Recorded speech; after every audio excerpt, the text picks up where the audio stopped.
Welcome everyone to another Worth a Damn gaming episode. My name is Jake Stavik, your host of the show. Joining me as per usual is my Marvel companion, Shiva Atlas. How are you today, sir? I am going very well. How are you going? Oh, it's been a busy day today for me, I must admit. So no complaints on my end. Nice. What did you do today? So, Becca, Kate's sister, essentially had organized. She wanted to recreate a photo that her and Kate had made when they were kids. So she bought a couple of dresses for her two daughters, one for ours, which was really sweet. Went up to Werribee Park, where the mansion is, and took some photos. But of course, when you're dealing with, you know, a bunch of kids, I gotta admit, Alla was actually pretty good. She was very responsive. Yes, responsive. That's the word I'm looking for. Specifically, when you're baiting her with chocolate. Chocolate? Yeah, I'll do whatever you want. Yeah, I'll sit here. Oh, you want me to go there? Yeah, oh, awesome. As long as I get a Freddo at the end of this, I will solemnly do. It's like, yeah, good puppy. Good puppy. So, yeah, she's at that age where she's going to respond. But of course, Lottie, the youngest, is like a couple of months younger than Piper. And then you got Piper, who just does whatever the hell she wants. So, at any point in time, and we got some really nice shots. I actually got some really nice ones that I'll probably send to you and just so you can have a look. But, yeah, ostensibly, at any decent shot that was taken by Bex, there was always one kid that was unhappy. Whether it was mine, whether it was Lottie, yeah, it was just one of the two babies would just like, when one's smiling, the other one's, ah! When the other one's smiling, the first one's, ah! It's like, yeah, okay. But it was fun. Like, we got to, you know, have them run around the park. They were having fun. They were enjoying themselves, being kids, you know, as they do. I didn't technically have to go, but I gotta admit, I think the girls were very pleased that I did show up because I was, yeah. Helping with, you know, getting certain things that they needed done without, you know, having a handful of kids running around. Constantly interfering. I was able to distract them as well, so I was playing Tiggy and chasing them and doing all that stuff because Becca's partner didn't show up, which Kate had inquired about, but I was like, oh, look, he's a different kind of guy. I get it.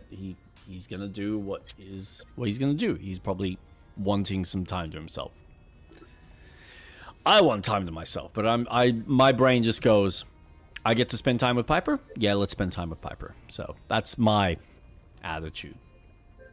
And I'm okay with it. Of course. But then we went up to the shopping center that they've got up there to pick up some clothing for Piper because she's obviously getting into the new age bracket from 18 to 24 months. And boy, I gotta admit, that's a cool shopping center to go through. Like, it's very nicely laid out. Have you been to Northland? Oh. Probably not in like ages, if you've ever been. Yeah. Yeah, so it's similar in design where it's kind of like a square, but it's like this really perfect square with, I think, like a cross in the middle with some of the other shop fronts that kind of extend out and then into the car parks, and then you've got, I think, like a cinema upstairs and other stuff. But it's got this sensation of just endless shopping, and it's really well designed. And a large portion of it, because it's got the open windows up above, so there's a lot of light that comes in for majority of it. There's a few of the darker sections which kind of tie in well with some of the shop fronts that they've got in those areas, which is cool. So aesthetically, it's amazing, and it's beautiful to walk through. Like, it's got this clean, pristine kind of Chadston feel about it. And Kay was like, wow, this is better than High Point. I think I'm happy to travel a little bit further and go here instead of High Point. I'm like, yep, that's fair. Yeah, High Point sucks. You know what it is? I much prefer Chadston to walk around. in general, even though I know it's more of the high-end stuff. But High Point for me is just horrible from a like going around. It's like there's multi floors and then it like stagnates itself further and you're like, man, this is just, can I just have a really nice loop as opposed to having like to go up and down stairs and floors to get to very specific sections? Like it's not nicely laid out. Either make it multi-story and just build everything up and just do like 4 or 5 floors like the what's that one in the city that's next to Meyer? Urban Central? No, but that's similar. Emporium, yeah. Where it's just like, here's your multi-storied shopping from cheapest to high, like most expensive or however you want to organize it. And then it's a nice kind of squared area that you can kind of just explore. As opposed to, yeah, it's, you know, it goes out here and then it goes down there and then it stagnates up a floor or down a floor, or like you've got like 3 floors now and it's like, well, just fucking better design, guys. Better design. It's not a, it's, I'll put it this way. It's not a fun shopping loop.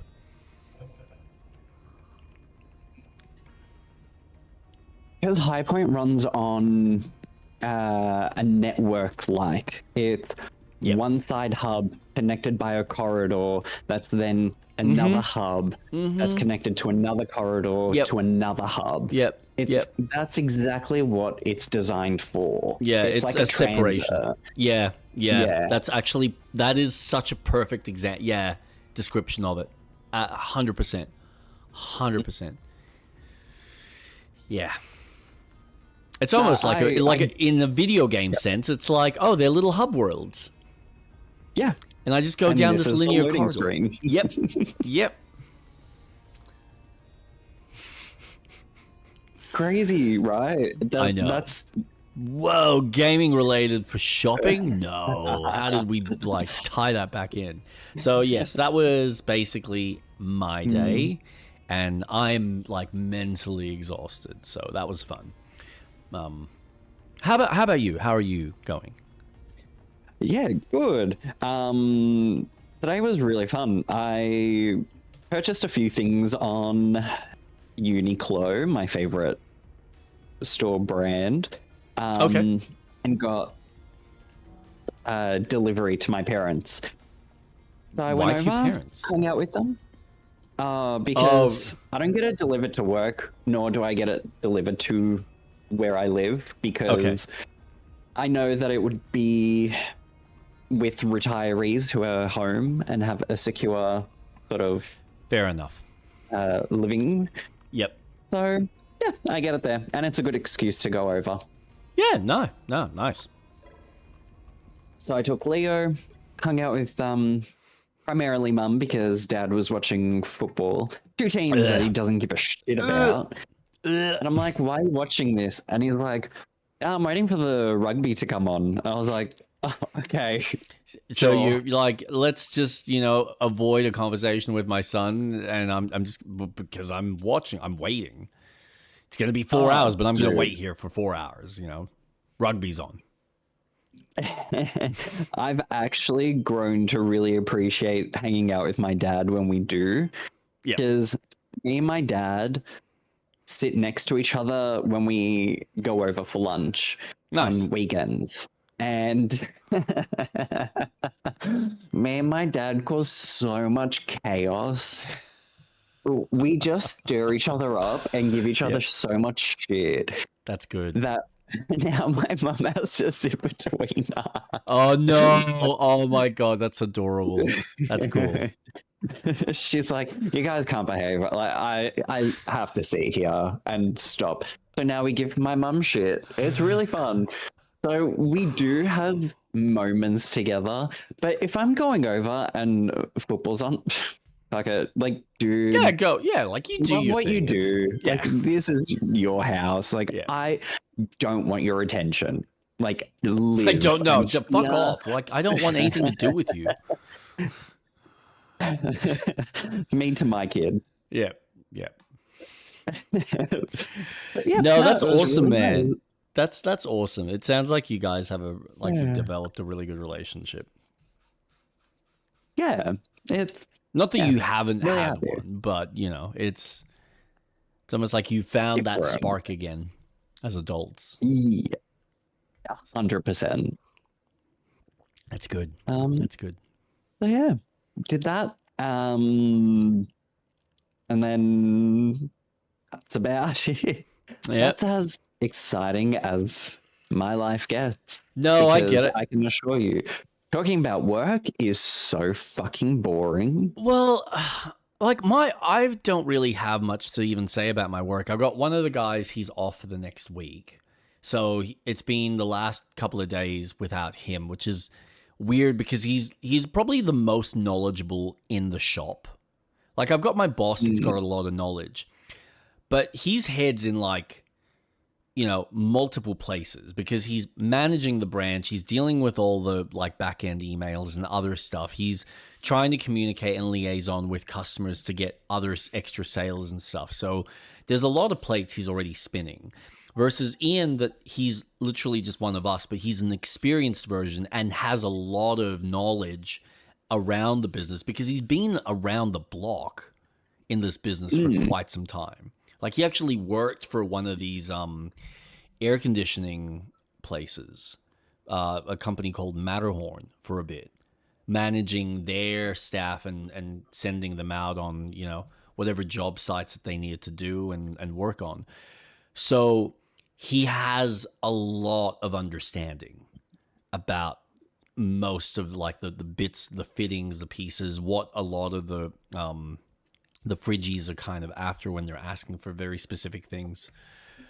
So it's weird not having him there, but at the same time, it's also good because we're like now having to do like pick up most of those pieces and then rely on ourselves and try and figure shit out, which is, it's good for me and Ricky, who's like only been there for a year longer than me. So yeah, it's been fun. It's been fun. Nice.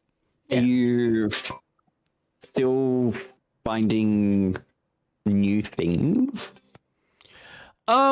Yeah, look, there's always something new you learn.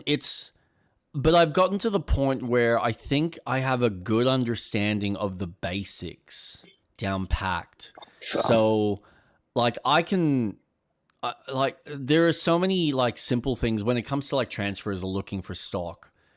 I've already got an idea of where it's going to be. There are certain things that will stump me and I'm kind of like, oh, fuck, I know it's somewhere here, but I can't see it. Let's just go double check. Check it on the system. Okay, it's where I was looking. It's just one bay over or one bay to the side type of deal. Or sometimes it doesn't even give me a location, so I still have to go out there and find it and realize it's not even in a box. It's like a little fucking sachet or a bag or something with, you know, gaskets and, you know, or a little fitting of some sort. So... But it's nice when I've got a sensation where like I'm now recognizing the customers are smiling, they're recognizing me, they're saying hello. There's that rapport that I've already developed. There's that comfortability with the customers that they have with me. I get, you know, someone call up, I'm answering the phone and it's, you know, one of the customers, hey, Jake, how you doing? I'm after one of these. And it's like, yep, cool. We're already I'm in the thick of it. And I'm like part of the team and they're acknowledging that. And that's really, it's a fun realization that it like after close to 6 months now, which is bizarre, but I'm already like, okay, I'm pretty much close to part of the furniture. I still have a lot of learning and there's still things I don't know, like trying to fucking size up a compressor when they throw out like, hey, I need a compressor. This is the old model I've got. I need something to replace it. And it's about, I still haven't got the pattern of, all right, what questions I need to ask so that I can write that all down and say, okay, I'll call you back, I'll have a look at this, and then do the investigation for them with an answer at the end of the investigation or the kind of like go off and do the research type of deal. But yeah, the general day-to-day stuff, the chatting with customers, figuring out what they want, I've got a good communication flow with the staff. So like, because I'm now familiar with all the different companies, when they say, hey, so-and-so is coming to pick this up, it's like, okay, I know exactly what they're talking about, or I will have created something have this and have ordered the stock from either DC or one of our warehouses. No, it's had, seen it come in, marked it off, so like posted it into the system, called the customer, have them come in, where like Ricky's like, I have no idea what's going on. I'm like, yeah, I do. Okay, cool. So I'm already outside grabbing it. It's here, done, let's go. So it's nice to feel like, okay, I know what's going on. I know what time of day it is, which is,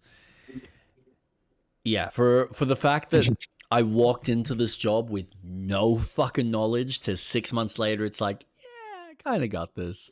And there are things that, they'll throw at me and I'm kind of like, I don't know what you're asking for, so let me just ask. But yeah. The good thing is, and this is one thing I do admire, majority of them, there are a few that just, they don't have the patience, and they have their comfortable person that they will always like, hey, can I speak to Ian? Or, hey, can I speak to Tony? It's like, okay, you know that you're going to get exactly what you're expecting, nice and quick, nice and consistent, and you're probably going to get the price that you want, because I'm the new guy and I haven't quite figured out the pricing structure. Like, it's so weird with how the pricing works. Because they discount, and they're good discounts for the regulars, which is fantastic for them, which is why they're constantly shopping. But they're always like, sometimes they'll like float really close with what the margins are. And I'm like, wait, why is it that it's 40% margins on this product and now it's 30, but we're leaving it, alone for some of the other stuff? And it's like, wait, what? So yeah, it's kind of all over the shop in that sense, but I'm getting my head around it slowly. Just taking some time. Okay. But no, the overall everyday stuff is, I know what the expectations are. I know what I'm doing. I know what needs to be done. I can already recognize anything that needs to be sorted, and if I've got free time, it's like, okay, I've got, like, now I'm officially in the books to say that, all right, like, you're no longer like a little trainee, so we're now actually giving you all of the training materials so that you know all the policies and procedures, which they give you at the beginning, but it's like the official training that they give you every 6 or 12 months is like the regular reminders. Forklift safety modules. Yeah, exactly. All the training. I gotta admit though, they are so much more in depth than what we had at Officeworks, which is really impressive. Yeah, well, I mean, you'd think it's similar in how it's designed and how it's kind of set up, but it just feels like there's more engagement. And some of them, they'll tell you, oh yeah, it takes about 10 minutes to go through. And it's like, I'm doing this over like an hour and a half while I'm serving customers at the same time. It's like, okay, where did I get up to? I'm about halfway through. Okay, cool. And then you got other ones that tell you it's like 30 minutes and I'm done in like 10. I'm like, the fuck? Who's been timing these? Oh man. So yeah, it's been good. But no, like, that's really the bulk, other than having a really shitty Sunday. I was sick on the weekend because I got what Piper had on Friday. I caught it on the Sunday. And then Monday I was like a little bit, I'm not going to training and work's going to be weird. But no, I got through Monday without fucking puking myself. So that was nice. And here I am, alive. Everything's good. Been gaming a bit more, which is nice. It's been a good week. What have you been playing, sir? Oh, me? We starting with me? Yeah. Okay. I mean, we can start with me. I can get my shitty stuff out the way. My 3 fucking titles. They're repeated every single week. Have I played anything different? I played a lot more games, I think. Okay, so going through Pokepedia still. Yep. I'm playing it right now. Like as literally. my. I can't. You're like the addict. You just I just need another shot. Just give me another shot. I've got to make sure that my Pokemon friends are okay. They're fine. I've got to okay. like, When you put them to like, sleep, they're not gonna die. They're not gonna starve to death. Okay. This isn't like a real live dog. This isn't Digimon where you come back and it's the little animation of them in the spaceship going. I've flown away. You know, I used to think that was like a bad game over screen. I didn't realize that was the intention, that you're like growing them so that they can fuck off. And I'm like, well, fuck you. What do you mean I only got like 10 days with the damn thing? Bloody Digimon. And Tamagotchi, I think they did the same thing.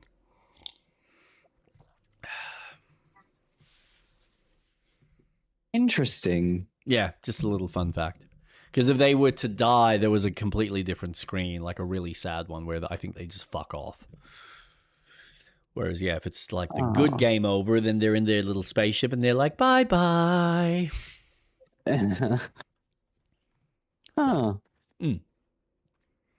Well, they need my love. So, you know, I'm their friend. But I've been playing...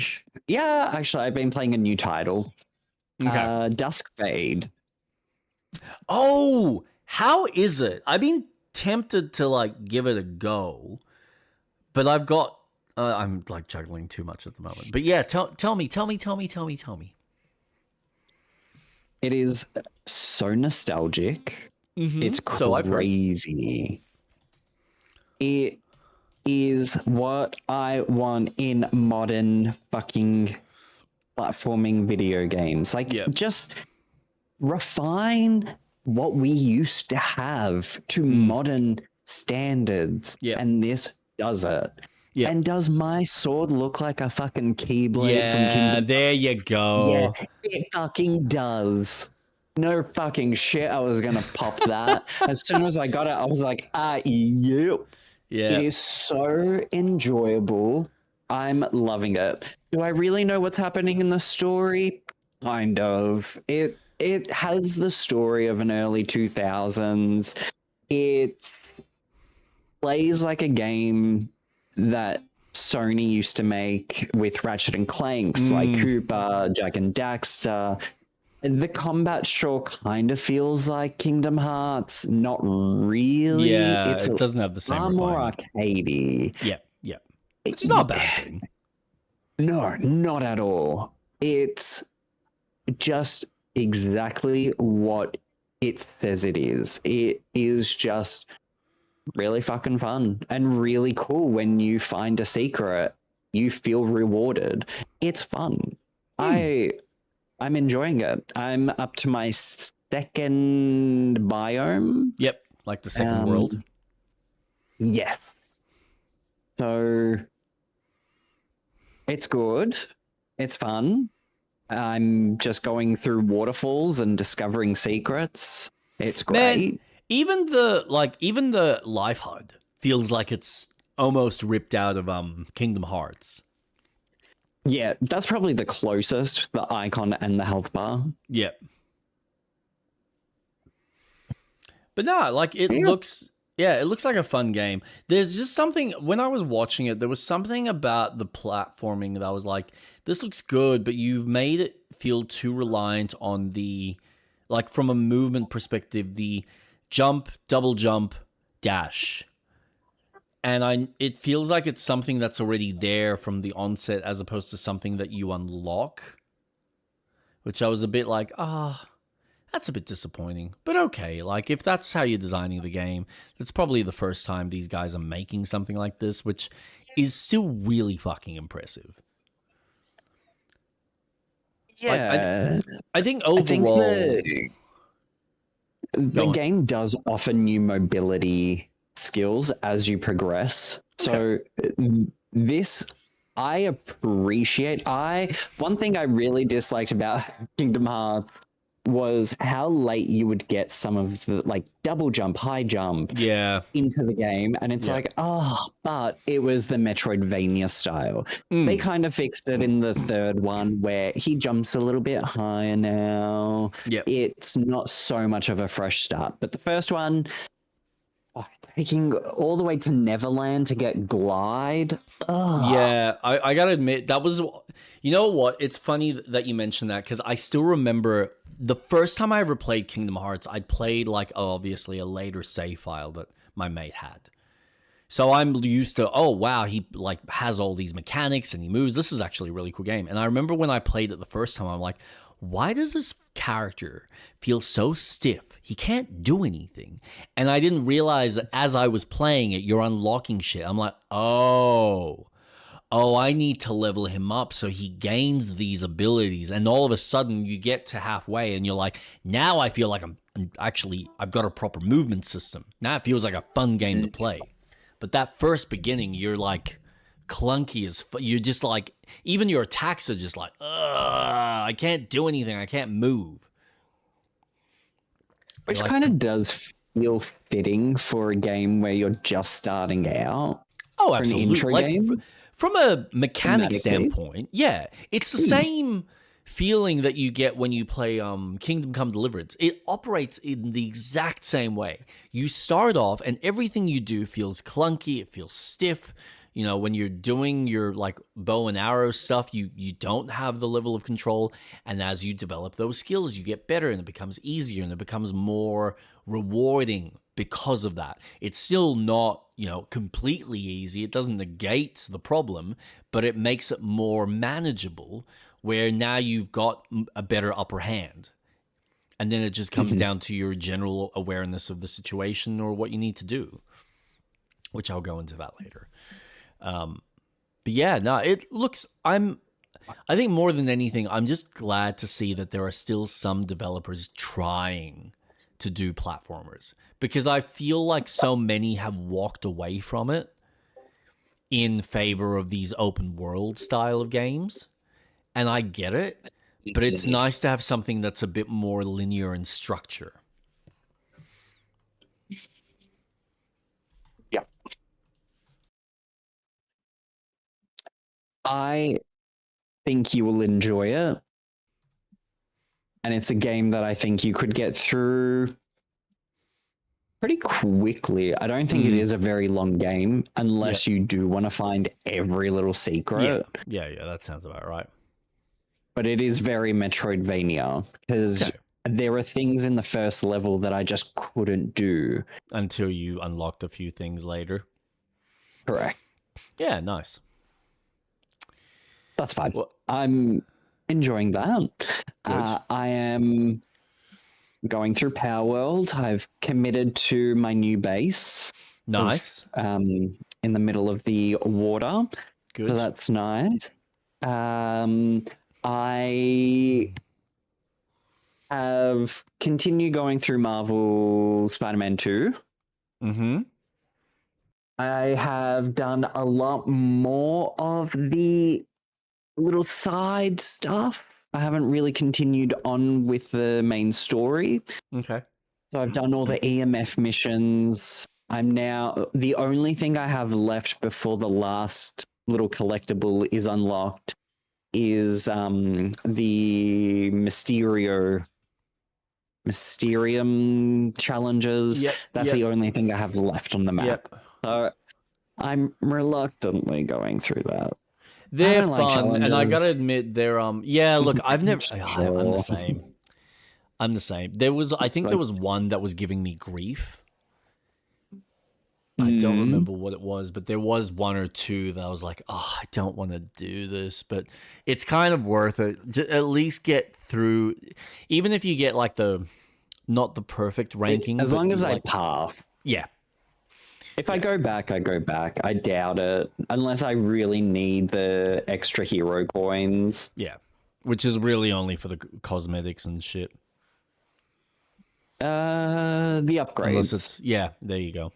Because there are like the health needs the red hero tokens, and now it's like, you need 12, but I've only got 10. Well, better do a Mysterium so you can afford the ability. Yeah, and you kind of want to get that specifically for the end game because of those fucking venom monsters that you start fighting are a bitch, in my opinion. Interesting. You'll see. I won't spoil anything. No, please do. Oh, you saved the city. Oh, fuck. Yep. You become the hero of the day. And then Peter Parker, Peter Piper picked a peck of pickled peppers. A peck of pickled peppers Peter Piper picked. No, Peter Parker. I can't even say it anymore. Maybe a character I'll pick to play tonight. Peter Parker retires was my joke. That's now long gone because we're making fun of the fact that I can't pronounce Peter Parker. Being illiterate. Peaker? Seeker Harker Parker. Parker. Anyway. Nice. So you're going through that. Yep, going through that. And I've purchased while on sale a cute little find game. It's called Lost & Co. And it's just a game that you find things. It's like Where's Wally, and things are movable and interactable. It's adorable. Oh, right. Yep. Nice. I played something similar, but it was in black and white.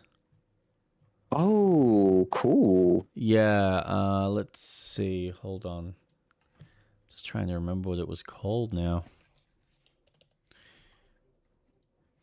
But yeah, it was a similar kind of concept. You just go through. You had they're like still images, but some of the bits and pieces would occasionally move. Mm-hmm. And yeah, they'd give you a little list on the left-hand side, and you had to try and find where everything was. So, where did I put it? Other? No, I never considered it to be that bad of a game. Indie. Yeah, Hidden Folks. And they've got number 2. FOLKS.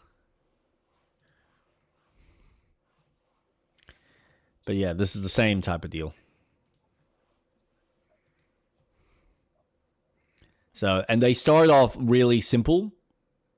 Really small, and then as you go through it in each level, they start adding more, and they get like ridiculously more in depth and detailed. Oh yeah, there's actually more moving than I remember. But yeah, it's literally fucking like Where's Wally, but just their version of it. It's well done. I probably only got through maybe the first 8 before my brain's like, okay, this is a lot.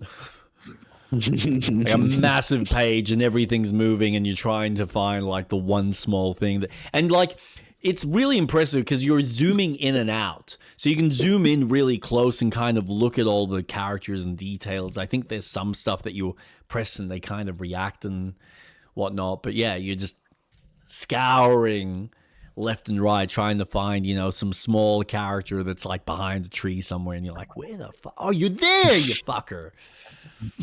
So yeah. Does it have moments where to find something you have to cause a chain reaction? No, nothing like that. So I would say yours is probably a more advanced version. It's very minor, but there's moments where there's things to this one, it might be hidden behind somewhere, so the clue will be the cooling system will make this a delectable sauce. And it's like cooling system, and there's like focal things that could be cooling systems, and then it's pressing on the crate of the cooling system and it opens and there's the item. It's cool. It's a very charming game. Something that just playing. And then the last game is Marvel Rivals. Nice. Been playing a lot, just having a lot of fun with it. It's that's good. Such a easy game to just go, yeah, let's just play, whatever. Yep. It's fun. Even if I lose, it's like, damn, what did I do as this character? And how am I meant to play as this character? It's fun. I'm starting to really get into it. I'm curious if I'll do competitive because I'm only doing quick play. Yep. Which is very casual. I'm such a casual person. I'm not playing competitively. Fuck that. I don't like being ranked. Stresses me out, but I am curious if I will. It's an experience. And I'm just scared for the hate. No, look, I mean, ignore the hate. Try to ignore the hate. Take on whatever feedback you can, if any is given.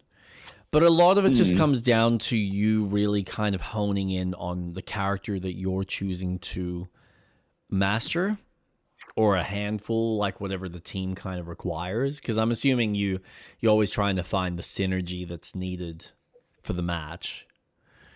Yeah. And then, just learning the ins and outs of the system. Like I've spoken to Rick at work because he's really gotten into what's it called? Rocket League.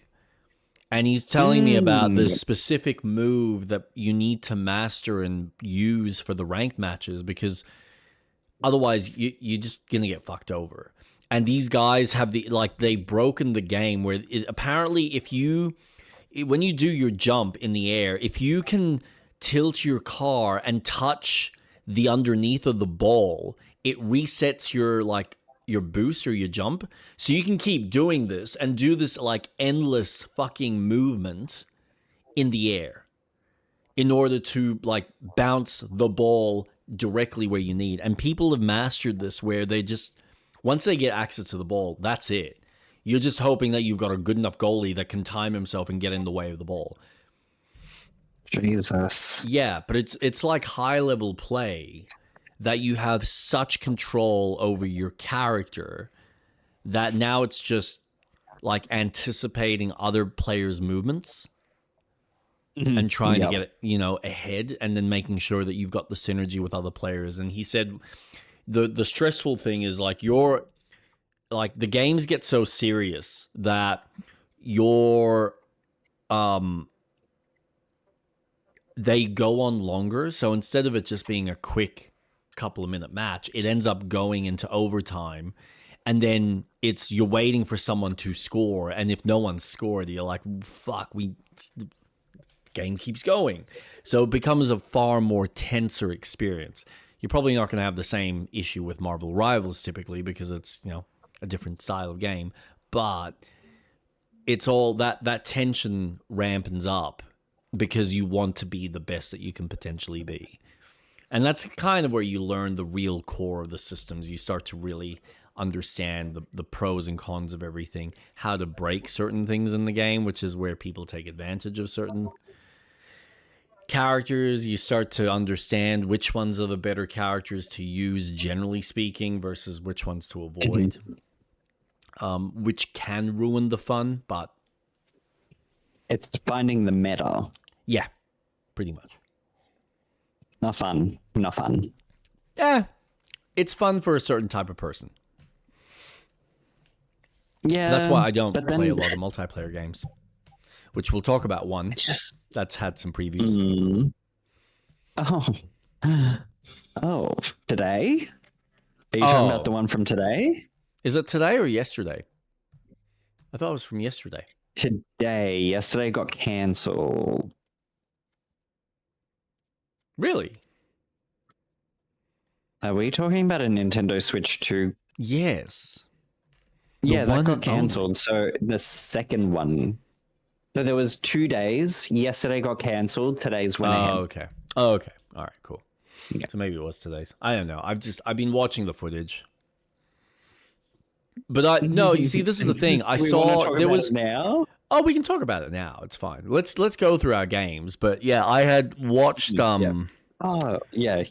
Yeah, I watched the early previews that I think a few reviewers had their hands on from like a day or two ago. And I watched it and I'm like, okay, this is kind of what I expected. It sounds like it's really cool, but I'm also glad that I know what it is because I don't feel inclined to go out and buy a Switch 2 now. Like, I have no interest in this game whatsoever.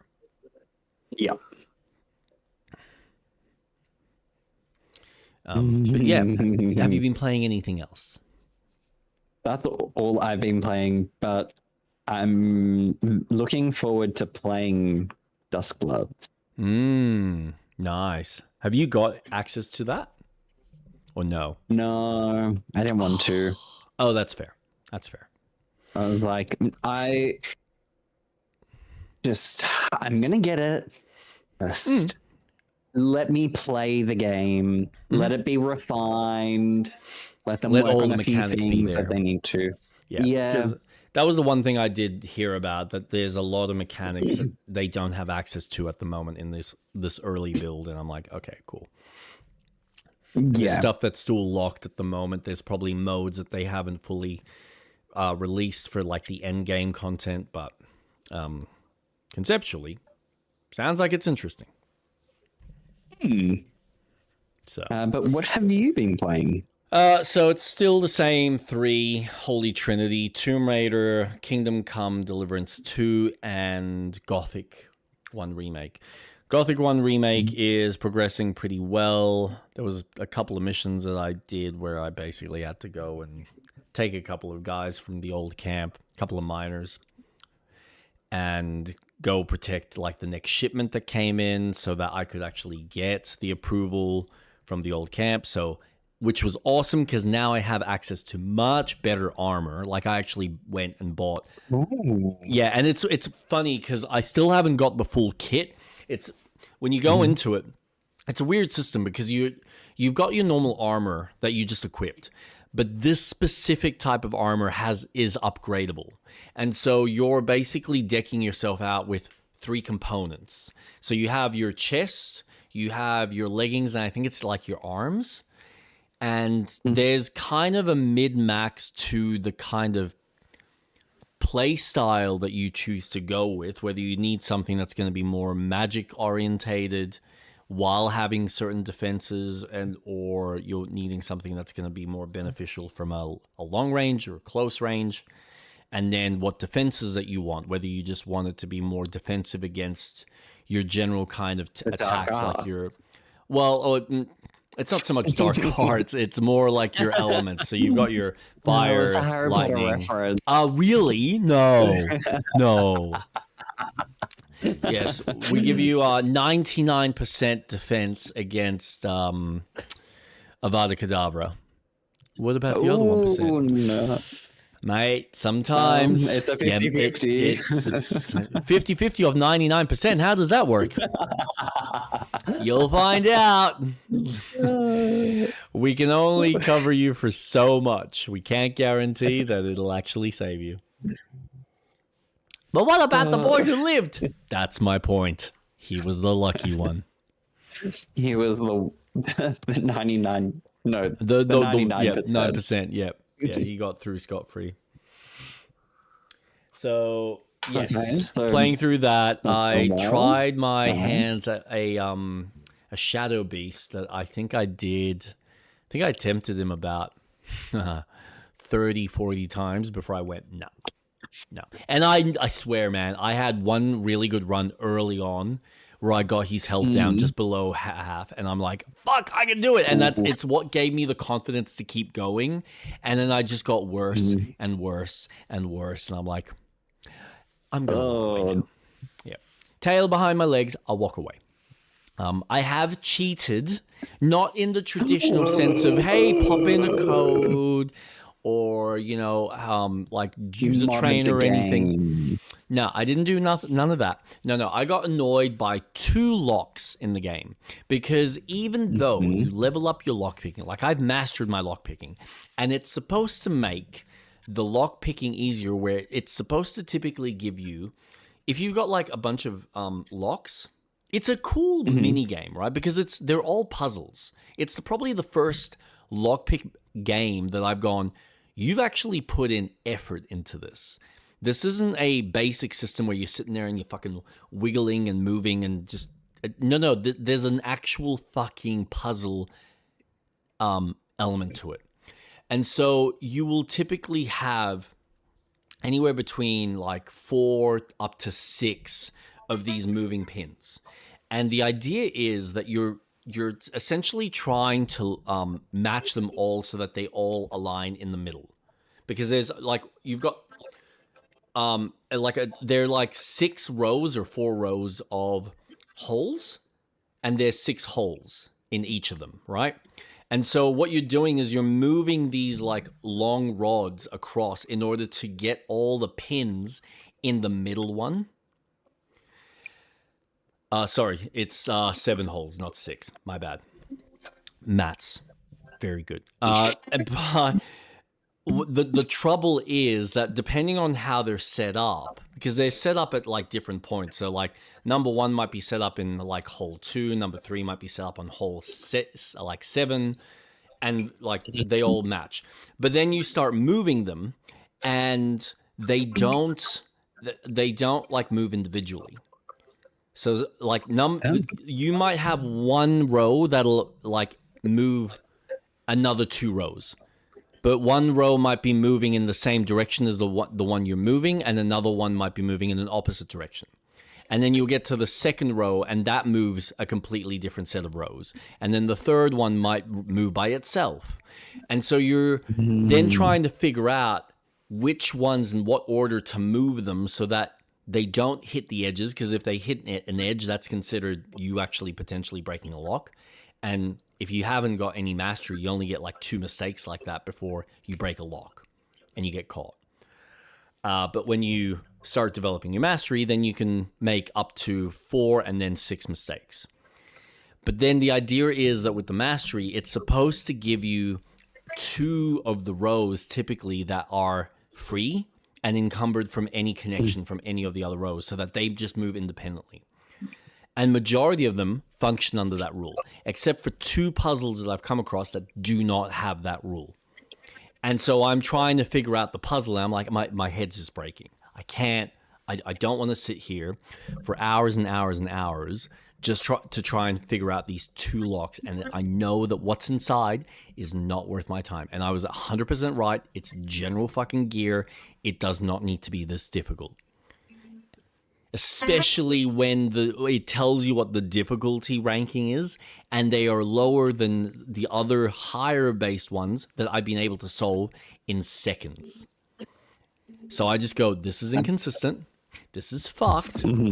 I'm just going to look up a guide. And so there's a tool that you can look up online, which it's a bitch because you still need to sit there and kind of like, okay, what does row 1 do? What does row 2 do? What does row 3 do? What does row 4 do? And you have to literally map out on this little website so if it's like a 6-row lock, you first point out, all right, where's the starting pin? Like, where's the pin located on each row?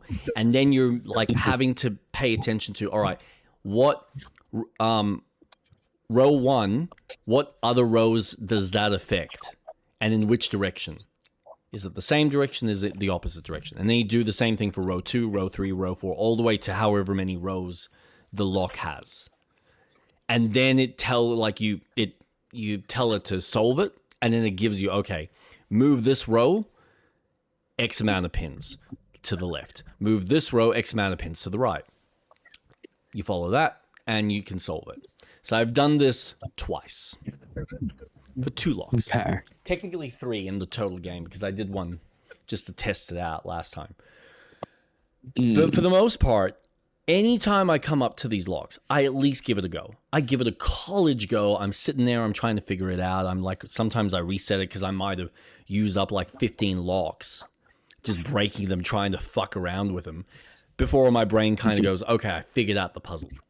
But there's been a couple that my brain just goes, I don't want to do this. I don't have the time. I would like to, but not in this environment. So I'm just like, solve, moving on with my life. That's fair. Literally, I probably have spent over half an hour to 45 minutes, like trying to figure it out, resetting and fucking around with all the different settings and stuff to just be like, nah, something in my brain is just, this does not make sense. And sometimes I'll get close, and it's like you've got like all of them are aligned, but there's like one row that you're off by pin. And the moment you move it, it moves the other two in completely different directions. Like, well, now I'm like fucking back to square one, and I can't figure out where the point of alignment is, where I need them to then move another row so that it moves the rest of them in line. Because sometimes you have to do that where you're not trying to essentially align them all at once. It's like you need to move them off the alignment, get them to whatever their extremes are, to then know exactly which row moves them back in alignment at the same time. So there are certain puzzles that work in reverse, where instead of you just working towards edging them closer into the middle, you're kind of moving them away from each other and then going, okay, I know that this row now moves 4 of them at once, and they should move like back into center now that I've got them exactly where they need to be. Gosh. Yeah. So that's been fun. But no, I've essentially just been progressing through the game. I've gotten a new sword. I broke an area of the game. Not so much broke. I found a back area, or like there's an arena in the game that I was trying to get into, but it's locked off, and it's locked off because I'm supposed to go from a completely different location. I'm supposed to fight my way through this one location to get through this temple area to then come out the other end and fight, this orc in the arena. But no, I had like climbed up the mountains, broken the not so much the barrier, because it's not like there's a barrier there, but I'd made my way across the terrain and gotten into the arena without completely killing myself. And then just jumped down and did it backwards and realized, oh, I know where this leads. I haven't got there, and I'm probably not ready to face all of these because there was a fuck ton of orcs. And I'm like, okay, walk back very slowly. Don't let them see you, and then escape, through the back way that you're meant to go. So that was fun. I'm getting a lot stronger in the game. Again, this new armor is going to be interesting for me because I haven't actually tested it properly to see how effective it is. But it's nice to know that, okay, I've still got room to breathe. I've still got room for growth as far as my defense. I finally leveled up my long sword, or like my two-handed sword stuff, but I'm noticing that it's not as effective as I'd like it to be. It's really slow, and I'm not seeing an improvement in damage.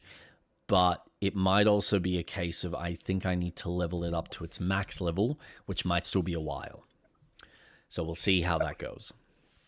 But yeah, the game itself is progressing really well. There's something I got to go check out, because I know that one of the locations has potentially changed because there's been a flooding in one of the mines, and I think there's going to be some swimming there. So I should go back and double check that. It might have unlocked something. Yeah, it changed. There are changes in the environment that I think they subtly do, but I haven't come across too much of that yet to really pick up on it. Okay. But that's going well. Kingdom Come Deliverance, I am progressing pretty well. I've done a few little side quests. I did one really fun one where there are a couple of Cumans. They're like the invaders, the barbaric type of tribe that had invaded the main character's land in the very first game. And there's a bunch here that have just come through the town. A couple of the villagers get really shitty at them. I tried to kind of be defensive on their part because they were actually being respectful, and one of them spoke English. And then I go off and start drinking with them and start making friends with one of them. Have a bit of a bad interaction with one of the guys who's in love with some girl because they're staying at like a gypsy camp. So I'm trying to help one of the youngsters with this one gypsy girl, but of course my character is now drunk, and some of my stats aren't quite maxed out or leveled up in the charisma side of things, so I wasn't able to convince her. So she had a bad time. I ended up getting having to have a punch on with this guy because he was pissed off at me. How you doing, Impulsive? Welcome to the chat. Hello, Impulsive. So essentially, it was just a whole night of drinking.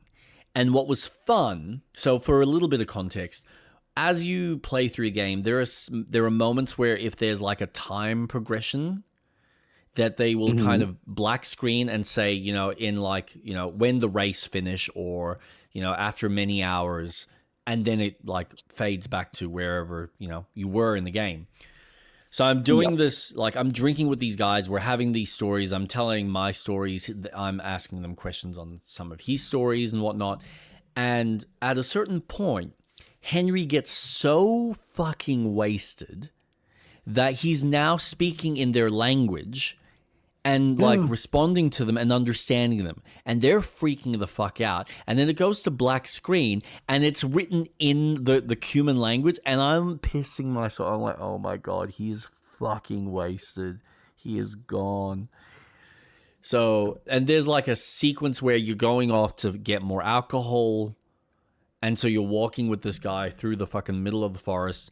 He like collapses drunk. You have an opportunity to kill him, but I'm like, I'm not going to do that.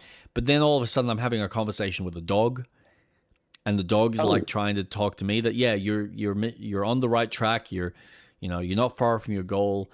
Just keep doing what you're doing. Oh, a spirit guide. Yeah, it was fucking. And then you have that, you explain that to the cumin. He's like, oh my God, that's a sign. That's a sign, because in our culture, a dog is like a really important guide for us. Like we rely on dogs. Henry Cavill? Yes, absolutely. So I'm enjoying that. I was doing another side quest for these two gypsy guys who were trying to fight over a shrine and which of their little fucking horse game should be like the thing that gets represented.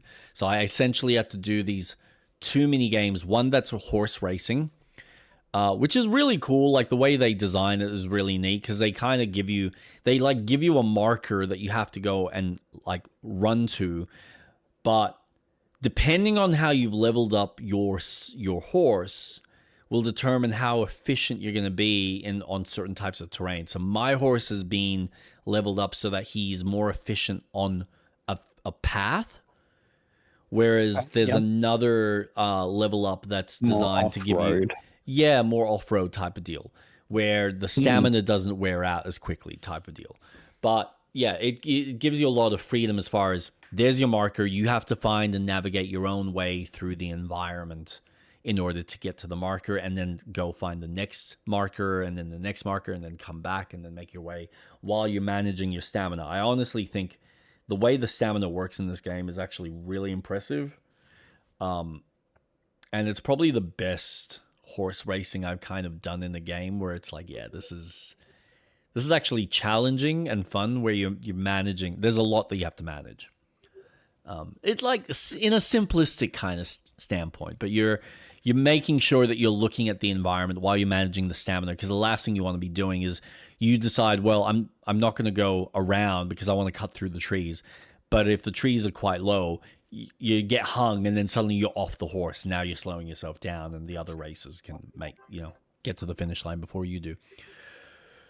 So that was one mini game. The other one was archery off the horse, which was fucking hard. Just trying to get the timing of when to shoot and like get the aiming right as you're like passing, because you can't just stop. You have to, you're incentivized to keep going, otherwise you run out of time and you don't get to hit all the targets. But I managed to get through all of that and got like flying marks for that, which was nice. But then the problem was you get to the last bit where you have to decide, and apparently there is a way that you're supposed to be able to please both guys, but I don't have the required wisdom. Well, it's all in the wrist, baby. All in the wrist. Yeah, literally. Anyway, no, so I don't have the required wisdom in order to give them the correct response where they will actually listen to my advice. So, and I've tried it multiple times. I've tried all the different dialogue options. I'm like, something's not working. And I know I was reading online that there's the way I'm doing it is apparently right, but it's just that I don't have the qualifications essentially, or the right systemic check, whatever it is. So I've now left them, like I'm at that last little bit where I now just need to confront them and then have that conversation, which is fine. So I'm now going around and finding whatever fucking, because I forgot that that this is actually a stat in the game, because I haven't done any reading. It's like I can read in this game, unlike the first one. So it's not like I'm super incentivized to read. However, now I realize, oh shit, there's like this whole skill tree that I've completely negated because I haven't gone off and bought any books or read any books, like any skill books. So I'm now going around and finding whatever fucking book I can find just so I can develop this wisdom skill, so I can get that up, so I can then go back to them and go, okay, let's actually properly sort this out. Otherwise, it's kind of I either do the skill check and then fail and not get either of the two rewards that they're offering, which technically I only really wanted one, but if I can get both, bonus. Or I have to pick one or the other, which is fine. If I have to pick one or the other, I kind of know which one, but it'd be nice to have both men satisfied type of deal from both sides, all in the wrist. Double fisting. Yeah, double fisting, yeah. But I am doing very well overall with the game. It's progressing really well. I'm like slowly just marking off all the little side questy type things.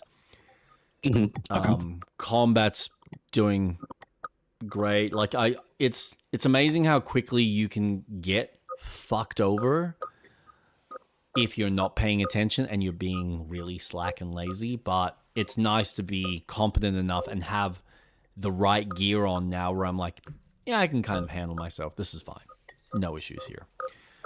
So, yes, it's really good. I did a couple of minor little things just to set myself up for tomorrow when I inevitably play, so I can just get straight into more of the side quests and knock out a few things. But yes, leveling him up, leveling the game up. It's great. Lots of fun. Still have many, many hours. How many hours have I actually sunk into it so far? This was something I was going to check, which I hadn't actually gotten around to. Home. Where am I at? I'm at 40 hours, and I'm not even halfway through the main campaign. Hey, that's how much bad. fucking time I've been fucking around in the world, exploring, doing minor little side quests or objectives for people. Like I did a couple of poacher cleanups. Like I was helping one guy find some poachers and try and, take them to justice. One guy I didn't, because I'm like, listen, if you're gonna, as long as you fuck off and don't do this, I'll let you go. And then the poacher didn't like the fact that I handled that way, but he's like, okay, go deal with this poacher this time. Make sure you take him to jail. And I ended up killing him because he was being a dick and he wasn't listening to me. So I was like, I tried, but we got into a bit of a tussle and he died. And it's like, you fucking, I told okay. So he's got no more for me. Apparently there's another guy further down in the game that's supposed to give me more. So I'm like, okay, cool. I'll go speak to him and get some more side quests. There's heaps. There's still more side missions that are popping up. And I've barely touched the main stuff. So there's a lot. And what's fun is that there are 2 maps. I'm only on map 1. Yeah. I was like admiring the fact that I've only spent my time on the very first map, And I've barely scratched the surface because there are a couple of locations that I don't have access to because I haven't progressed through the main mission enough to open up those locations, which means I'm missing out on a few potential storefronts that I can access or have access to. Yeah. But I'm already quite satisfied with the side content that I'm experiencing and some of the like tangential shit that you find.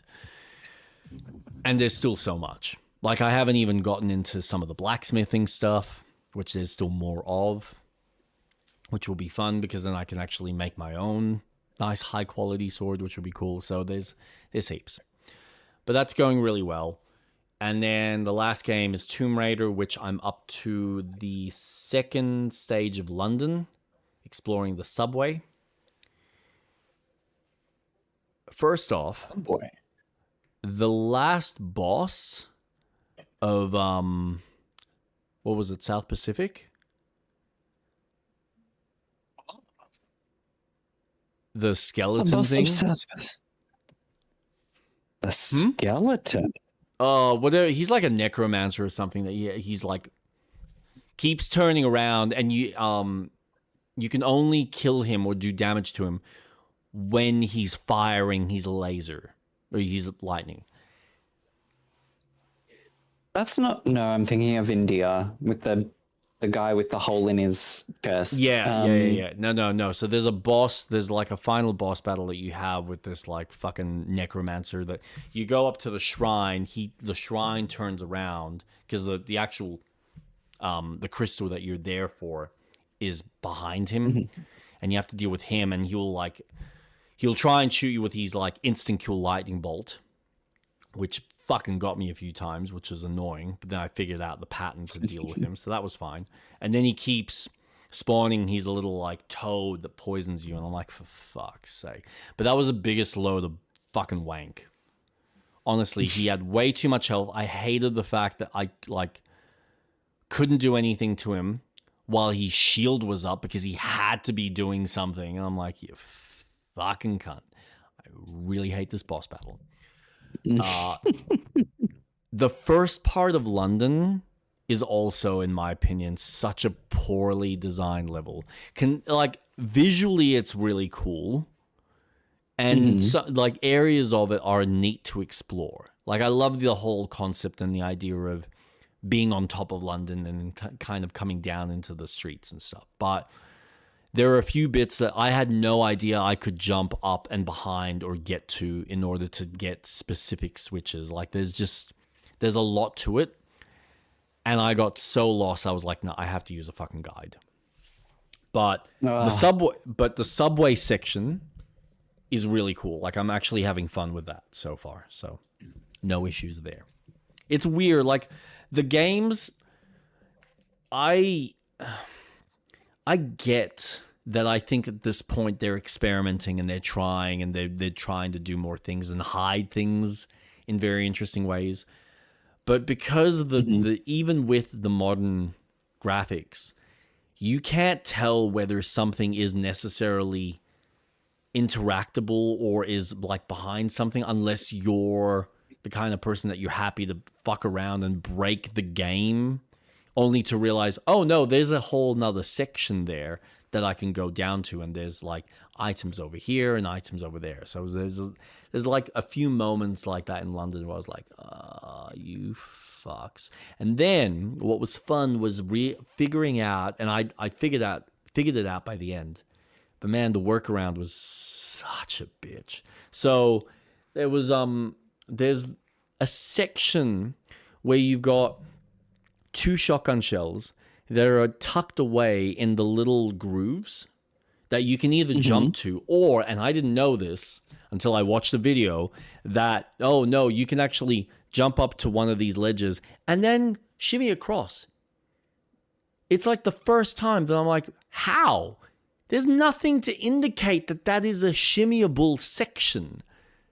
Why is that area designed for me to now be able to climb? There's no pipe. There's nothing. Oh, I'm just to assume. Okay, no worries. Sure, whatever. So there was like that aspect. But then the other aspect was figuring out in the modern controls, okay, because my character automatically just turns herself. But how do I get her to move back to climb position? Because every time I turn her, like while I'm in this crawl space with the shotgun shell picked up, and then I try to get out, she'd automatically do the, oh, I'm just going to fling myself forwards and then fall down and kill herself. And I'm like, fuck it. I know, I'm sure there's a way that she can climb backwards. And lo and behold, there was. But I didn't know what the button combination was. So my instant response was, and I'm fucking around. I'm trying to hold her back. She's constantly turning around. I'm pressing, I've aligned her, so I'm near the edge, and I'm like, all right, maybe if I like press one of the buttons, no, that's not doing anything. Maybe I'll press a button with her, like pressing back. No, that's not doing anything. It just turns her around. Now she's doing the other animation where she throws herself off the edge again. So I end up doing this weird workaround where I end up, and this was fun, because I changed the controls to classic just to do that backwards motion to get back into climb. But then I forgot that in classic, you need to hold the button to have her like hold onto the ledge. So when I've done this climb, I've like instantly assumed that she was going to hold on. No, she lets go. So she dies. So now I'm having to get across from where I saved to jump over to the shotgun shell. And now I'm trying to figure out the fucking classic controls. And I forgot, oh my god, this is so clunky. I got so used to playing in the modern controls that now playing with the classic stuff feels fucking weird. And I had to align myself and remember that, I can't just jump willy-nilly. I can't just turn wherever the fuck I want, because she literally turns like a fucking car, like she's a tank. So after many deaths of classic controls of just jumping across to where the shotgun was and figuring out, okay, I gotta move her, gotta walk up to the edge, gotta jump back, gotta do the run, go for the actual climb. Awesome. Pull myself up, grab the shotgun, pull myself back, hold. Climb, climb, climb, climb, climb, climb, climb. Okay, let go. Save. Change back to modern controls. Jesus Christ. So, yeah, that was fun. Only to realize the other day, I somehow managed to have her, I found the button that allows you to do the crawl backwards. And I'm like, oh, wait, what? Let's do that again. And I'm like, no way, no fucking way. And then I figured it out, and I'm like, oh, now I gotta test it. So I found a little edge, went inside, press backwards. Okay, she's moving backwards. That's good. Press it again. Found the other button that I match it with so that she goes.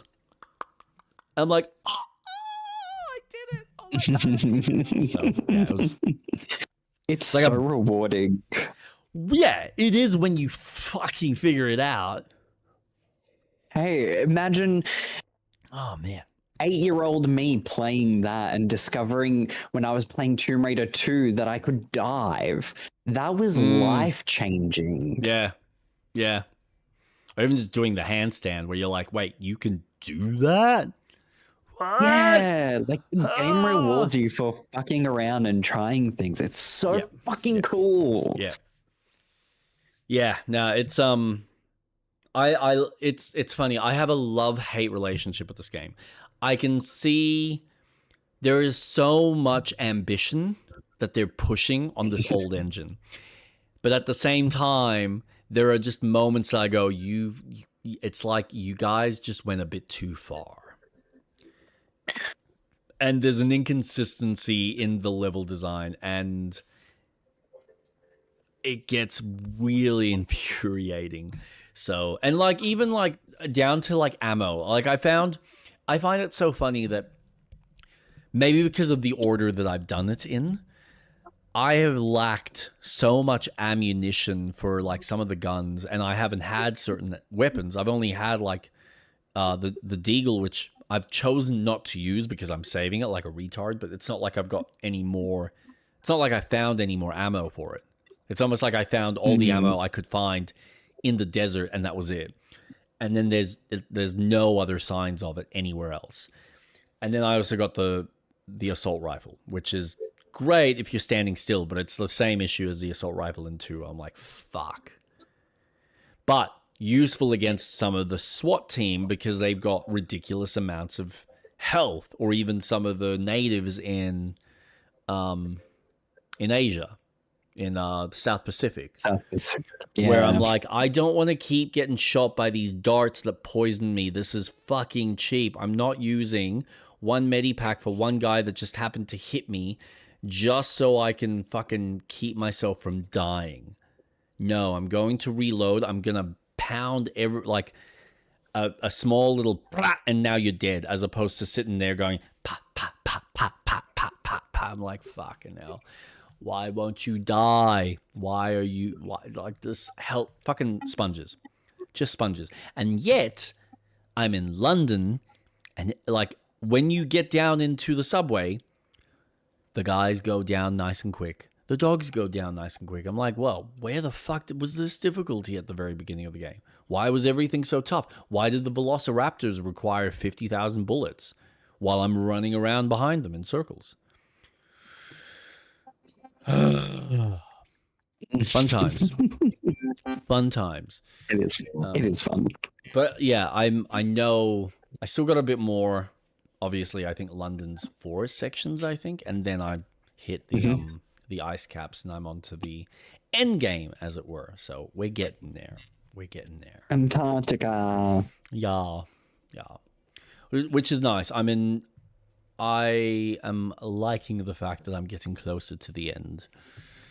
And then I got to decide whether I want to play 4 or whether I want to give Tomb Raider a break, because I've technically done the trilogy, which is nice. It's been fun. The first trilogy. Maybe try something else just to break it up a bit. Because I know 4 is a very different experience. I know 4 has kind of got a Metroidvania-esque, which I didn't even know at the time. But there's a lot more to 4. It's not so much that it's Metroidvania. It's just how the levels are designed. So they kind of loop back on themselves as they kind of make you pass through to the next area that you started exploring. I think. Yeah. Which is like, I think that'll be fun, but I think I probably also need like a mental break from Tomb Raider. Do something a bit different. Oh, gotcha. Because I've been playing it for quite some time. It's been nothing but Tomb Raider. But I've at least got a good grasp on a lot of the fundamentals. And I can finally say I've done the trilogy, which is also exciting for me. So yeah, that's about it. Nice. Yeah. Now, did we want to talk a little bit about... What is it called? Does it matter? It's going to be a shit game anyway. No one cares about it. Everyone's talking about GTA at the moment. Like it's the second coming by Rockstar. No, what is it? Dust Bloods. That's it. So, how can I put it? Like Night Rain, I am so appreciative that they are utilizing the mechanics and leaning into the fun, different cooperative modes. Because could you imagine how people would feel if these modes were attached to Elden Ring? People would shit on it. So why not make a full-fledged game out of it? Make it, okay, we'll give you this whole focused game, and it's a PvPvE, which, sorry, they've all been like that. From Demon Souls, you can be invaded. Yes. Awesome. Yes. It's playing along the same mechanics that they've had. But there is a difference. There's a fundamental difference. it's a server based. It's an extraction shooter, or in this case, it's not an extraction shooter. It's literally King of the Hill deathmatch. Awesome.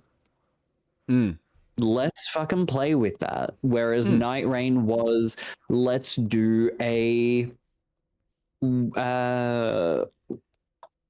not an extraction. It's not last man standing. It's kind of co-op. Well, no. It's, you know what it is. It's more of a. It is an extraction, but it's a roguelite extraction. Yeah. Yeah. Okay. Because you're going in, you're working towards in a very time specific manner, which is like an extraction game or like the what are they called? The battle royale style games where you're just working your way towards the middle, which leads you to your boss. But it is very much a roguelite in the sense that, all right, you start with nothing, you build up your character, you get through the boss, and then you keep rogueliting as you get through, and then whatever basic resources you garner, that gets kind of kept, but then you reset the game from like nothing again. So it's always that rinse and repeat mastery over the game and the worlds that you're exploring and finding all the nooks and crannies and whatnot that give you an advantage for each of the characters and the classes. Versus where, I think the way you describe this, it's kind of a King of the Hill. Someone actually described it really well, where it feels like it's a board game.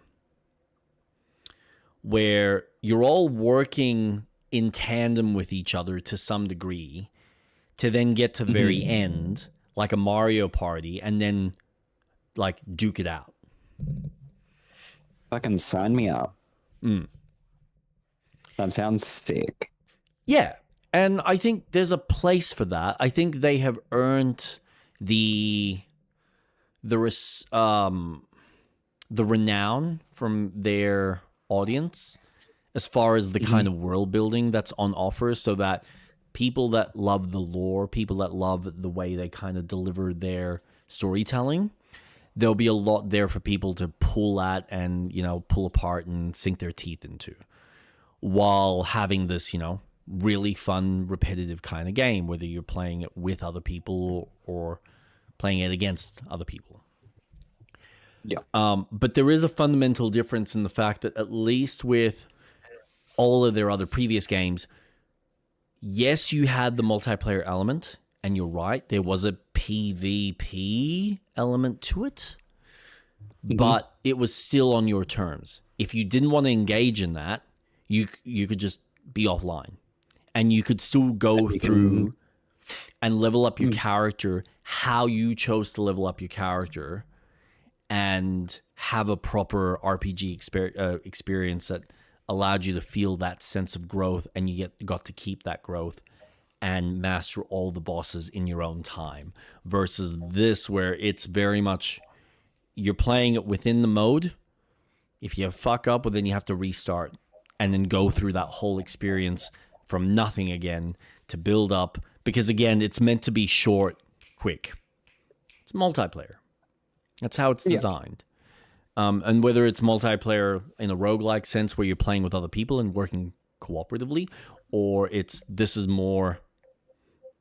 I'd say this is the same, but not, because you've got the cooperative and the competitive, depending on which of the... Because apparently there's like a relic that you choose for what the history of your character is, which determines the type of fundamental quest that your character is going to have, or like personality type of deal, where you're going to have the character quest line where he's got a vendetta, or like he's got an arch enemy, and so one of the players in the world has, that's who you're constantly targeting. Another player might choose the one that allows them to, you're trying to find your best friend. Another one will be something else. And that's kind of where and your love and get married, propose. Yeah. There's all that, like they've set up this whole like internal drama that depending on what people choose, they might all align with the same kind of alignment, or they'll be so varied that you've got like the arch enemy who's trying to fight someone else, trying to find love of like a third person, and you're all like working in your own weird tandem way to get your objectives, while you've also got all these other boss battles and things in a time limit sense to then get to the very end game, and all four of you just kind of go, right, who's going to get the blood now? Like, it's conceptually really cool. Not for me, though. But I appreciate, like you said, and I think they're a company that have earned the trust, earned the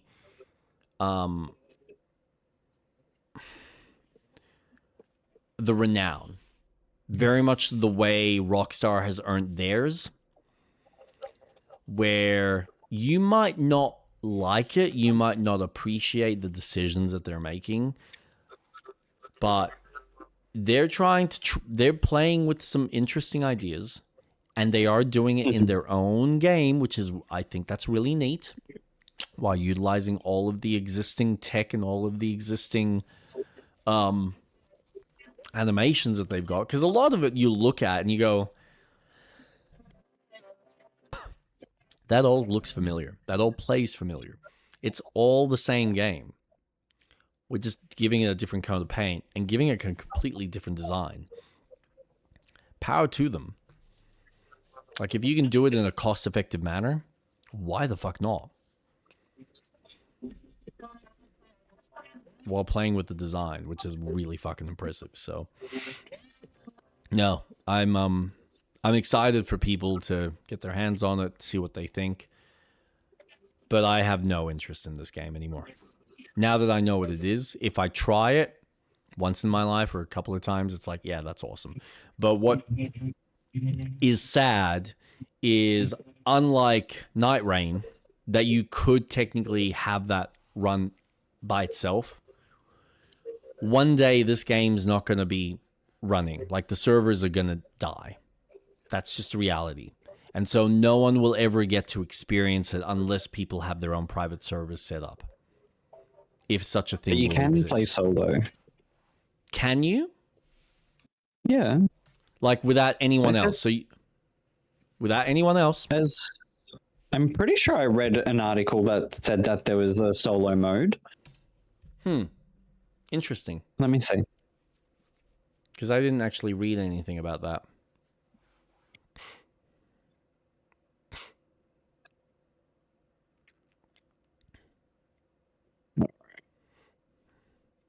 But then the problem is, and this is the other thing, you're never going to be able to experience, you can solo. Ha! Ha! Clever. Clever. I don't know. These nuts might be too big for you. Big balls. It's too much to solo. I need assistance. I'm still stuck on the first nut. No. No, the problem I have with this is you're never really going to be able to experience the breadth of content. And I think it's a really cool idea, and it opens itself up to a lot of potential in storytelling or world building. I think it's a very unique way of playing with storytelling. Yeah. Where it is playing Dungeons and Dragons. It is very tabletop, where, okay, I'll select this character and I want this storyline. Yeah. And then relying on other characters or players to have their set characters that they want to play and how they interact. That's a really fucking unique way of playing. It almost reminds me of Baldur's Gate 3 in that sense, where this is your story to tell. Yeah. And it's a fun way for them to tell their story now. Yeah. Night Rain was unique. I didn't gel with the storytelling because there's a story in Night Rain? To keep rerunning. Yes. Yeah, there is. Yeah, okay. Sure. So it's yes. It's fun to see them, instead of relying on world building, which I'm sure there is. Oh, hands down there would be. But this is going to just have really fun, unique layer interactions with their storytelling. Yep. And it's not confirmed, but it's heavily theorized based on Night Rain, because Night Rain can be played solo as well. Duskblood's fucking hell, is going to be solo as well. So you could have the opportunity to just play by yourself. And I think it would just be bot. Which, you know what? I've played their games. I know what to expect. It will be fun. Okay. So that, yeah. And this is where I would love.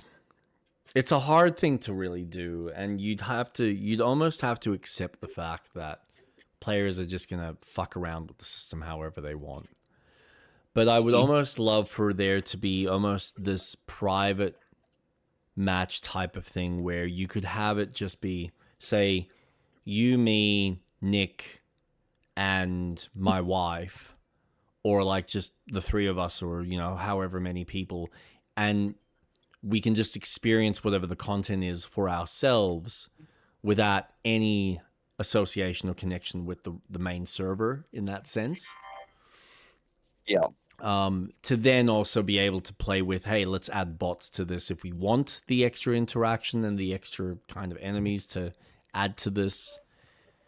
We can be antagonistic, we can be cooperative. That's entirely up to us. But then it does feel like, all right, now it's a proper board game that, yeah, I can justify picking it up and playing with someone else. I would almost want like a split screen feature, but that's never going to happen with this team. That's not how they flow. But wouldn't it be nice? That would be cool. So, yeah, it's conceptually I love the idea. And it, if anything, it almost feels like a really cool test bed that if they were to do their next proper mainline open world or Dark Souls-esque style of game, that you could utilize this system into your main game from a multiplayer standpoint, so that the multiplayer isn't always just, oh, you just cooperate to defeat this boss, or you compete against each other while you've got someone trying to antagonize you getting to the boss. You can now have, all right, well, now you've got other systems that you can go into other players' matches and try and do things for them or fuck with them in other ways.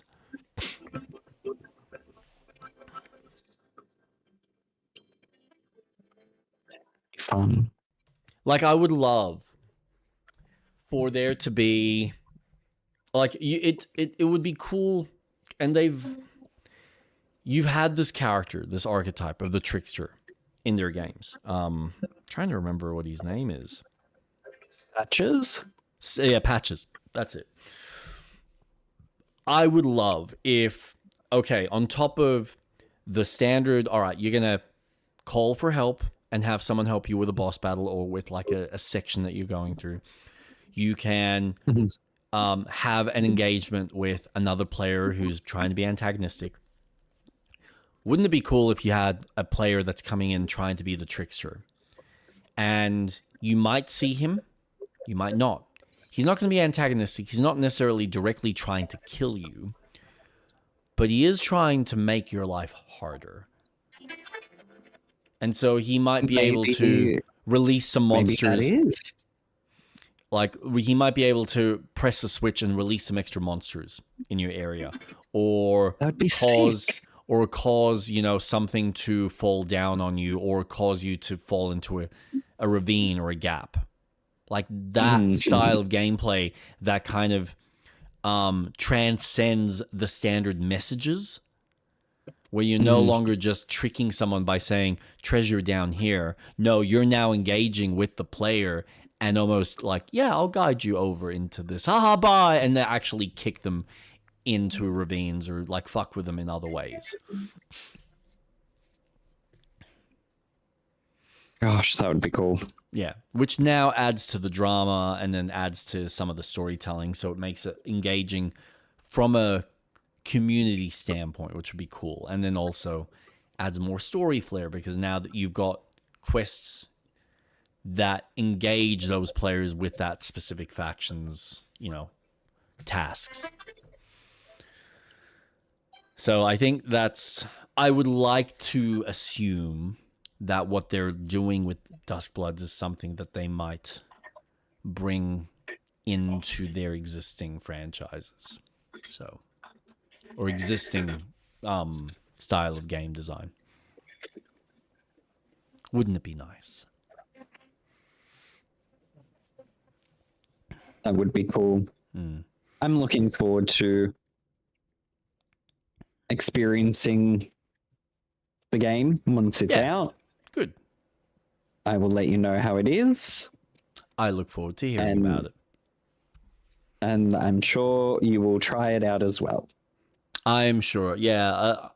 I'm looking forward to giving it a go, at least, just to experience it, to just see how it plays. But I know it's not the kind of game that I can, like Night Rain, I can't justify paying full price for just the multiplayer. If it's and I think this is my issue where you're looking at it as, okay, they're doing their own thing with this and that's fine. But for me, this would need to be an add-on to an already existing product that I'm already interested in.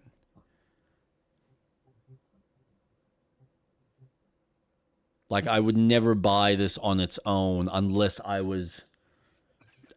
knew confidently going in that this was something that I was going to spend a lot of time playing with someone else.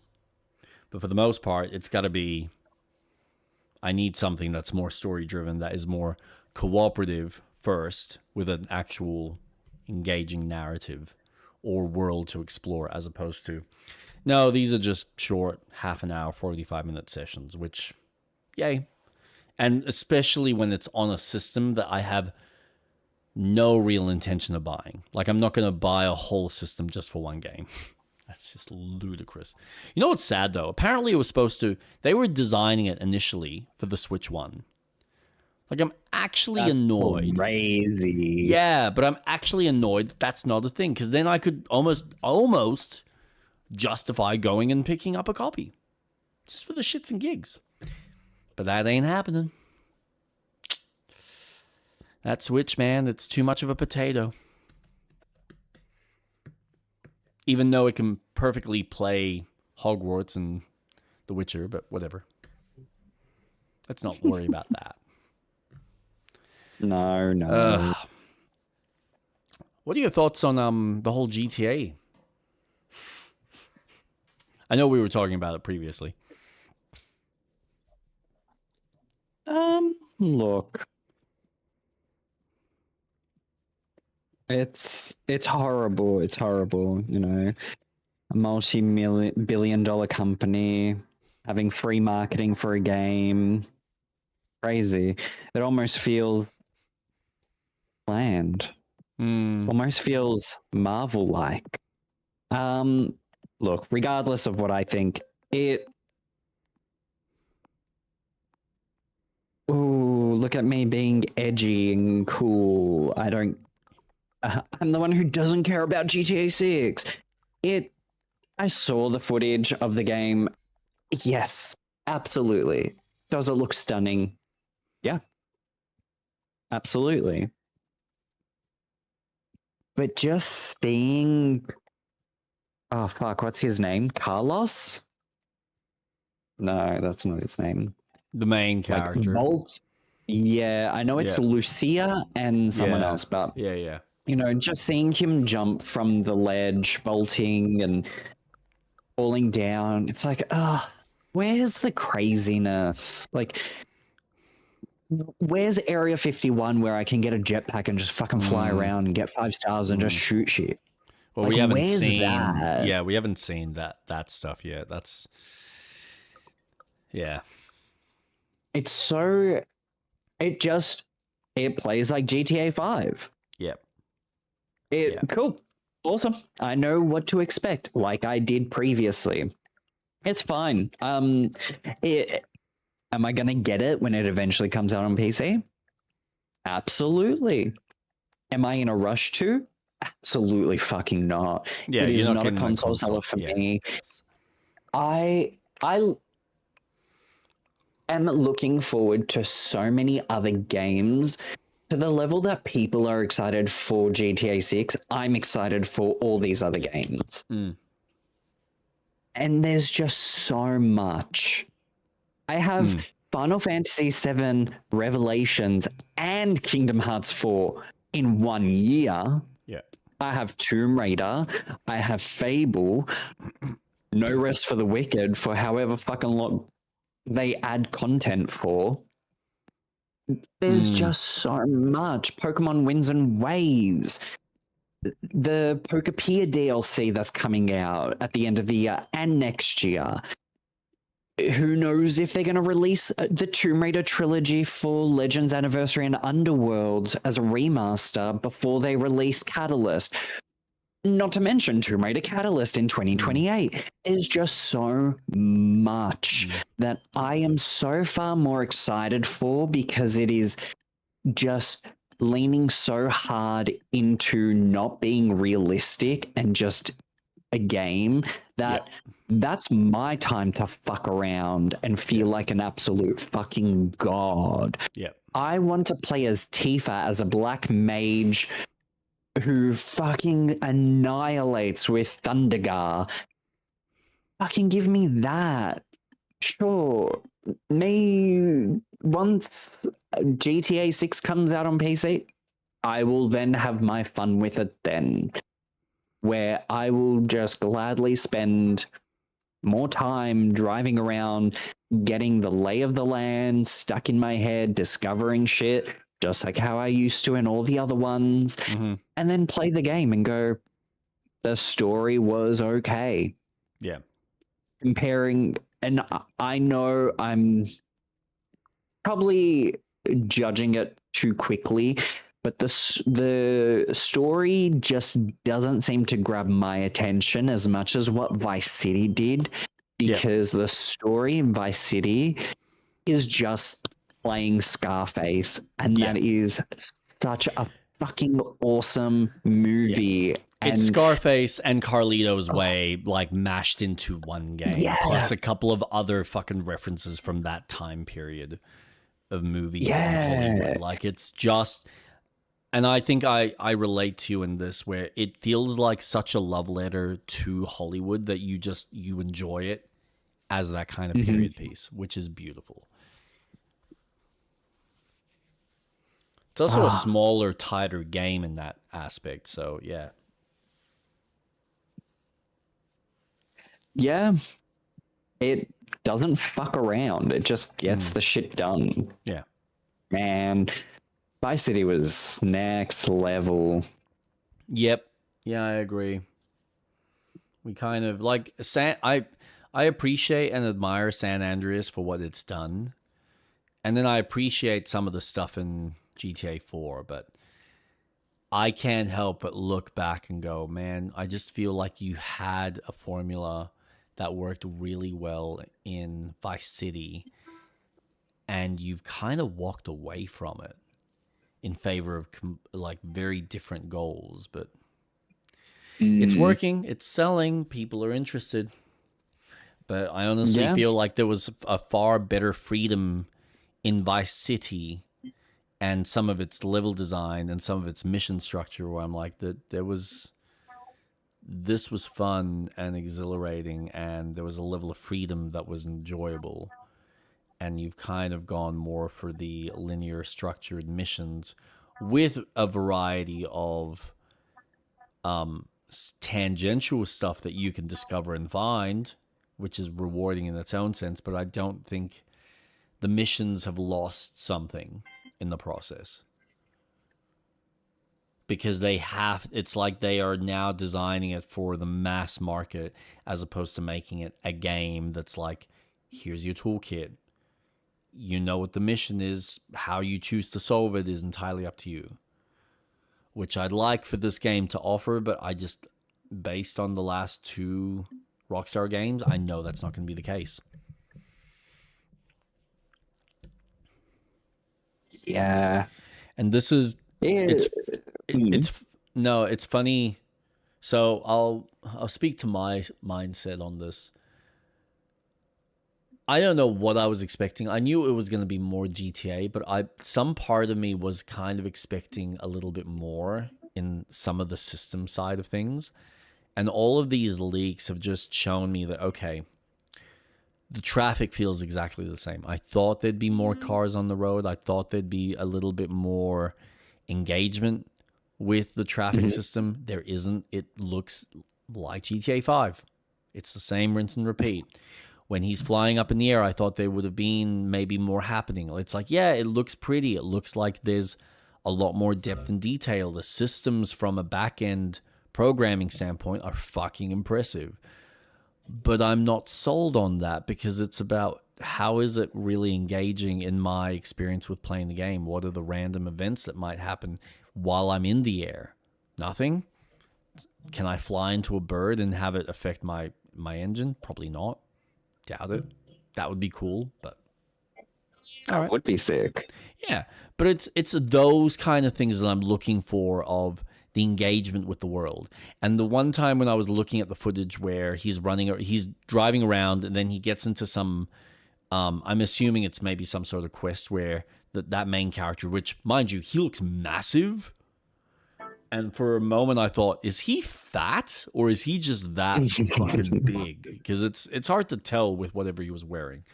But he's running around, he's dealing with the police officers who are trying to zap him with the taser.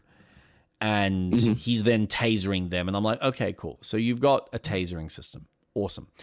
The one system that I noticed that they have tweaked is the police system. So I saw the recent footage from today where he's driving around, he steals a car, he's got the police on him, which he gets out of the radius, but then he's driving on the freeway and he drives back through a section where it's like the 3 stars pop up again, but they're not flashing, they're just highlighted because he's driving through a section of the city that's looking for him, that's marked in red. And I'm like, okay, so now there's a memory to the game where you can't just, when you escape, you can't just go back to where you escaped for what I'm assuming is some sort of time frame because they're theoretically looking for you in this area. How that works, I don't know, but that's what I'm gauging off of this gameplay. But everything I'm seeing just feels like, okay, it's just more of the same. I know it's going to look prettier. I know it's going to be of the graphical detail and depth of what Red Dead Redemption had. But I just feel like the gameplay itself is going to be cookie cutter in mission structure and will offer some interesting stuff because, you know, it's a modern day setting.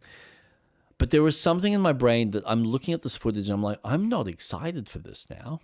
Like I am, but I'm not. I'm not like, oh, I can't wait to play this. Now I'm like, it's just more the same. Like, what more can I say? Now I'm more just intrigued by what is the story going to be, which theoretically this guy's going to release all the story information online, which is like, okay, cool. I couldn't care less because you're right. Most of these games haven't had super in-depth stories. Like they're interesting. There's some interesting world building and some interesting characters that you deal with. But I've never really felt overly, like I've never walked away. I'll use this as an example.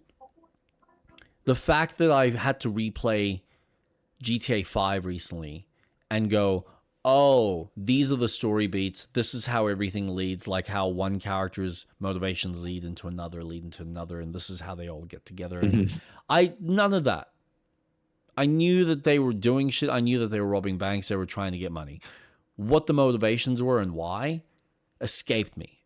And so replaying it when I'm actually like completely focused on all of that, I was like, oh, cool. These are all the motivations. But none of it really still sticks in my head where I'm like, that was super fun. And it's kind of the same with Red Dead where I know some of the basic beats, but because so much of the quests are just get into a sequence, have a gunfight. Get into another sequence, have a gunfight. Get into another sequence, run away from these people while you're dealing with a gunfight. Like, it's very cookie cutter. And I don't think they're as engaging as stories, at least for me, might be different for other people, as their other games. But I will say, Red Dead overall, 1 and 2, have been more memorable games in my head. And I think and this is the funny thing, is this game now, GTA, doesn't have the same level of excitement because I know exactly the type of genre and what's to be expected. Whereas with Red Dead, it was fresh. It's a new themes, new setting. You're dealing with a whole new array of mechanics that are linked in with the setting. Even though under the hood it's technically the same game, but there's something novel about it that sticks in my head. So I have a better memory of my experience playing Red Dead 1 and 2 than I do of most of the GTA games. And I'm like, well, if that's the case, then for me, having them work on a completely different IP, because the idea of a Red Dead 3 does intrigue me. I'm not going to lie. I would love them to go back even further and give me some like Native American type stuff, because that would be fucking cool. Yeah. Some Native Americans, some Civil War, like that would be a cool exploration of like dealing with that Western frontier. Whether they choose to do that, whether they've got the balls, I don't know. I doubt it, but wouldn't that be nice? It's touchy. But for me right now, I'm kind of going, you know what? I feel like I know that GTA is the moneymaker, and that's fine. Do the moneymaker because it's going to sell a lot. Your multiplayer is going to be fantastic for these people that want to run around and fucking shoot each other in a massive open world with all these other tangential side quests. And we can give you shop fronts and apartments and shit that you can spend your V-Bucks on, or whatever the currency is, the fucking GTA bucks. Awesome. Shark. Yeah, shark cards. That's it. Thank you. But in my head, I'm kind of sitting there going, okay, I want them to make a new IP. Or make Bully 2. Have the guts, make a Bully 2. Make something that is actually really going to challenge you, because now you're forced to not just do the same cookie cutter GTA and give us more of the same with like added little fucking mini games. Because that's really all that we're going to get an improvement on. We're going to get an improvement on some of the interactivity. We're going to have unique animations for these two characters. There's probably going to be a few, but it's really just going to be, hey, we're just adding more mini games. You've got basketball, I've seen. There's apparently pool tables. There's probably going to be some SWAT stuff, so they're all going to be like, oh, you know, it's almost like the hunting, but now you're doing it SWAT. Or like you're hunting predators or whatever it is. Like, it's very cookie cutter GTA types of quests with a lot more mini games to fuck around with, and maybe a few extra things that you might engage with from a businesses, whether it's drug dealing, whether it's like collecting cars, whatever it may be. But it's like, it's the same fucking thing, which is fine. But to challenge this team, to actually feel a sense of novelty for me from this team now, I want them to make a whole new IP. Whether you go futuristic and do something that's more sci-fi based, whether you go and do Bully, maybe you do another Red Dead, or maybe look at doing something that's, you know, make the game that the Mafia guys have been trying to make. Make your gangster movie. Make something from that era. That would be far more intriguing. Yeah. Because now you're defining yourself within the limitations of whatever the time period is or the genre that you're exploring, as opposed to, well, we know this is a modern setting. We know what to expect. And you're going to fuck around and do your weird little story quirks, and there's going to be some cool interactions, and I'm sure there's going to be a lot of things that we're going to discover and find, and things that we can do and not know about. But I'm not as excited for this game because it's like I know what to expect. There's nothing surprising about it versus getting them to make a completely new IP and then going, oh, wow, look at all these extra... Like with Red Dead 2, there were legitimate surprises. I'm like, fuck, I can do that now on a horse, or I can do that while I'm fishing, while I'm canoeing, while I'm doing this activity. That's cool. And the sense of discovery in the world is neat. In a GTA game, it's like, yeah, kind of expected. But we'll see. I could be blown away. I could end up playing it when it comes out in November, experiencing it for myself and going, you know what? Street Rat, this is probably something you should try. When you get a chance, I know it's another GTA. However, you know, there's like A, B, C, D, and here's all the things that I've uncovered. Yeah. But they could be a genuine surprise. Yeah.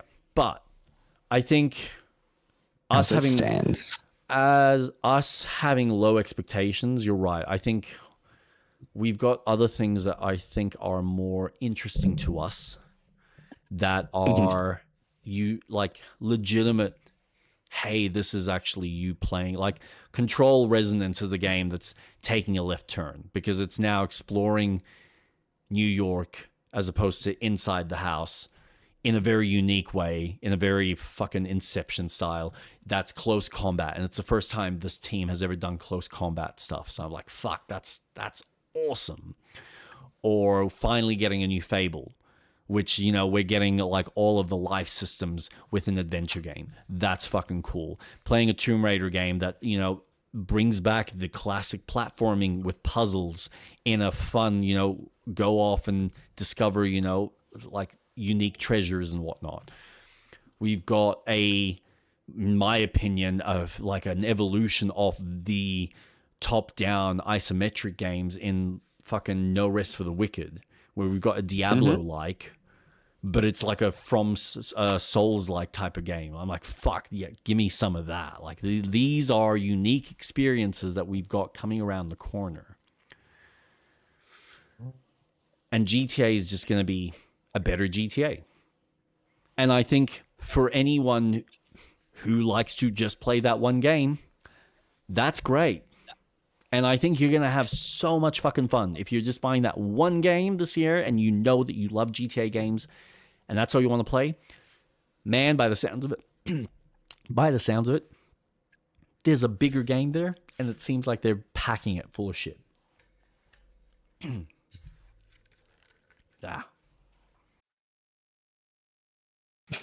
Water break. Yeah, clearly. Fucking hell. But no, it's exciting. Like, I think it has its... I understand the excitement. I understand the people that have waited a very long time for this. And it's cool. But I think you and I are probably on the same boat where we're like, let's... expectations a bit lower. Everyone's starting to let their imagine... And I've been there. Where you get excited for something like this and you expect it to be up here, and then you realize, it's technically here. It's good, but it's not as good as I was expecting. Okay. Could be better.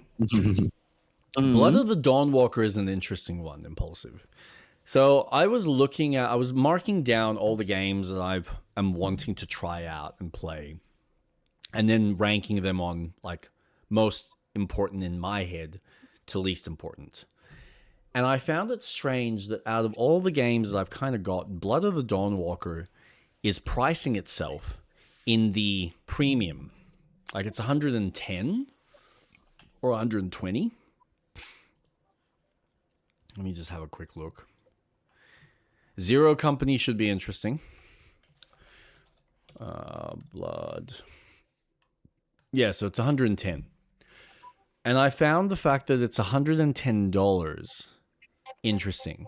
Not to say that it's not worth that price, But I do question whether, there are other companies and other games that are coming out. Like Control Resonance is, I think 70 or 80? 90, sorry. Control Resonant is $90. Plague Tale. This one was fascinating to me. Plague Tale Legacy is 68, so it's $70.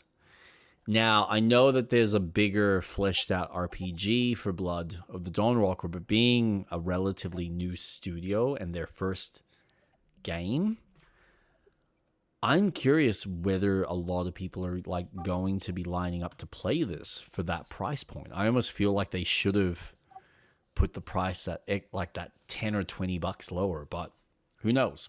I'm like fingers crossed for this team because I know this is a lot of the ex-Witcher devs, but I'm almost concerned that most people are probably just almost going to skip it and wait for it to go on sale before they actually give it a try and allow this team to, potentially have enough of a budget to make the sequel because they're planning 3 games.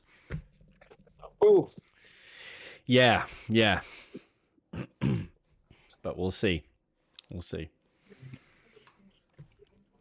I gotta admit, the story and conceptually it looks really cool, but there's something about I haven't seen a lot of the gameplay. Like, well, I have.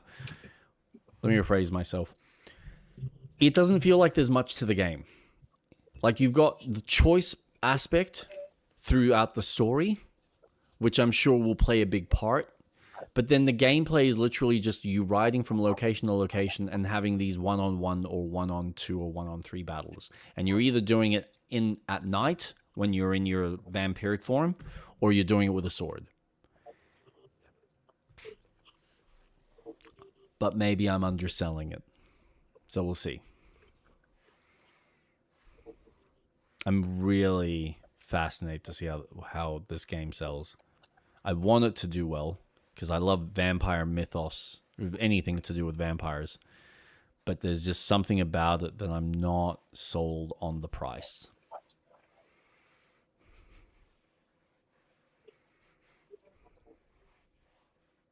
Do you have any interest in this?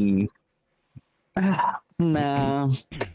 I looked at the gameplay and I was like, not for me. Yeah. There's something. It didn't grab my attention.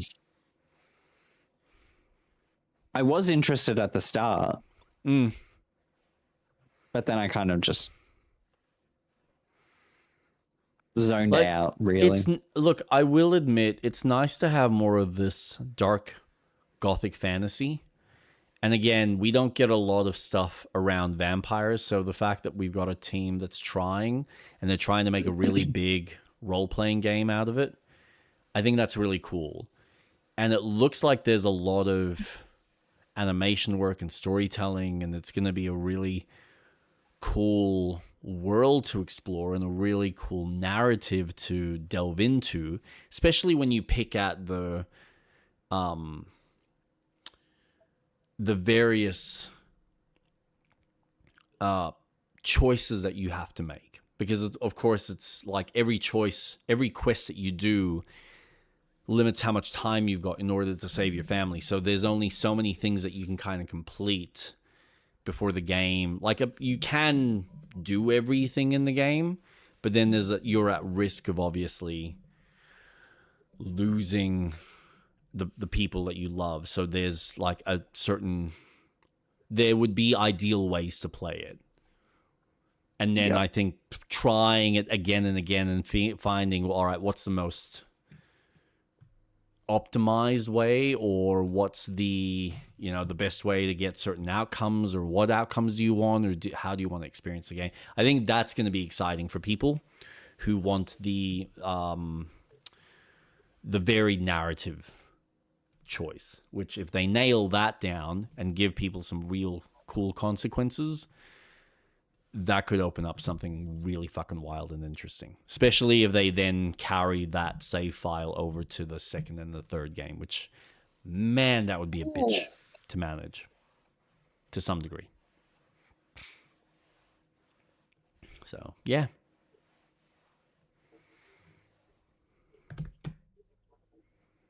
No, I think that's the major shit that I really kind of want to talk about.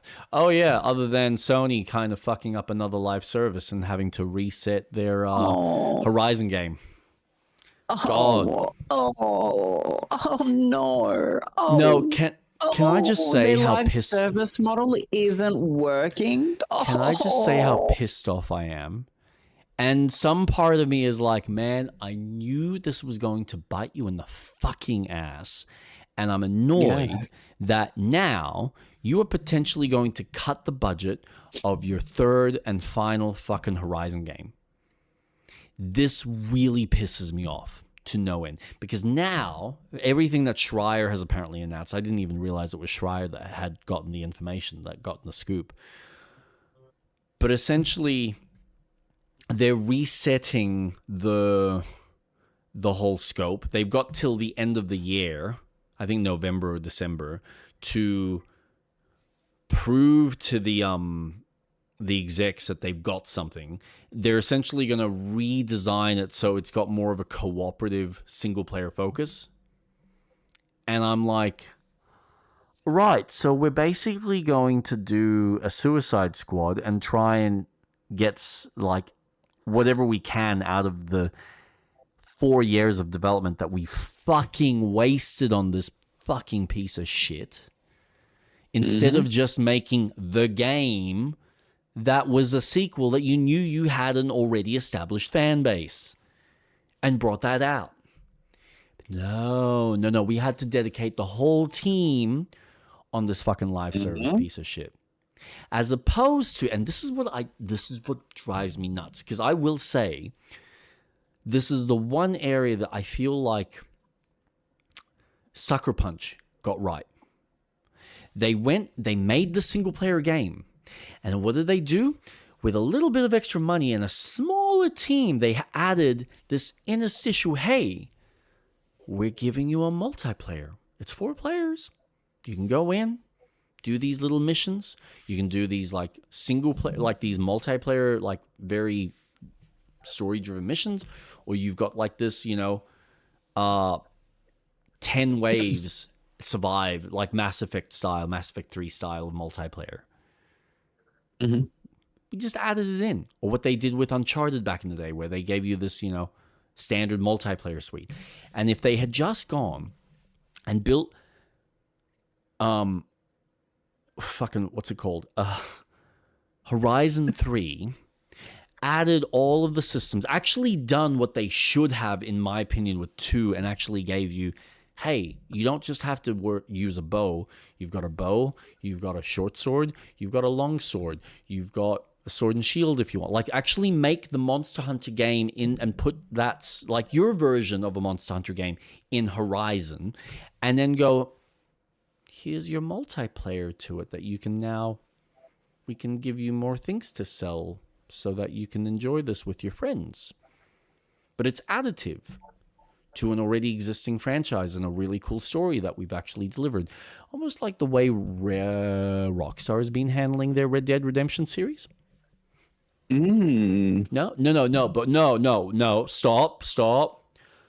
We're going to take this team that has predominantly done single-player games, other than the Killzone multiplayer games, but predominantly single-player games, that for the last 10 years have done nothing but single-player story narrative, and we're going to get them all working on a multiplayer live service game.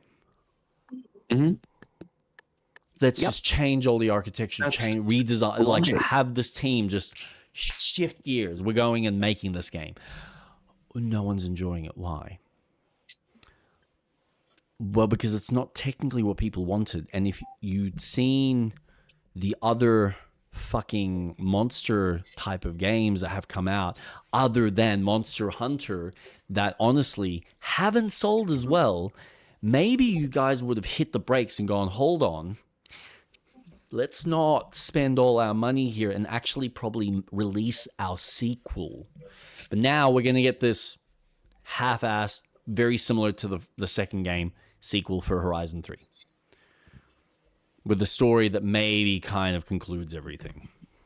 Which will just feel like Assassin's Creed 3. And it's like, you started off with something good, and then you gave us a really cool sequel, and now you shit the bed. Yeah. And here's all this extra, like, tangential shit that no one really cares about. And it's like, for fuck's sake, you had the landing, man. You had the fucking landing strip. And what did you do? You went, oh, Tahiti. Fuck me. And then another fucking trilogy is fucking ruined. Ruined. It's just infuriating. That's what frustrates me the most, is the loss of a better future product that could have existed, that could have also incorporated some of this multiplayer type stuff. Like, you could have easily, right, sat there and gone, all right, we want to add a live service element. We're going to make the third game that we made some of our money from the second. We're going to make the third game, and we're going to add a multiplayer element. We're going to focus on the story, but we're going to take some of the examples of GTA and then have another small team experiment with some multiplayer ideas within the world that we're building the third game in. And we're going to add these extra features, and we're going to add the other combat styles so that we can make our own Monster Hunter, and then maybe we can have a storefront that people can buy extra cosmetic shit and make some extra money that way. Does that sound like a reasonable way of developing a game? I mean, wouldn't it be nice? No. We're just gonna... We want unlimited money. Well, yeah. They do, but they actually don't. As you know, they have been realizing when they're closing down these studios, they have spent so much money. No, it's fine, because it's a tax write-off. If we don't release a game, it's a tax write-off. How do your investors feel about how you're just pissing away perfectly good funds? Like, you're paying people for nothing. Literally nothing. For tax write-offs? I'm sorry, what? No. That you're meant to be paying people to release a product. And all you're releasing right now is Wolverine, which people are bitching and complaining about. And I'm like, fuck, this game's not even out yet. And people are already losing their mind because mechanically it feels like all their other games and it's going to be very basic. Yeah, no shit. Can we just go through and look at fucking Insomniac? Is it Insomniac that makes Spider-Man and Ratchet? Yep. Yeah. Have they really done anything new other than add a few extra bells and whistles? Like, Ratchet and Clank has been the same fucking game. The same thing. You run around and you shoot a bunch of shit. And they just give you a few extra cool little moments in the game. That's it. Mm-hmm. And, I mean, you're experiencing it right now. Spider-Man 2, better version than Spider-Man 1, but you're still swinging around being Spider-Man. Been doing it for at least 30 years now. And just, it is what it is. There are just certain mechanics within those confines of a game that just work. You might not like it, and if you're sick of it, go play something different. That's why I'm playing Kingdom Come, because it's a completely different game that no other studio has ever kind of tried to make. There's other games to play? Right? I know. In this day and age, it's a shock.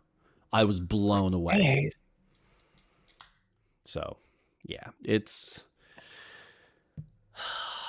People forget. I've already put my pre-order down for Wolverine, mind you.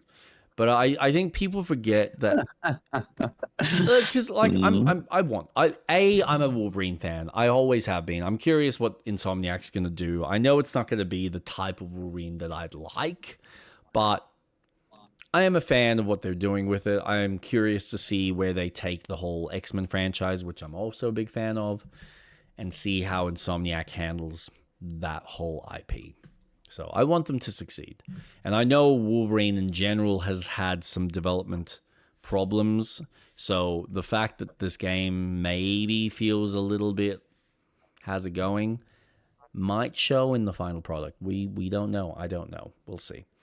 But it'll be nice to play something that I can just knock out, like 007, and kind of just be like, I played it for a couple of weeks. I'm done. Moving on. It was a fun experience. Had a good time. It was a cool roller coaster. Now go back and play something a bit more with substance. But yeah, it's always interesting to see people whinge and bitch about, the AAA space. It's like, guys, what do you expect? They are having to design by not by commission, by fucking committee. Everything that they designed is by committee. Like, I think I was watching what's his name? Man,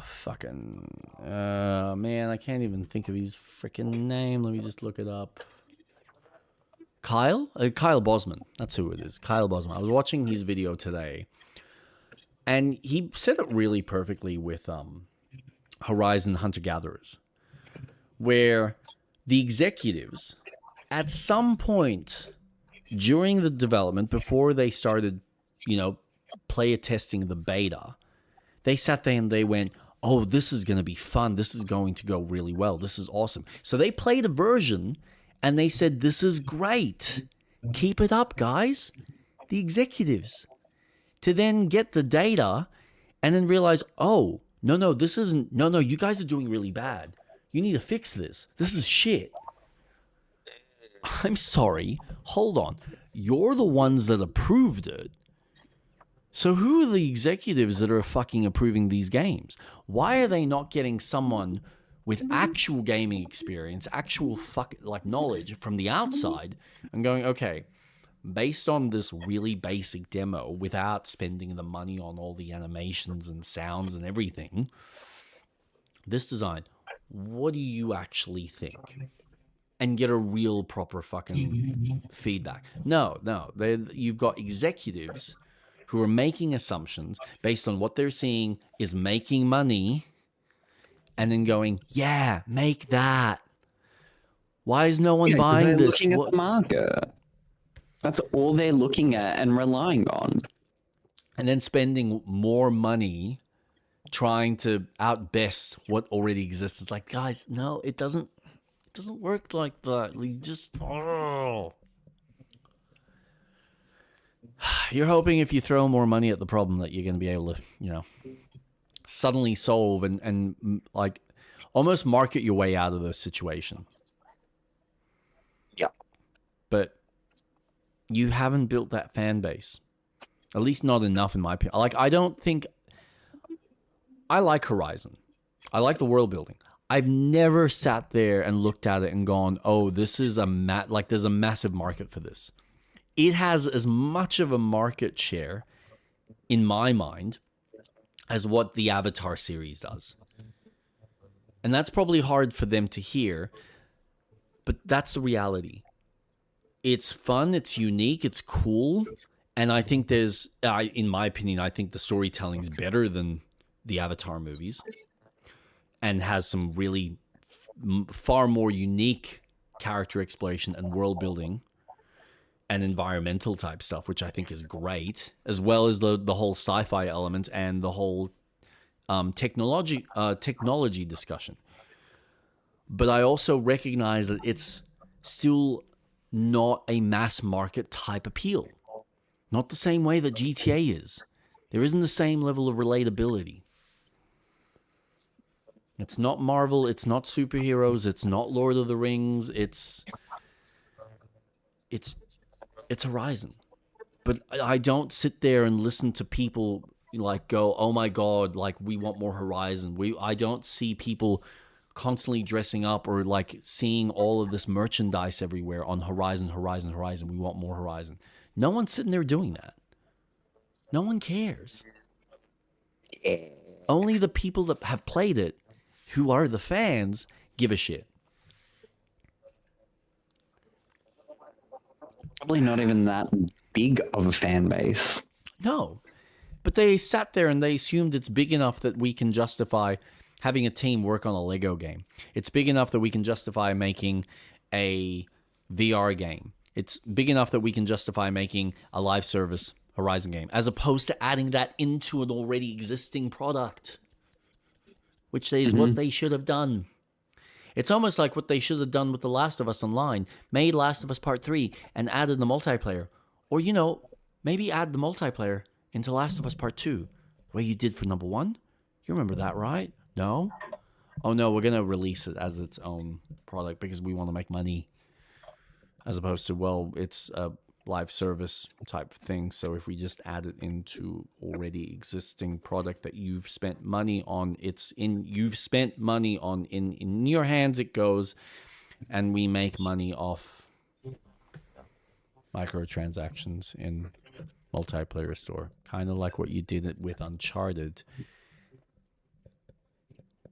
You fucking retards. I swear everything's backwards. They've looked, it is funny that they've just looked at the success of these like purely live service games.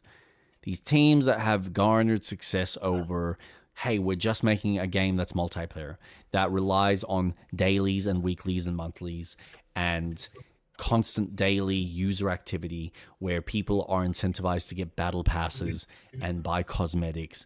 And they're just hoping that, if we've got one of our famous IPs, that we can just shoehorn that into the same kind of game and release it. Why is no one interested? Well, because this is a one-off that people connected with because the characters are unique or the world building's unique, or it's associated with an IP like Marvel Rivals that we're about to start playing that people are already relating to. Maybe.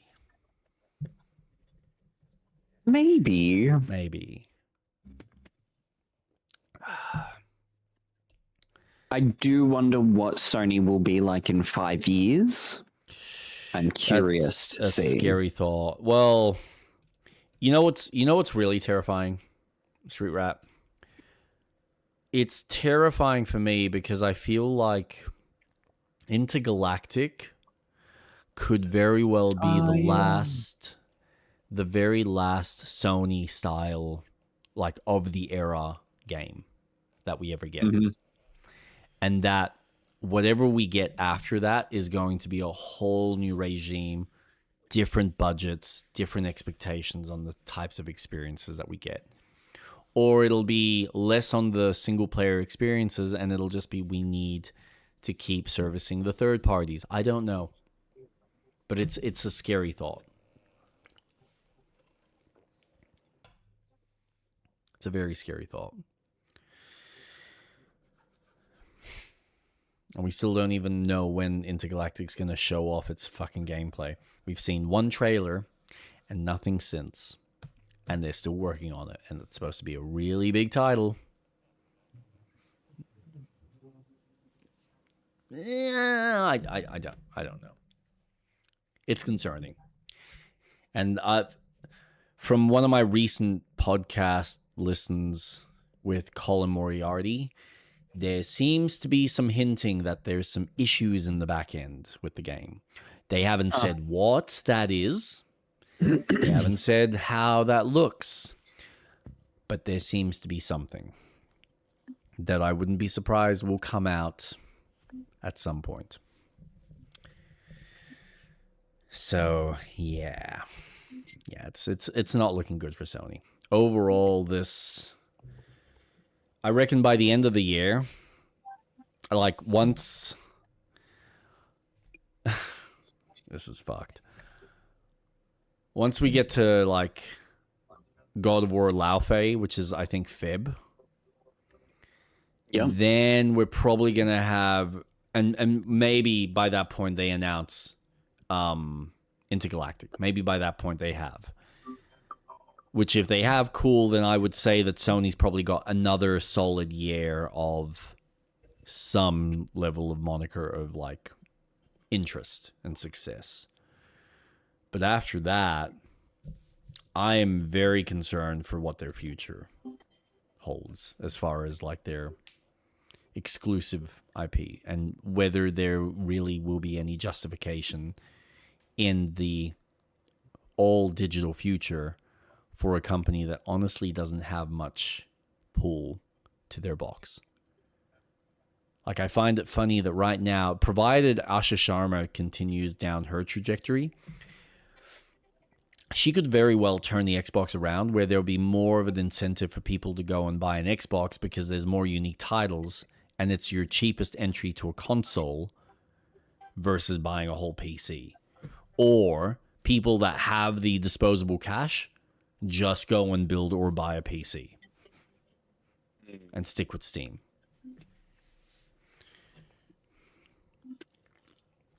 Because the only other avenue is really a Nintendo at this point. Sorry, Sony. Yeah. Like, your box is only going to keep pulling interest if it's got something unique about it. And having a flashy controller that, you know, has unique vibrations and uses up more battery than it really needs to is not people's intention of unique. Otherwise, VR would have sold way more than it did. And that's as unique of a gaming experience as you're going to get.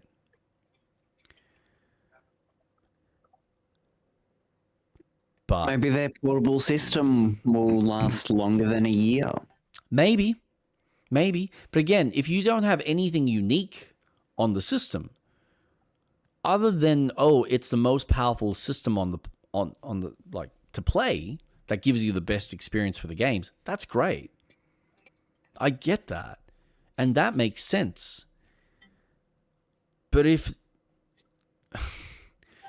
it's weird, like it's just bizarre, because like we're looking at an age for the next, 5 or so years where the cost of this tech is really expensive now for most people.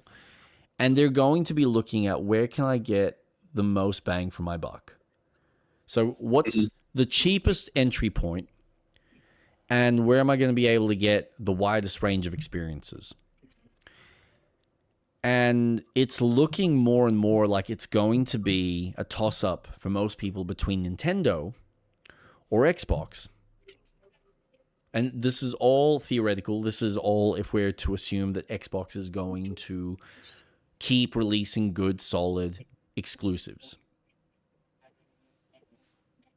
If they keep closing down their studios, then they've got no hope in hell. But if they keep releasing very unique exclusives compared to what Sony's releasing on a regular basis, it's looking good for Xbox. I mean, the only thing that Sony could potentially win out on is them purchasing and like doing the second party type stuff, where they release the game on their system. It might come out on PC, but it'll be like a only Sony exclusive type of deal. Or like, the regular 12-month type of deals, which not all developers are now willing to risk when they're like, look at what happened with Final Fantasy. They had an exclusive deal for the first 2 games, and now they've turned around and said, we're losing too much money. We're not doing that. We're releasing our game day in, day out on every system.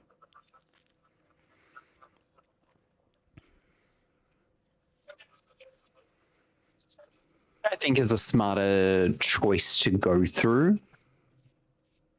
A third party. Yeah, but there's pros and cons to that. Like, depending on the deal that they get with a Sony or like one of the manufacturers, they might get the tech support, the help in order to port it onto the system, and it really comes down to what they feel is the best value for the IP. Because I'm sure that right now they're looking at Sony and going, well, you're the biggest console manufacturer and the biggest, the largest player base currently. That might change in 6 to 12 months. That might change in 2 years with the new systems coming out. Only time will tell.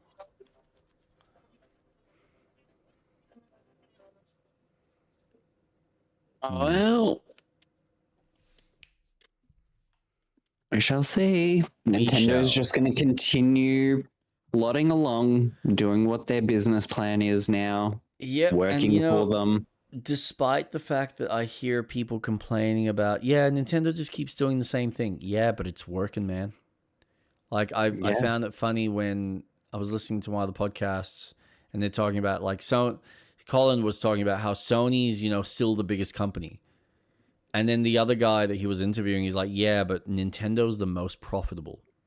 And then Colin's, agreed with him and said, yeah, that's true. I guess, they're not the biggest company, but they're technically bringing in more profit for less money that they're spending. Now, that is also one part of it is the fact that a lot of that is development in Japan. So they're paying less for their teams and their development. But two, they're just a little bit more mindful of how they're designing their games. And three, they've got strong mascots that they have constantly gone back to. So people are familiar with them.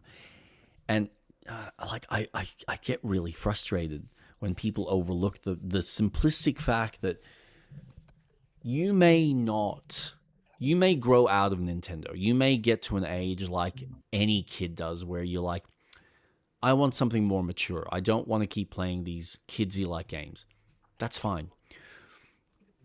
But we're always going to have kids, which means as a parent, you will eventually go and buy a Nintendo because you know that you had a great time when you were a kid, and therefore, well, you know that your kid's probably going to have a good time playing those types of games because they're heartfelt, they're warm, they make you feel cozy. They're not, these bloody gory, like we're just going around shooting. It's not a GTA. It's like, no.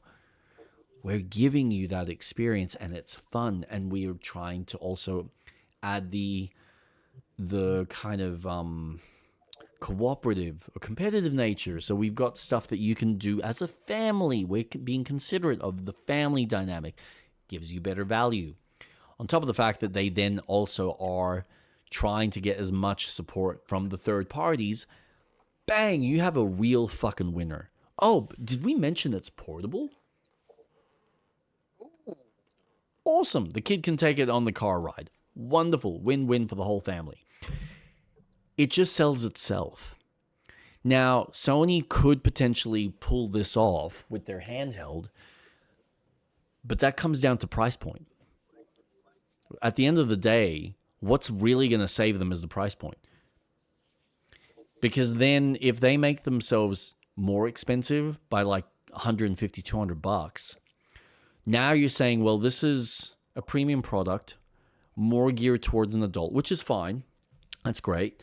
And I'm sure a lot of adults will buy, especially the ones that travel a lot, and they want something that's more of a high-powered gaming device on the go. Awesome. That's like the equivalent of buying the ROG Ally. High-powered console, you're paying a lot, portable, but it's really good.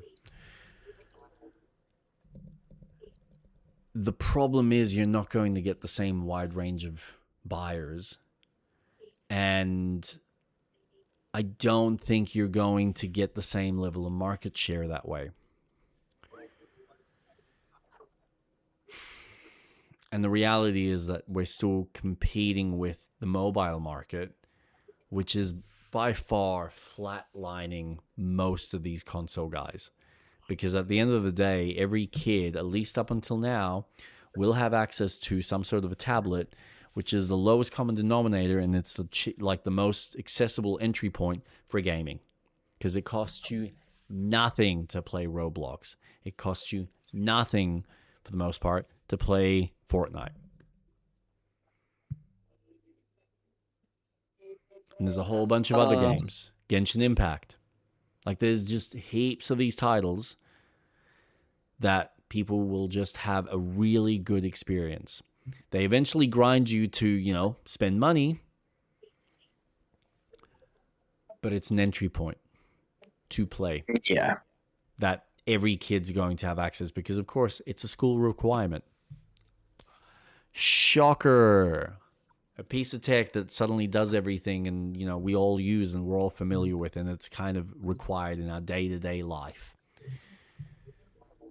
As opposed to, well, we also, if you want these better experiences that do exist, that some kids will probably get because, they might watch an ad and be like, oh, mom, I really want that. But notice how I'm talking about a kid. An adult, maybe. But unless you're already grown up with video games or you're someone who grew up with the arcades, how many adults who don't game anymore actually go out of their way to buy a console? And if they do, the most common ones are typically for sports or GTA. And they might buy one or two random games that they look online that they might have seen on an ad and go, oh, that might be interesting. But I guarantee you, they're the type that'll play that one game. Or it's Call of Duty. Sorry, I forgot one. Or FIFA. Sports. That's what I mean. Like sports, FIFA, NHL, your football, all of that, Madden. They are just going to buy a console, and they're probably going to buy whichever the cheapest one that exists or the one that all their friends are buying. And they're just going to be playing that one title that comes out once a year. So how much is your console really making when you rely on the profits of your IPs?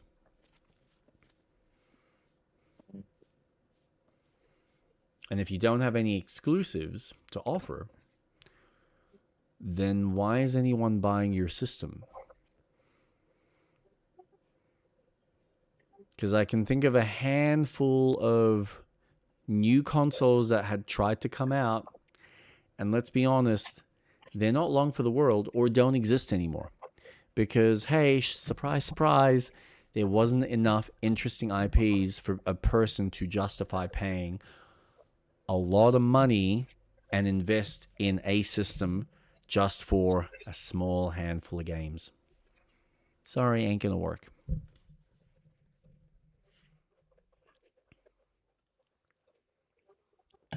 Like, I guarantee you, if Nintendo wasn't as successful as it is with its IPs, I guarantee you FromSoft was never going to spend money making an exclusive on that system. Mm. I just wouldn't.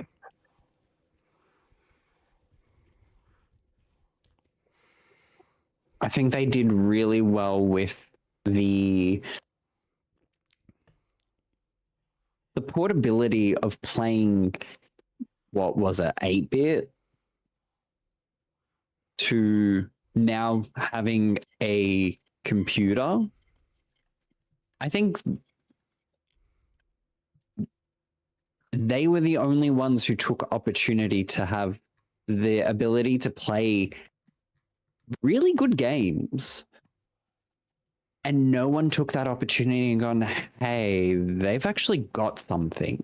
And by the time Sony did, they're like, oh shit, no, mobile is the way to go. Yeah. There is something here. Yeah. Look, and look at the Vita. Yeah. I think a decent handheld. There's PSP. Yeah, look, I mean, PSP I think is a great piece of technology, but I understand there's a lot of, I mean, Nintendo realized this, right? It would be hard to juggle having, like, you would have X amount of money per year that, like, you know, millions, billions of dollars that you have to divvy up between different studios and different teams. And then when you've also got two different variant consoles that you're managing, that in itself is a bitch. Because now you're sitting there going, well, you know, we've got a very specific fan base or a very specific group of people that have spent the money on the handheld. And maybe there might be a group of people that'll spend money on both, but most people are typically only going to get one system per year type of deal. So if you now have two systems with various games coming out, you're like dividing the audience based on their preference. And then occasionally you have that one person that's got expendable money where he's like, oh, I'll buy a PlayStation and an Xbox and a Nintendo handheld, or the Nintendo handheld as well as the GameCube, because I want to experience every single game that's coming out. And especially back then when we didn't have the amount of games coming out like we do now. So now we got too much. Now we have the opposite problem.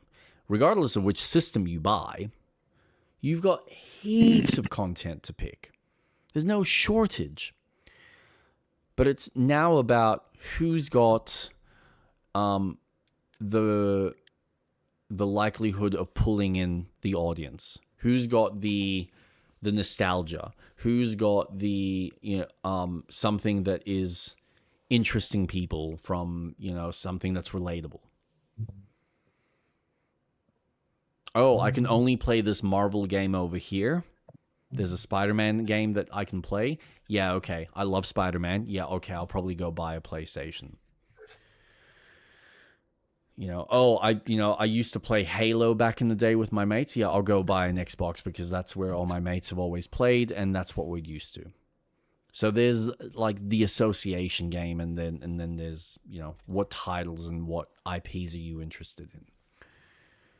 And there's a lot of, this is why I'm fucking shocked that Usher, closed down the studio that was making Blade, because it's like, come on. Like, Marvel is still relatively successful. You should have kept that going. You really should have kept that going. But whatever, she had a financial call that she needed to make. But it might also have an impact that Marvel cancelled the Blade movie. So why have a game if there's no movie to tie in for potential ticket sales? You're not wrong. I'm not disputing that. So that plays a factor into it as well, where they went, all right, it's not happening. Let's not waste our money. Let's put that money towards the other projects that we've got, or let's put that towards a completely different project. Bring something else to life. Mm-hmm. Awesome. Like that. Again, she's got to make those financial calls. It sucks. A lot of people have been losing their jobs, but to be fair, some of these companies have also, maybe been irresponsible with the spending from the COVID days, and then some. Like, I think, what's his name? Phil Spencer probably got a little bit too comfortable, got really ahead of himself, because there's a bunch of projects that he started that he tried to get off the bed and things just didn't work out. Like the Dragon game that was supposed to come out from the it wasn't Ninja Theory. I forgot the team that did Bayonetta, but they were supposed to make an exclusive. Platinum. Yeah, that's it, Platinum. So there's stuff like that just kind of goes to show, all right, he had best intentions, but kind of shit the bed. Or he didn't have the people underneath him who knew how to go to these studios, look at the games, and actually assess it and go, there's nothing fun here. There's nothing sticky. Like, that's the one advantage that they had with PlayStation back in the day when they had Shuhei. Because he'd go around, like, there's that famous story when he went and played God of War Ragnarok. Not Ragnarok, the 2018 God of War. And he's played, and he's played like their game, whatever they had at the time, and he's like, this is shit. This isn't working. It's not sticking. You need to fix this. And so they went back to the drawing board, fixed certain mechanics, fixed the Leviathan axe, and suddenly it became a better game for it, and people really started to enjoy it. And lo and behold, we had a successful IP after that. But it takes someone who has an understanding of design and fun in gameplay to kind of pull apart a team and go, yes, no, maybe. Which, for the most part, I don't know if Xbox has really had that strong leadership. So, whereas Nintendo, Consistently. Even if they had a shitty time with the GameCube and the Wii U, I still will argue that the Wii U had good, consistently fun games. I understand that people didn't quite jerry because they were kind of in that weird middle transition where they were trying to figure out exactly what they wanted to do, which is what the Switch was, and it was very successful for it. But I still, to this day, feel like the games that came out for the Wii U were just as fun, just as entertaining consistently as what had been released previously. Might not be to everyone's taste, but consistently have always had really fun games. Zelda Breath of the Wild is a fun game. It's not for me, but it's a fun game to play. And I completely understand why someone would be able to spend hours upon hours upon hours playing it and having a perfectly good time with it. Especially if you're a kid. Man, when you've got no time, when you've got no responsibilities, just sinking hours into something like that, fucking around with the world, seeing what you can do. Man. It's perfect. So, yeah. New DLC has been added to your account. Oh, good. Thank you. Man, what a chat. Oh. I still remember playing games for 18 hours. Yeah, those were the days, man. Good times. I don't think I don't know if I ever spent that much time on a game. Probably 8. I don't know about 18. Fucking hell. If I ever spent that much time on a game, Jesus Christ, I would have had a day off and I would have been much older because I don't think my mom would have ever allowed me to spend that much time on the PC. She would have lost her shit. My PlayStation 2 was almost always on. That's like my mate Jason. Okay. So I need to put Marvel Rivals there, and I'm gonna sneeze.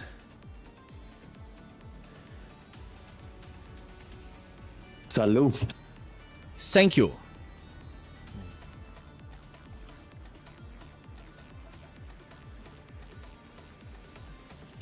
All right. Let's change that.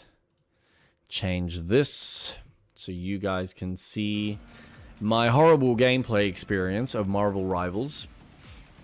You'll be fine. I'm sure I will be entertaining. Why is it not showing the game?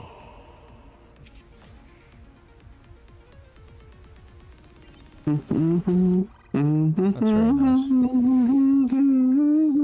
My game capture is not picking up Marvel.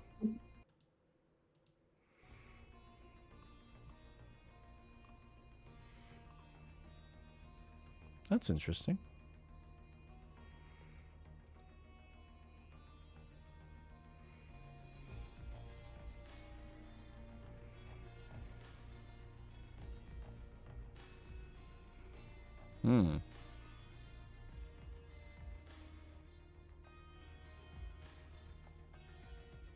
No, it doesn't want to show the game. Are you having any issues with presenting your game? Nope. On stream? So it's just me. Mine's on.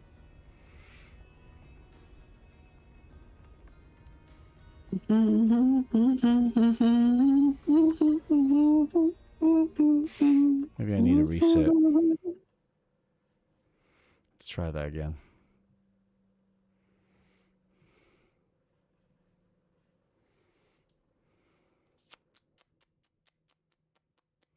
Copilot? I don't want you, Copilot. Fuck off.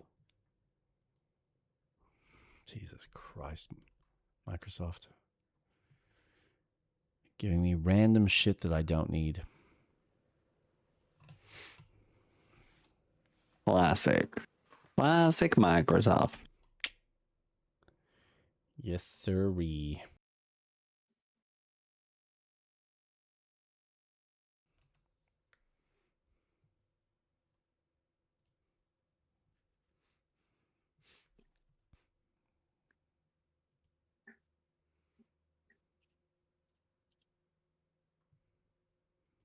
So what's happened with the game? It's just a black screen? As far as my stream, like it's more OBS. OBS is not picking it up. Oh. Yeah. Like even right now, it's picking up the audio. So it's recognizing that there's something there. But it's just not showing the game.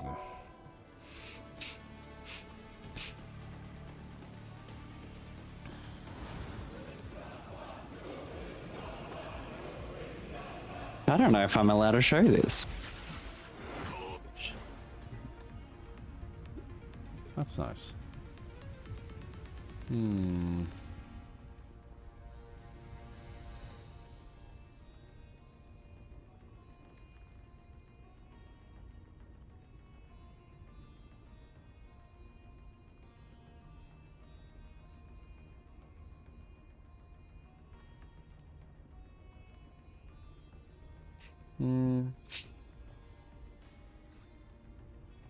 Use anti-cheat compatibility hook.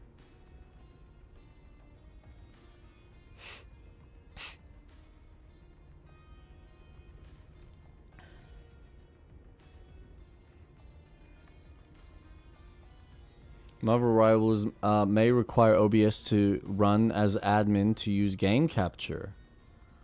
Oh. Really?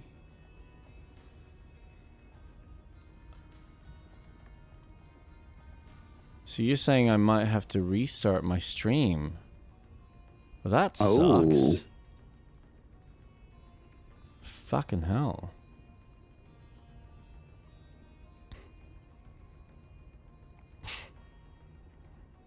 At least it gives me the that information.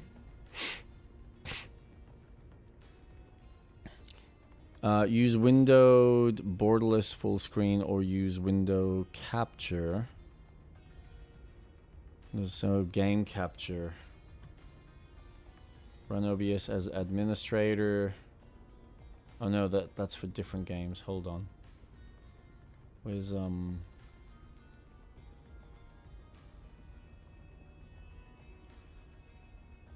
Wee.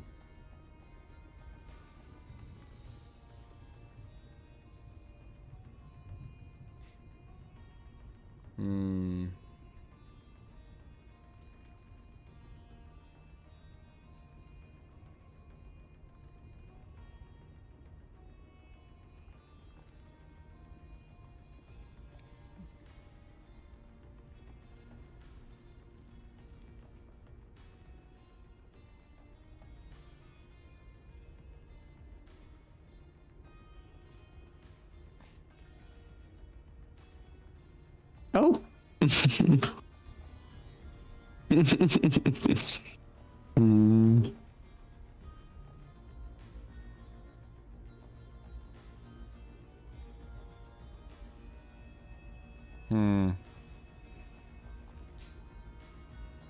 You don't run your game in OBS in administrator mode?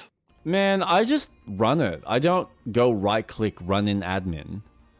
I would assume that it should just run in admin.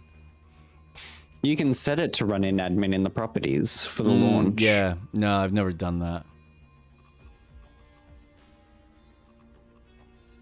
Now, here's an interesting thing. Why can't I change borderless windowed? Why can't I change that display?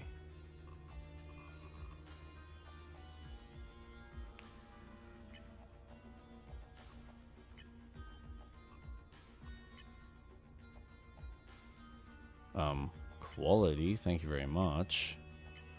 Quality mode.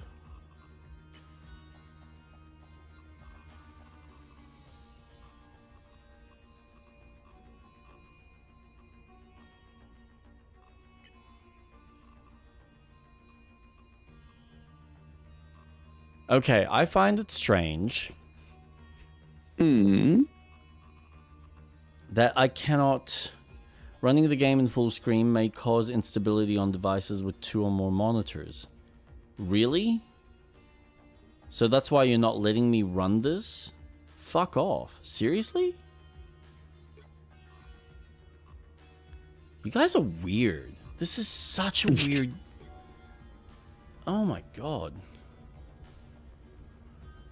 Hold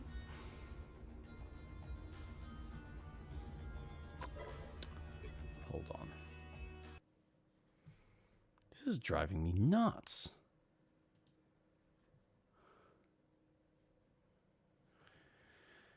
Okay. Come on. Is this cross-platform, I'm wondering? Yes. I don't know if I've got it installed still on my PlayStation now. Because that I know it would work. 100%.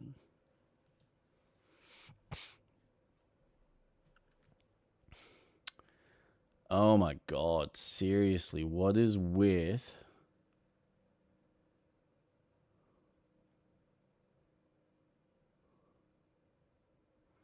Your options, this whole UI is fucking... Oh, there it is. Yay! Exit launcher when game starts.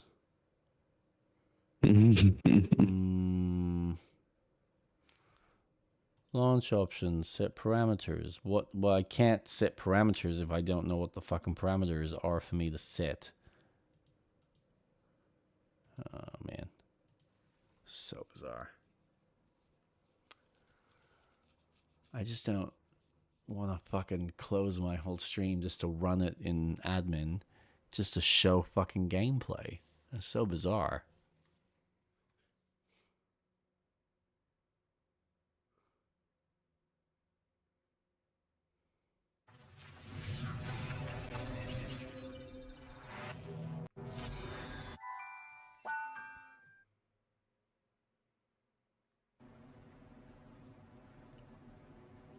By the way, why is this game 150 gigs? Like, I'm sorry, Good question. What? Good question.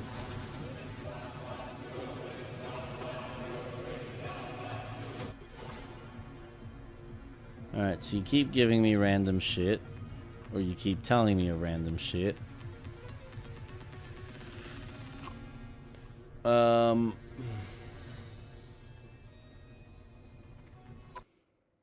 Yeah, I literally can't.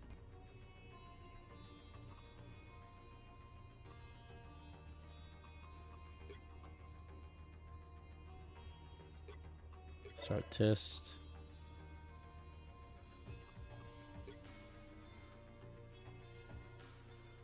Performance test the fuck out of my system. Tell me how good my system is. With all your fancy animations. Naturally. Yeah, look at that.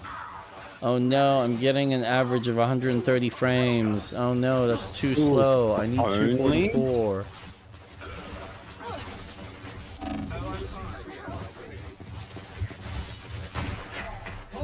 Whoa. So you can hear the audio, guys. I'm really sorry. There's just nothing. Oh, damn.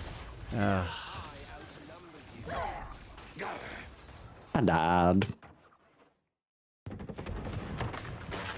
Yeah, just playing against bots.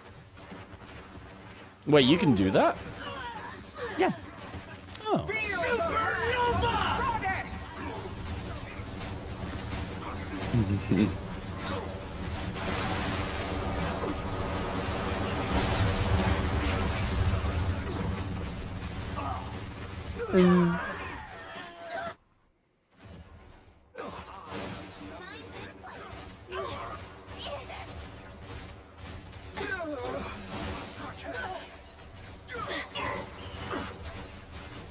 BG3 still works fine with OBS, I bet. Yeah, yeah, it is.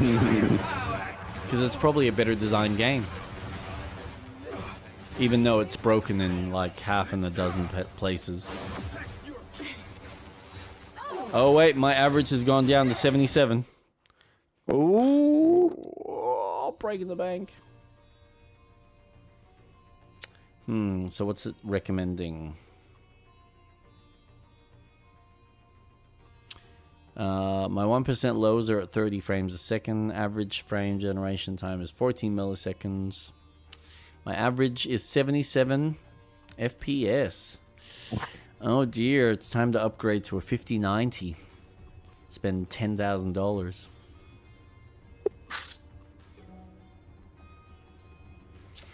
I need them extra frames, man. I just need them. You gotta give me them, please. Nah.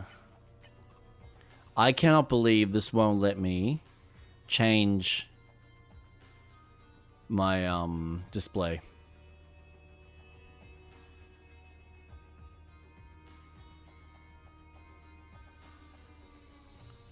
Actually, I want to check something.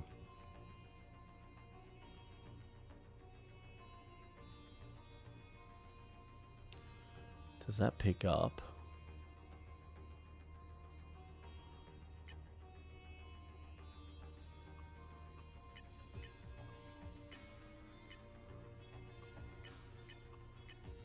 Wow, it's just automatic.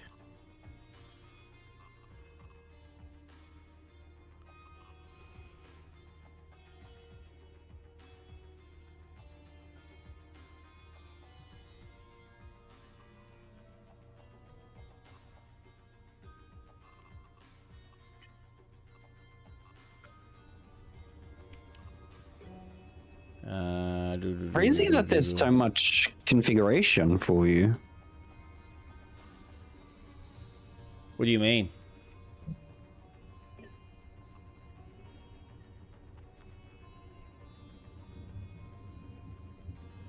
Again, it must be because you've got yours set automatically to admin, whereas I don't.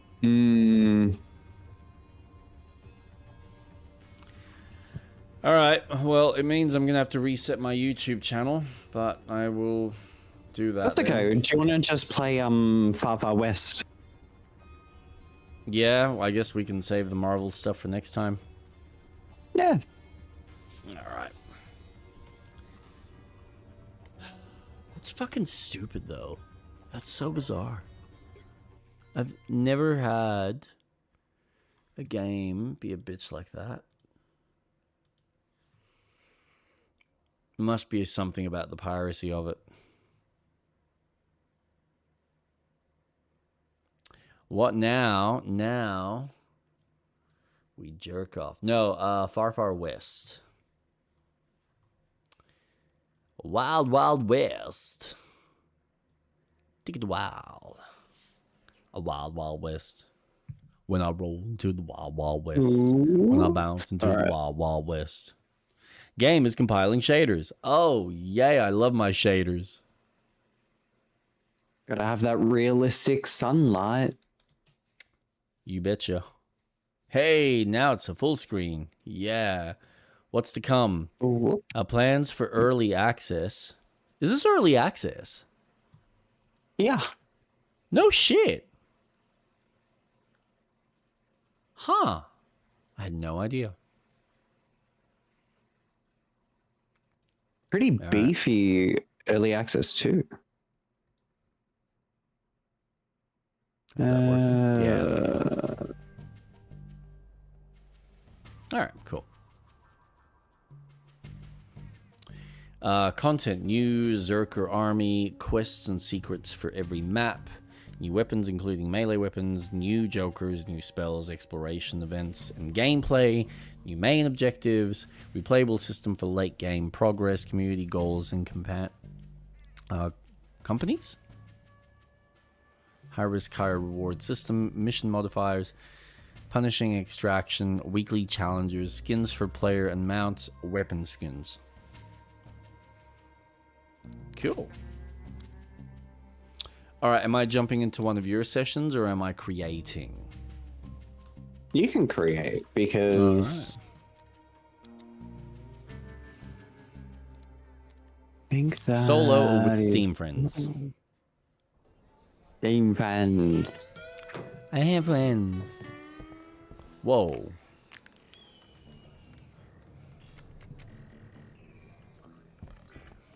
Okay.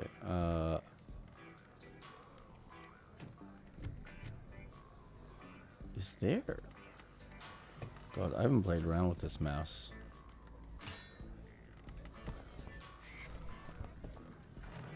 My God, that sensitivity. Okay. Oh, you jumped in? Yeah. Oh, that was easy.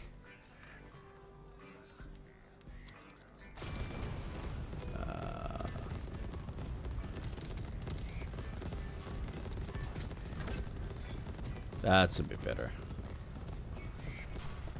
It's from my brain.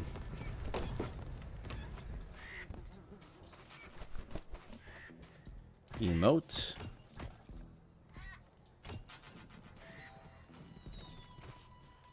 Battle cry.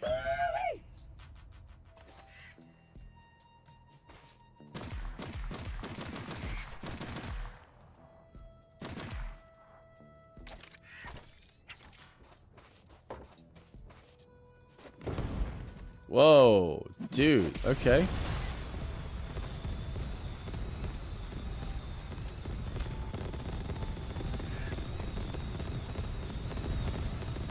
What did you just throw out?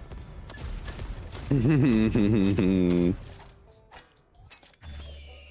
you like to know? Well, I would. That's why I'm asking you.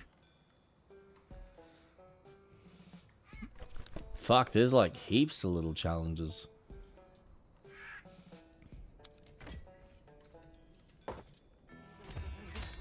You get magic abilities.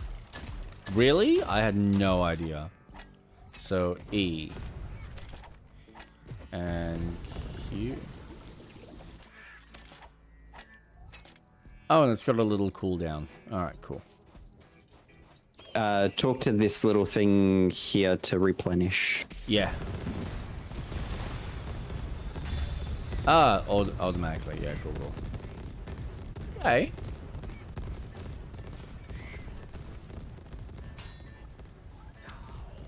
Make sure you check out every shop before starting a mission. I'd hate to see another hunter tossed in the landfill just because they didn't get gear up. Did you leave? Did you leave me? I'll be there in a Where sec. did you go? Why did you leave me? Do you not love me? Well, you drinking something, or are you just here to make some place prettier? Villager. I ain't coming back tomorrow, lest the booze misses me. Blink. War is just theater where no one remembers their lines. And everyone dies in Act 1. Jeez. Woody. Of course I'm cheating. Winning all the time is the best. This guy cheats every day. But I'm so terrified of confronting him that I just play blind. Okay, is that because he's shaped like a bomb?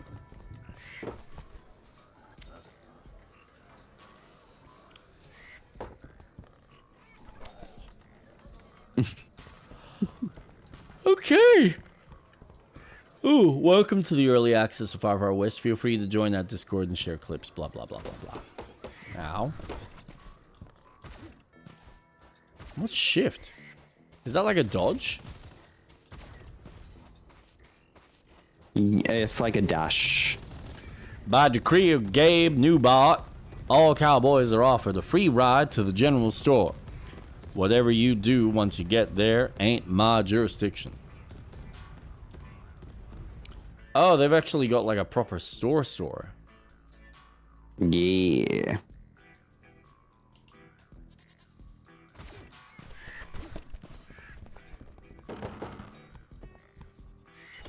Customize hero, skins.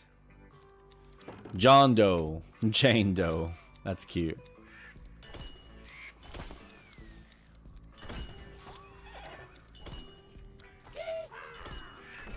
Okay. So we've got cosmetics. We've got 1, 2, 3, 4, 5, 6 types of guns. I recommend selecting one so you can start collecting the blueprints when you're in a mission. Selecting what? One of the loadouts. So back over here, where I am, this NPC essentially, you want to... So if you want your main gun, you select the quad sight cylinder and select one of the long range weapons. So right now, I'm tracking the minigun. Yeah, but I've only got the quad cylinder. Correct. So if you select into it, you can then select one of the other ones. There is no other one. Oh, you mean like the one and only one? So track fragments? Yep. Okay. I see. Can you track more than one? Tracking this item one labels at a is right. time. Okay. Okay. Cool. Thank you for that. That's all right. This guy over here is essentially your upgrades. So Level as up, you continue through the game, you can then increase a certain amount up to 20 upgrade slots for one of the 5. Okay. And this guy in this tunnel is your mage. So the more you use that spell in a mission, the more it will gain experience. Okay. So can I switch? I can switch at any command your doll to drain the enemy's health. So I can technically change my spells. Yep.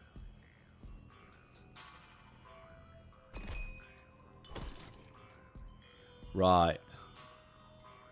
And as I use it more, it levels up.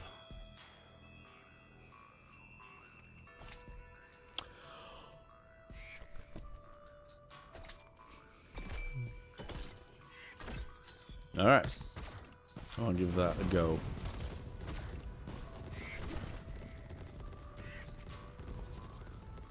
Hey, Sheriff. Hold the line, I got him. I'm flanking the flank. Biscuits and so.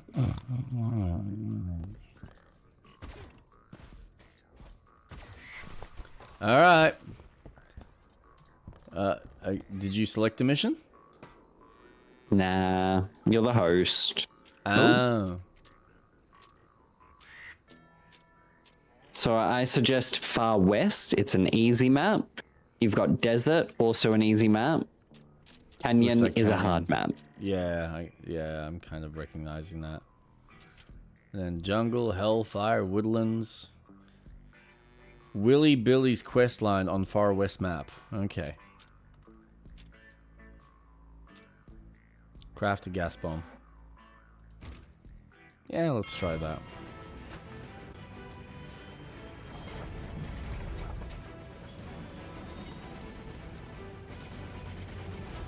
Whoa, it's a flying train. Mm-hmm. Yeehaw. Now, there's other things to do than just this. Uh-huh. Main mission. Yep. You've got question marks, you've got the hillbilly icon. Explore. But it does give you a general, like, navigation of here, head in that direction, but you can kind of veer off. Correct, yeah. Cool. Alright. So I guess, do we have a map that we can look? Yep. Tab. Ah.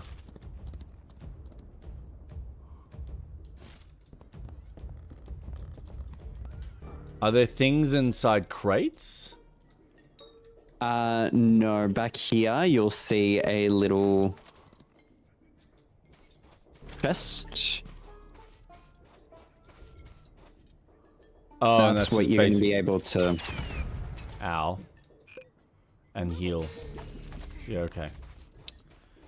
How do I get on my horse? X. Oh, are you playing on controller? No, keyboard.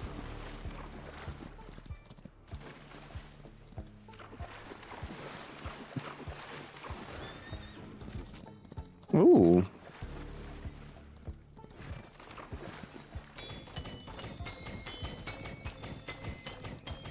So there are things in the environment that you can find. Yeah. Oh, shit. Whoa, whoa, whoa! Sorry. No, I didn't realize... Yep, cool. Oh, that was a bit of a waste.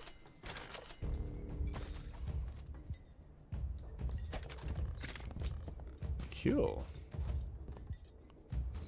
And, alright, so most of this is pretty much... Dynamite!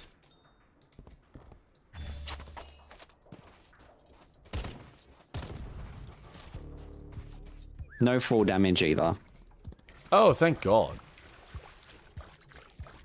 Look out. You got skeletons.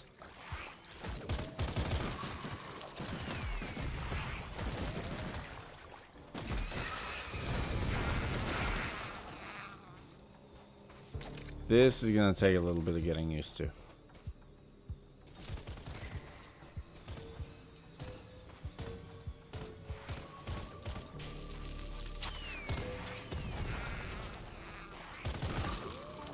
Ooh.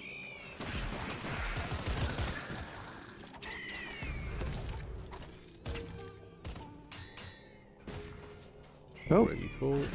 Stupid bird. So you want to aim for the skulls? Ah.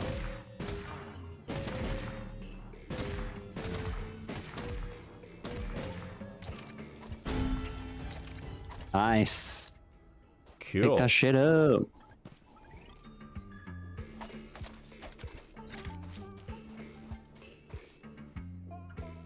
That's my sidearm. Yep. I guess, do we want to head for that boss? Or whatever. What is that? Yeah. That is the hillbilly side mission. So to do all his missions, you have to replay this map 4 times, and you have a choice of 3.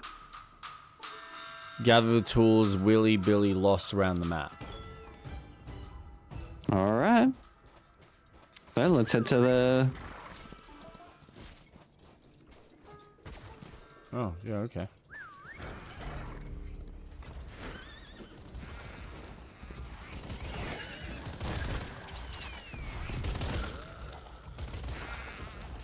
It's my, Q is drain, and then E. Okay. Oh, and that shoots you out. Alright, that's good to know. You can pick it up. Oh. Like, I don't mind you interacting. I'm gonna be watching and learning from you anyway. Then we go back and hand it in.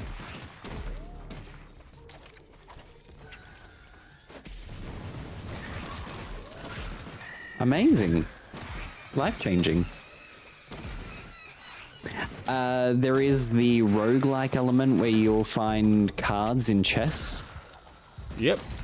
There are certain areas where there will be... Whoa! Shit! Did someone have a run-in with a nuke? Yeah? I didn't realize he was gonna explode that big. Yeah. It was huge. Yeah.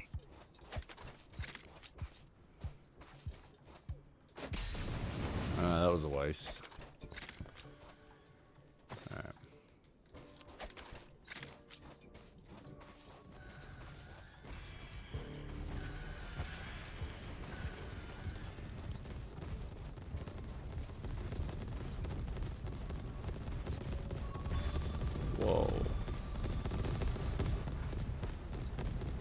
Don't mind my abilities. So you can mix and match things. Oh. He's good, he's good, he's good. He's a friend. Yeah, I can see that. For decades, this church has stood as a beacon of hope for common folk. Oh. There is platforming in this game. I completely forgot. That's okay. So if you head up... Yeah, box.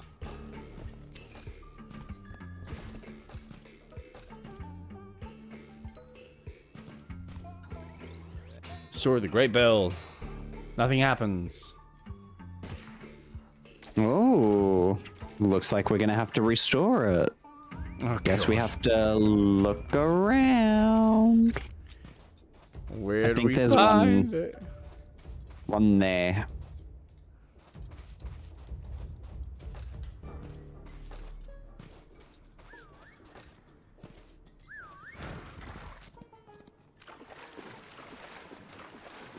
Oh, sick. Ooh. Okay. I found something that I want you to try. Hold on. Oh, what was that?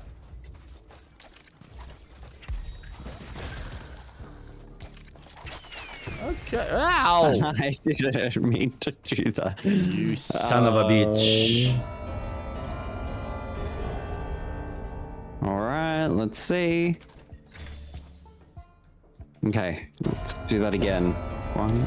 Wait. Oh, there's an order? Yeah.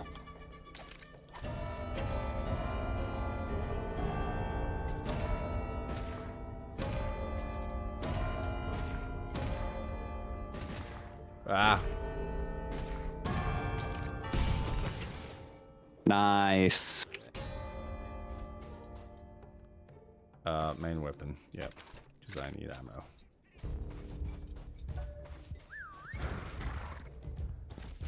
Now, over here, throughout the map, you're gonna find little random events that can occur. Hold on, because I'm going to restore the bell. Oh, you need 2 more. Oh, what? Oh. It said 1 of 3. Oh, I missed that detail. Heh. Heh. Heh.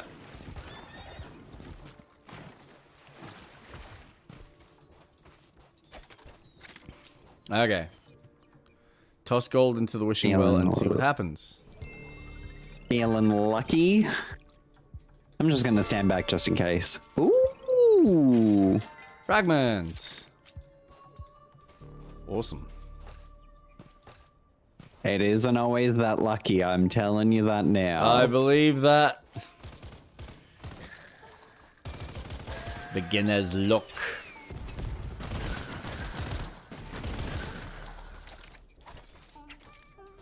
Alright, there's a quest right here.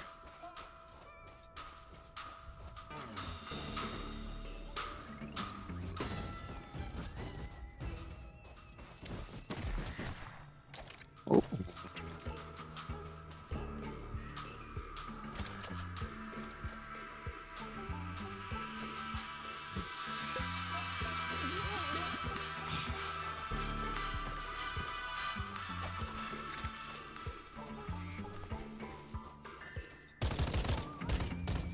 This is, this is much better than I give it credit. It didn't look anything like this. Nah. And this is nothing. This is an easy map. Yeah, I know. And I understand why it gets chaotic. Because, yeah, you almost do want to kind of start making it a bit harder. Oh. Enemy... Oh.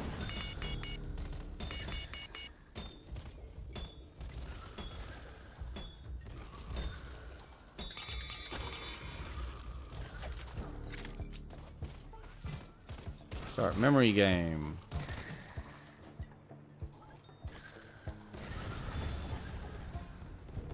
Whoa. Wait, what? It must be placed in the correct order.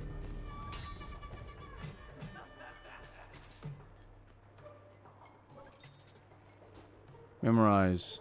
Oil, chili, oil.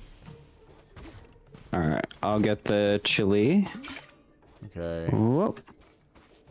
Alright. Okay. Oil. Chili. Alright. So it's always in the same location. Yeah, it never changes. Alright, cool.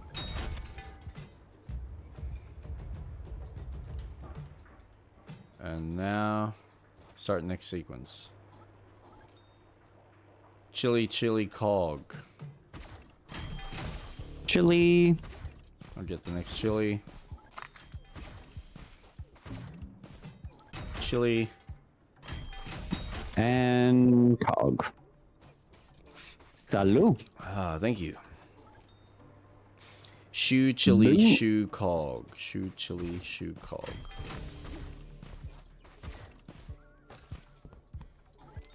Alright. Shoe. Chili. Shoot. Was it cog? There's a cog. Yep. Alrighty, here we go.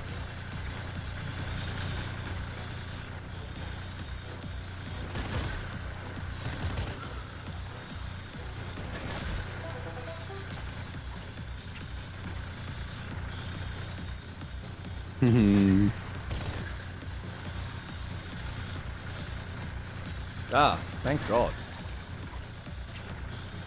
I was wondering when there was going to be, like, more coming from a different location. Stopped? What do you mean stopped? No. Come on, no! Stop! Ah!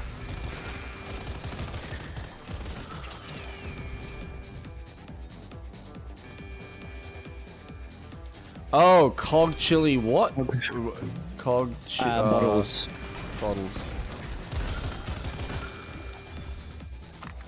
I'll go for the bottles. Yep, thank you.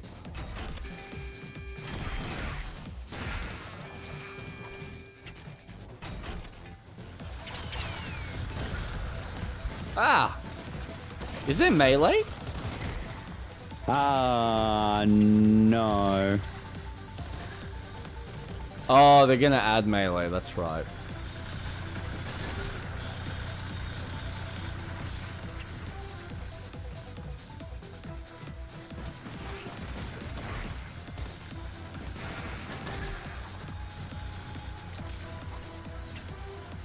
Come on, you sack of shit.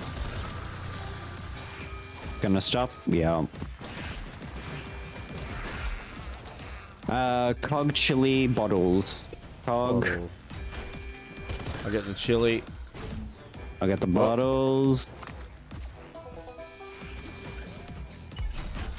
Oh. Nope. Alright.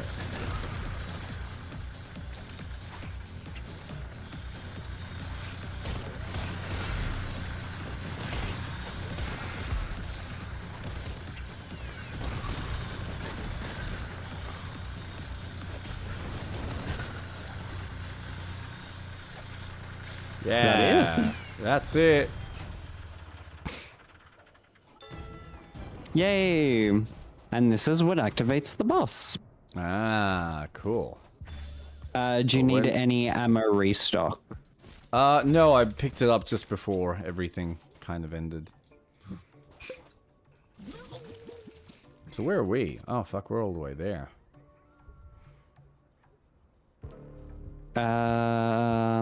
Oh, they show up on my map. So I could tell you where the secrets are.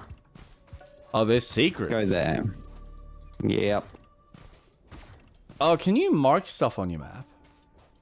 Yeah, you can ping. Middle mouse button, I think, pings as well. Oh, there it is. Wait, Oh, here. Oh, hello. There is 10 of them around the map. Cool. Do you have to find all 10 in one go, or you can find them, like, Oh, you can find them over the course of many matches. Yeah, awesome. Yeah.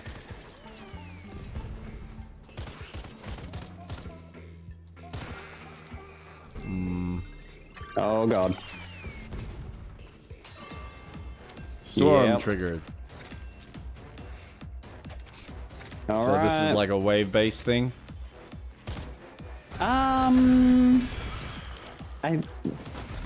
Maybe, unless it's permanent. Oh god, now I'm playing fucking ah.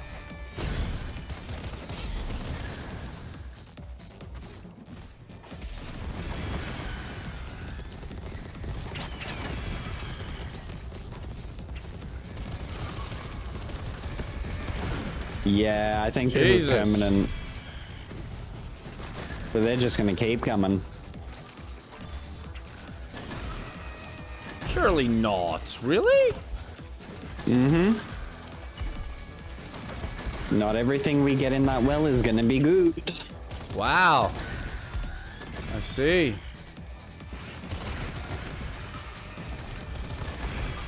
This is like fucking serious Sam shit.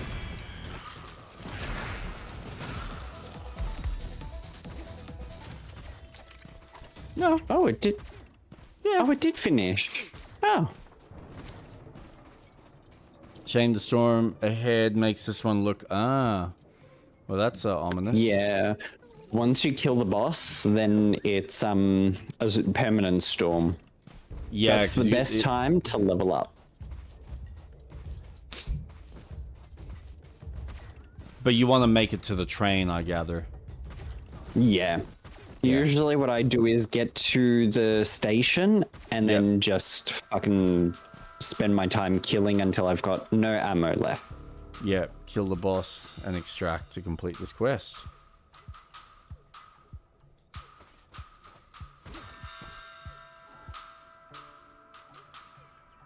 Oh, so I can't even complete this quest yet. This one? Yeah. Oh, no, it is completed. Oh, no. Oh, is it? Oh, for me it says it's done because I've done that quest. Oh, does it tell you to kill the boss? Yes. Yep. Okay. Cool. We can do this side quest. Oh, I keep forgetting I've got a fucking horse. I do love how fast you can fucking... Yeah. You cover large amounts of land with this one. Ah, no. Matt is not ready.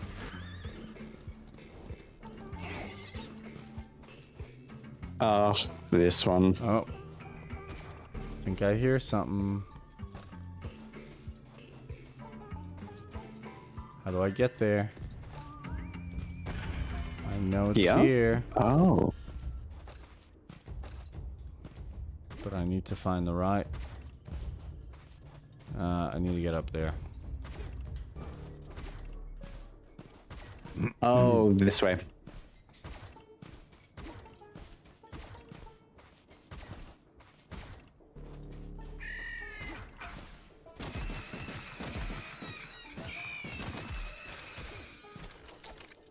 I love it. They're birds, and they're like having to follow.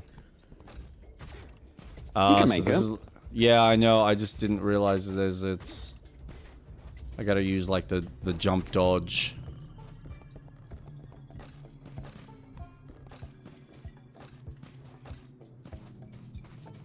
Hey. That's two. Can you see the other one from up there?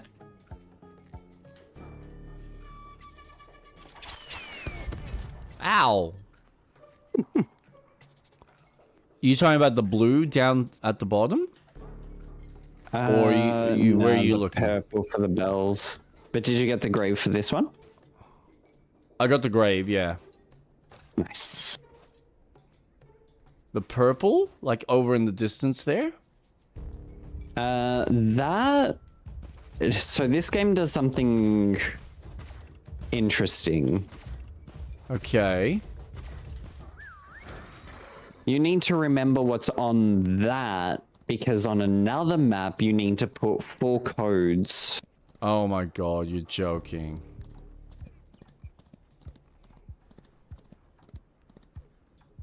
So I need to remember that as a code, is what you're saying? Yeah.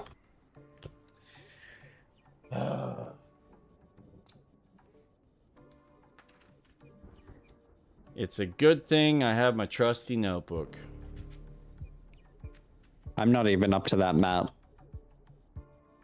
Well, doesn't matter. Might as well write it down.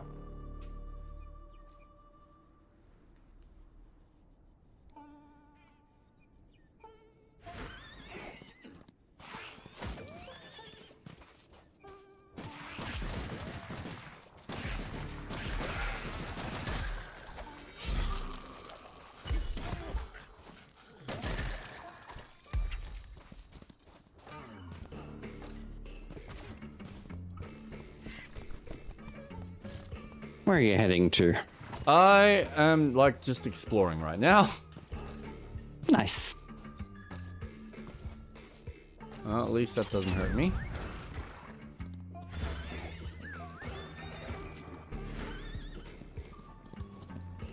Whee! Ooh, anything here?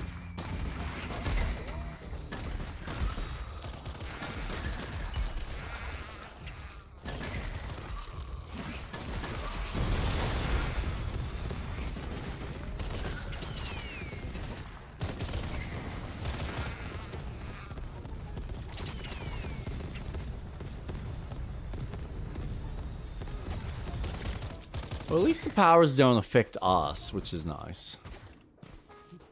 Yeah, they do. Oh, they do? Yeah. Oh. I just don't think as much as...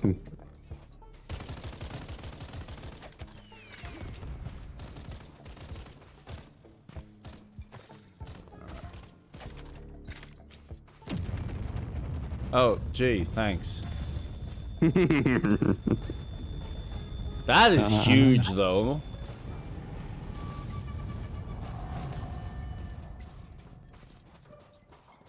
Like, not gonna lie, that's, they've done a good job with that. Yeah.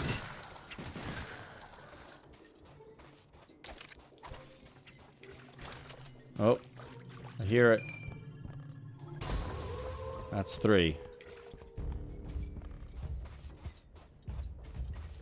Alright. Let's go to the satellite.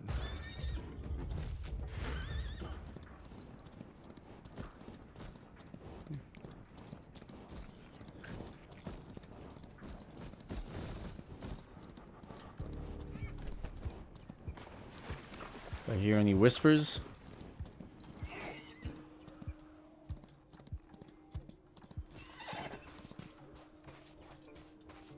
Run. Oh, that's just that. Okay.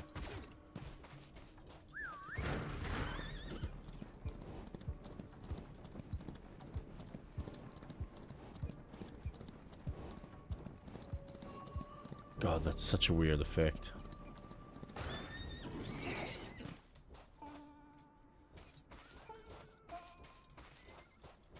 Link the energized battery to the antenna? Mm-hmm. Oh. So you want to grab this and put it like here.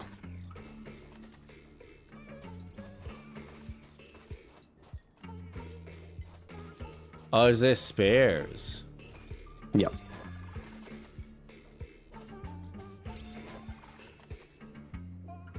Done. There we go. Ooh. Joker. Ammo pickups are disabled. Gain 10%. Oh. Oh, what did you get? Ammo pickups are disabled? Oh shit. I Lazy, just got you can't... 10% on acid cooldown. Sorry, if you were about to say? Yeah, no, I'm gonna need to avoid, Okay, I wanna check something.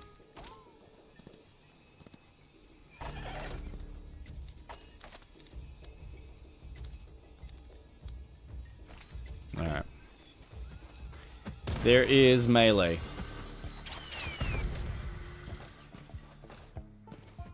There is? What is it? V. Oh, it's a V. Ow.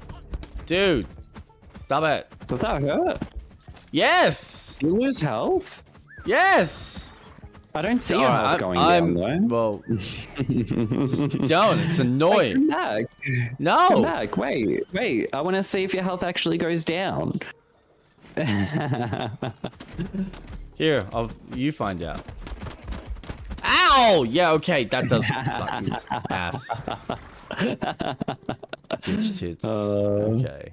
I'm pretty sure there's health here. No, there's no health.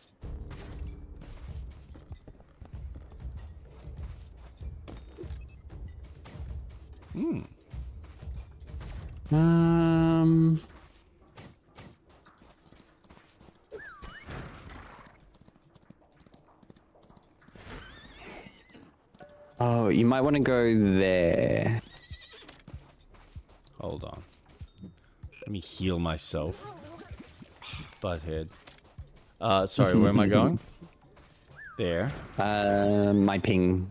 Yeah.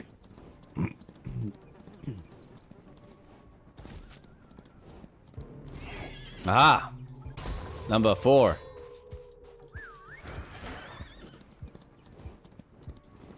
Awesome. Alright, I guess we'll do the last question mark then.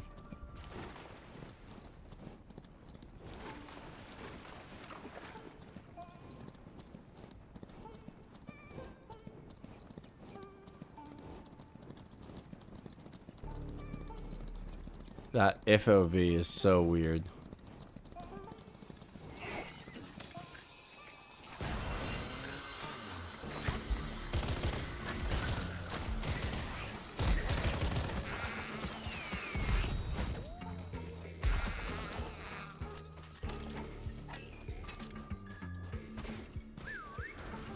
Well, this is going to be problematic for the boss battle. Why? Not being able to replenish my ammo. Oh, yeah. So what's the other perk? Is it good and bad? There was a good and bad to it, yeah. I actually don't remember what the other one was. If you press press tab, you can hover your mouse over the jokers that you've got.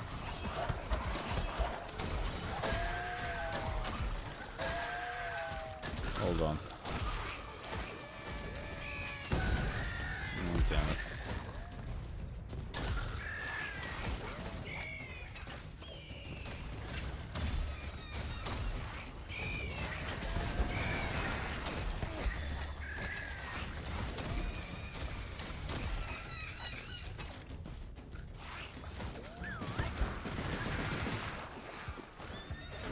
Ooh, Joker.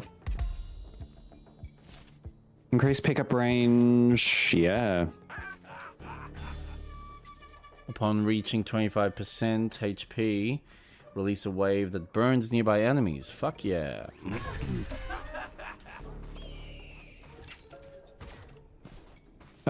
Before you go to the mission, just quick little stop off here.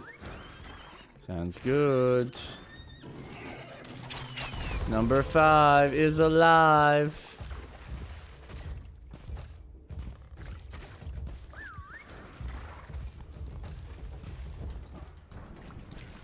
Oh, that does work.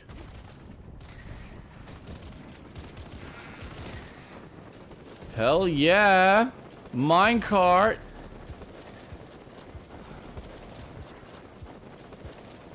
Oh, that's awesome.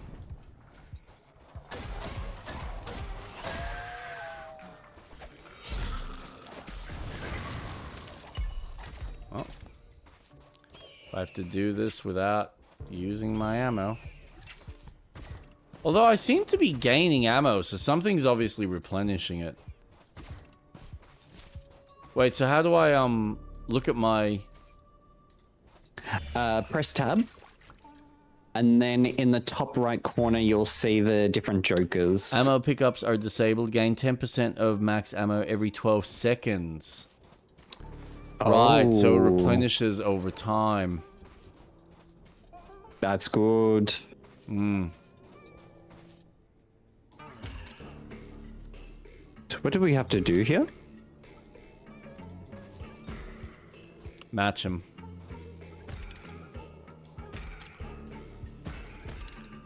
Oh. Alright, hold on. I think I've got... Oh, I know where there's this one and this. Wait. Alright, you do one. Yep. Alright, hold on. I got one. This one's a line. This one's an L. Oh, where's the line? Where's the line? L. Okay. Wait. Alright, L. Oh, sorry. Line. Line? Alright, you do one line. Yep. And I'll do the L. Yep. Alright, this is 3 dots. So yep. That'll be the last one. Nice. The fuck is that? Good. Fuck is what? Had some popping noise.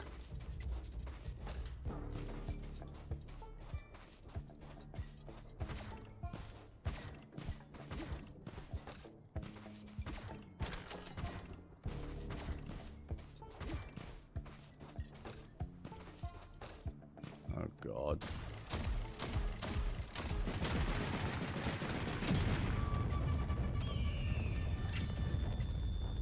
You know what? That doesn't get less satisfying. It's so cool. It's really... That is such a cool animation. They've done a great job with this. And this is an early... How? I don't know. They did it. That's incredible.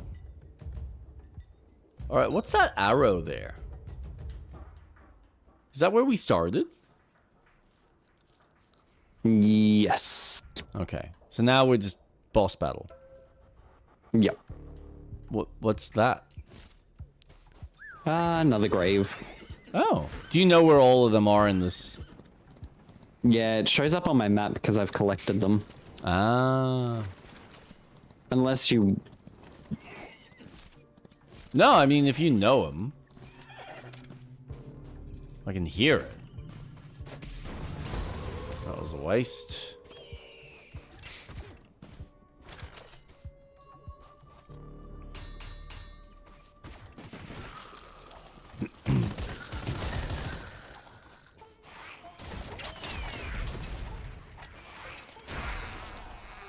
Ooh. Reveal the position of the watering trade and get 20% discount. How many cards can you hold? As many that spawn. As you can find. Ah. Is the Wandering Trader on your map?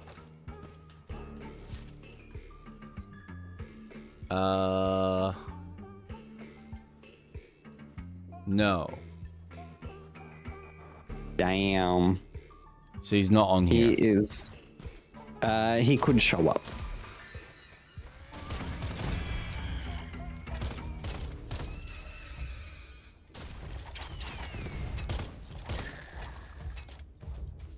Tis random.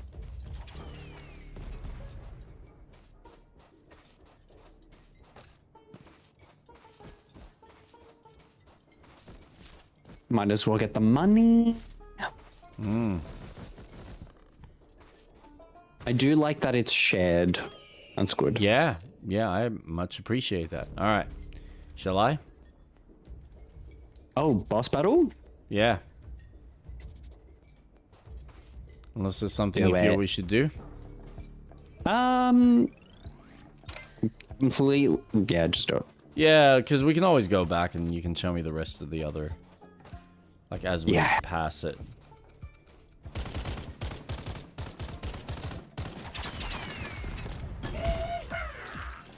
Alright. Here we go.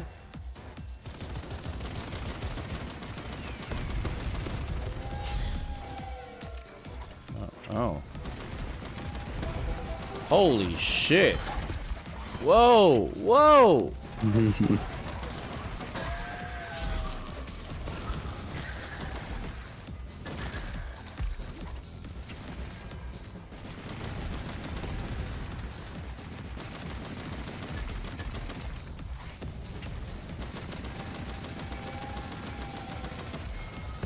Oh, damn. Fucking train?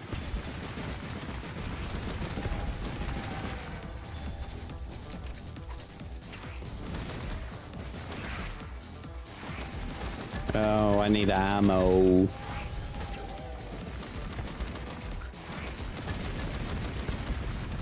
I need health. Whoa. There's health right here. It's alright. I can heal myself. Ooh.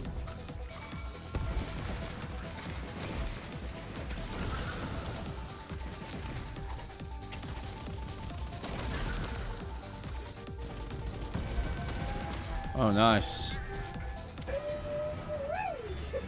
And now the storm.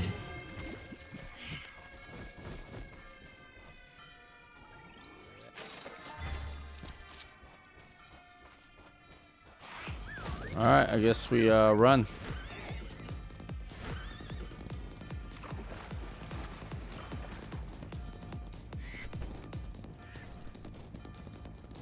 Make a break for it.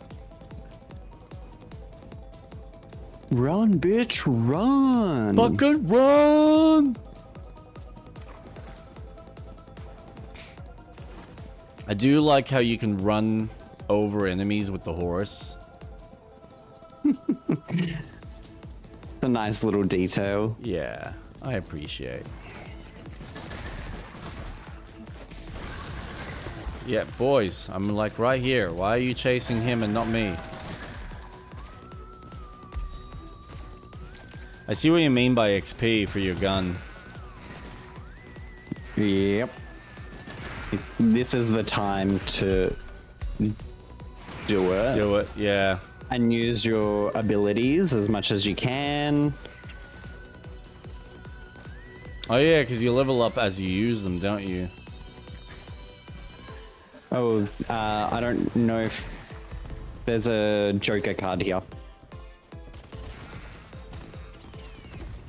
Oh, that's purple. Ooh.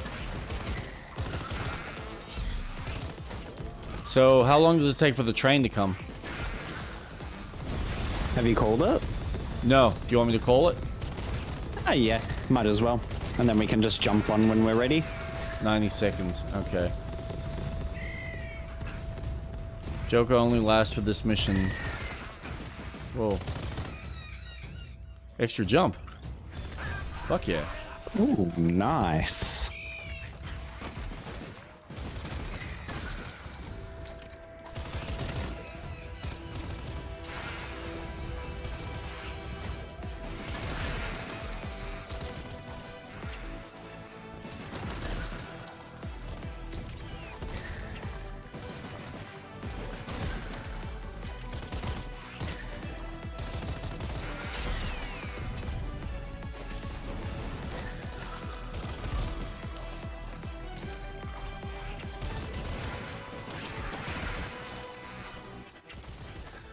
This is kind of a fun chaotic.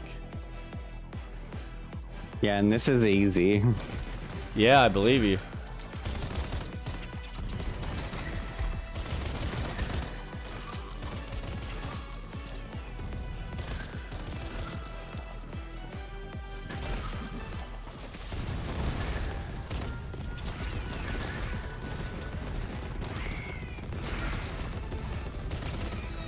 Ooh.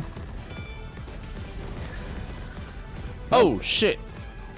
Train's here. I see that.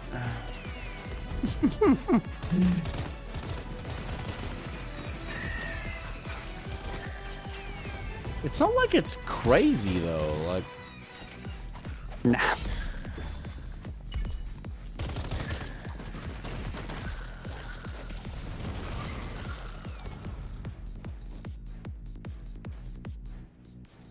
And mission ends when we both go on. Yeah.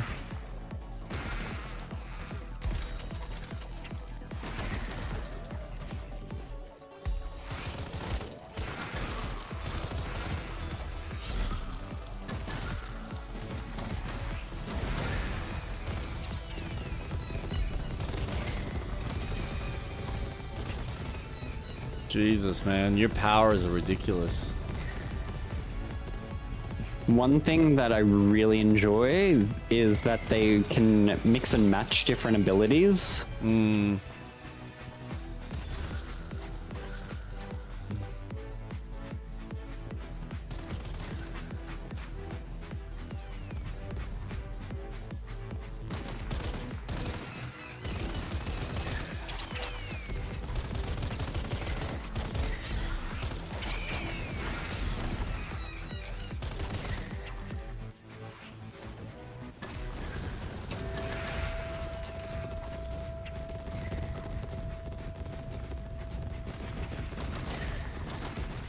Yeah, this is definitely set on easy at the moment.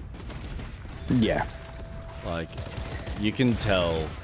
But I appreciate that it eases you into the whole experience.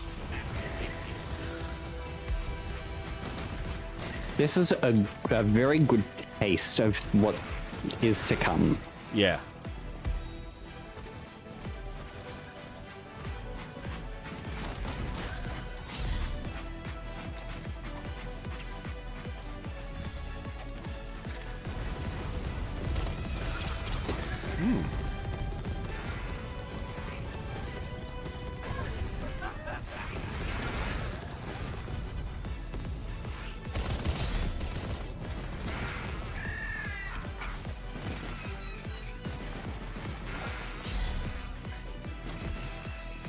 You want to extract? Yeah. Might as well.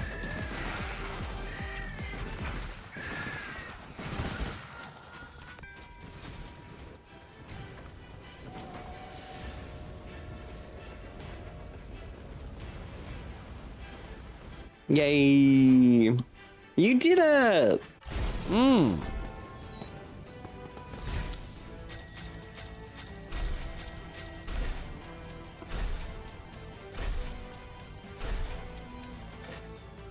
Holy shit, right, okay. Yeah, so my electricity's gone up to level 2. It's almost up to level 3. And my voodoo's up to level 2. Revolver's only still level 1 because I haven't used it much. And my quad cylinder is up level 3.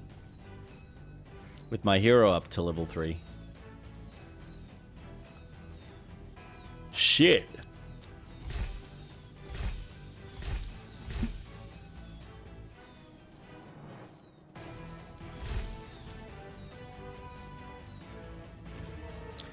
Oh, so you can set the difficulties.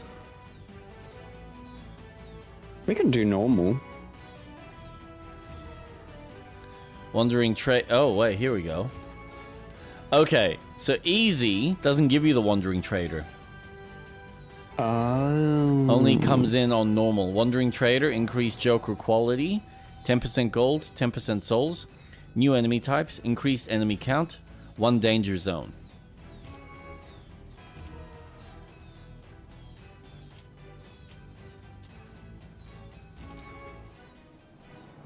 Protect the drill machine.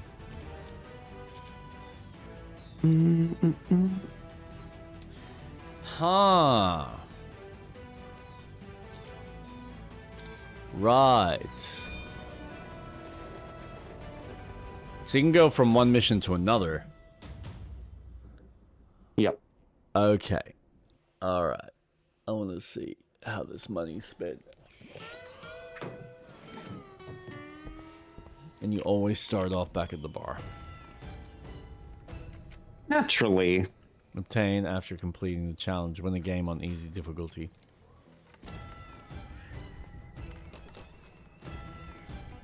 Oh, wow.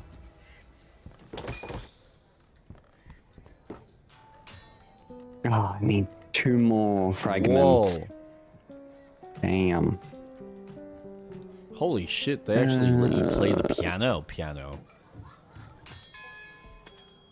Damage. Ammo.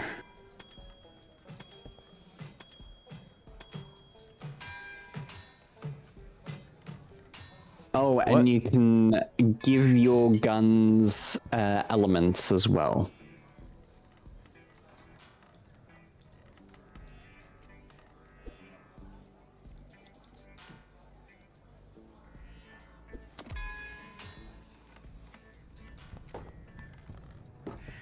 I'm sorry, what?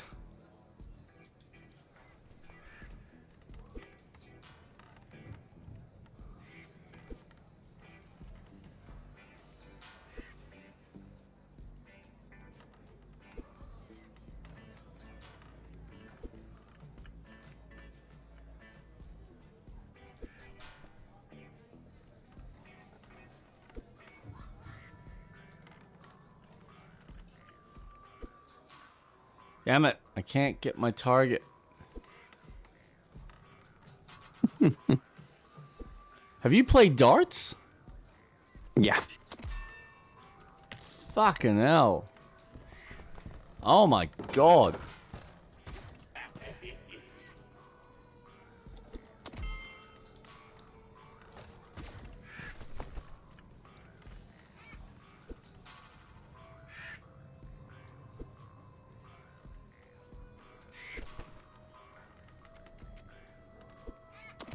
There we go.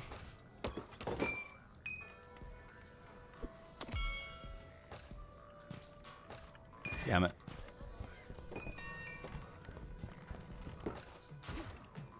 No! Ah!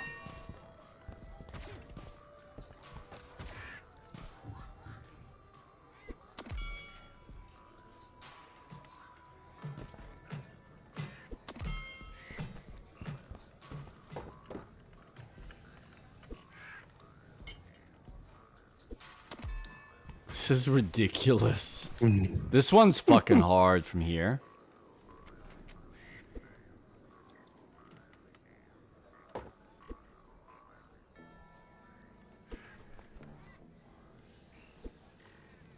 Stupid fucking skeleton. There we go. Fucking got 48. That was nice.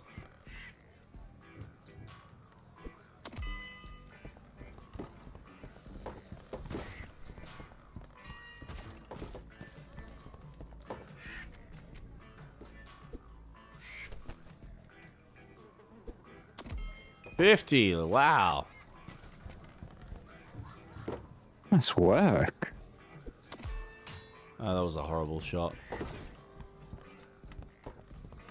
When does this end? What, First when I choose 501. What? Oh man, you're kicking my ass.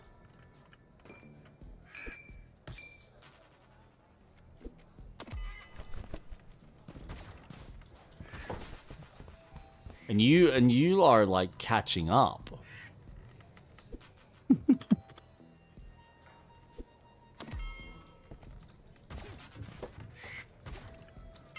Ah. Not by much.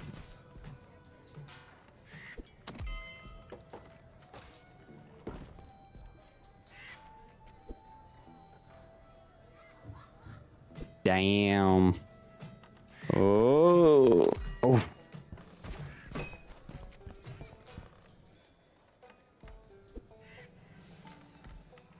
Come on.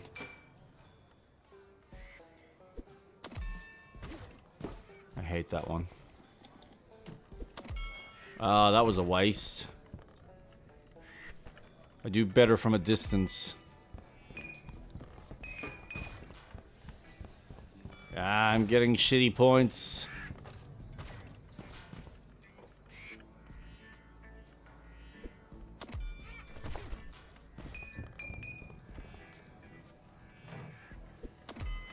Ah, man.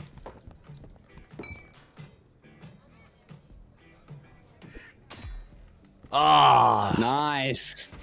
Good work. Thank you. I tried to catch up. You did. You were really. You were catching up pretty fucking quickly.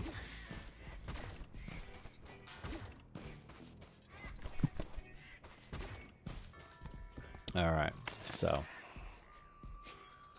Nothing there has really changed much. Oh, I can have a third one now. Oh, awesome.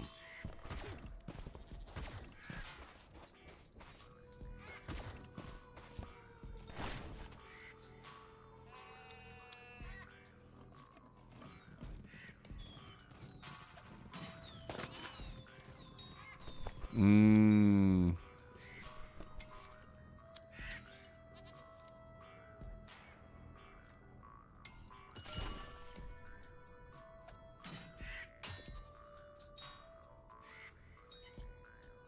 You ready? Because this train was born to fly, and I'm holding her back.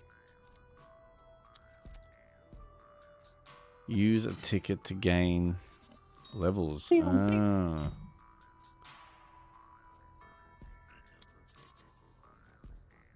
So what's with the levels? You unlock one upgrade slot every 2 levels.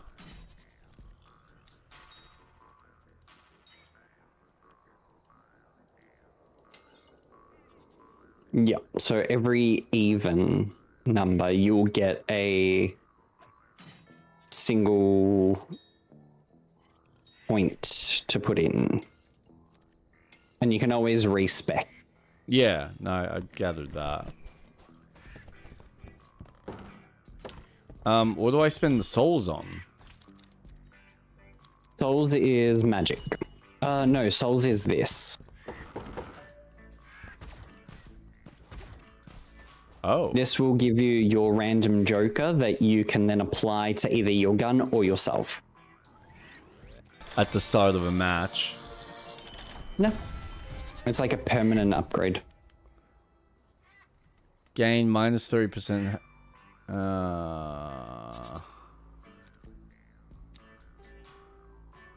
But I don't have to use it, do I? No.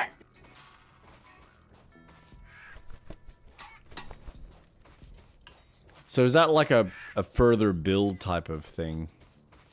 Yeah, so if you go into oh yeah, here it upgrade, is. you've got jokers.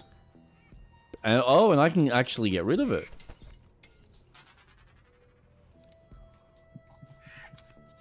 Yeah, you can sell it.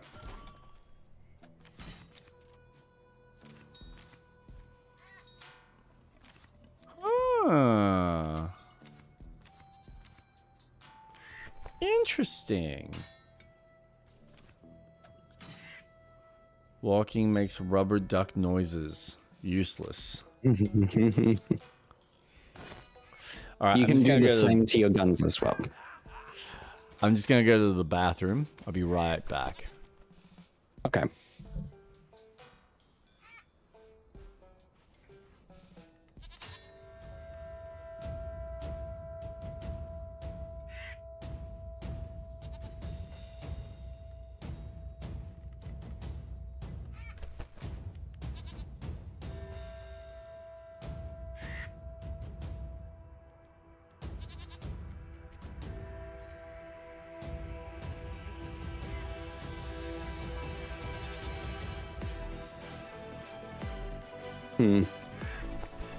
That is a good time for me to make another coffee. I'll be back.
Where did you go? Impulsive says.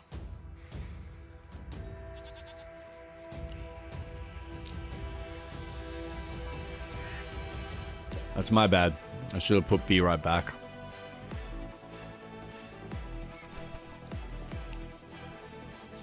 Sheriff.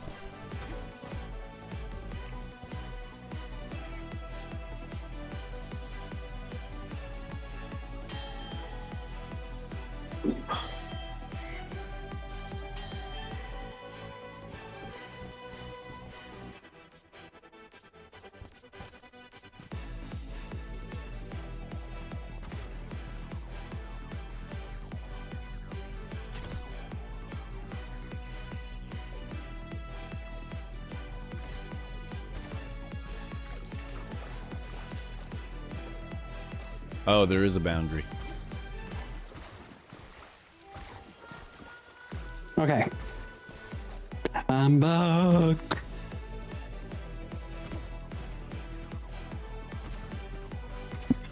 Oh, gosh.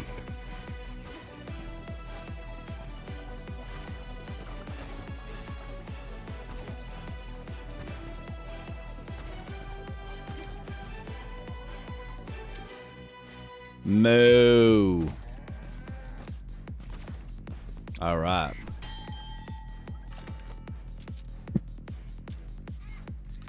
Crafting overload TNT. Ooh.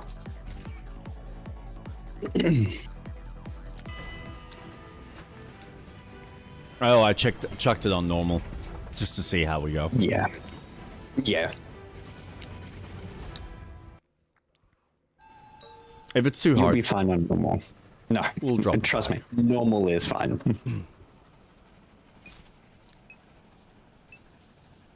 Oh, that'll be the danger area.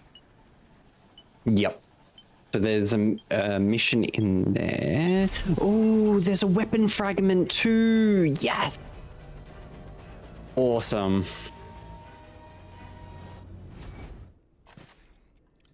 All right, so this icon.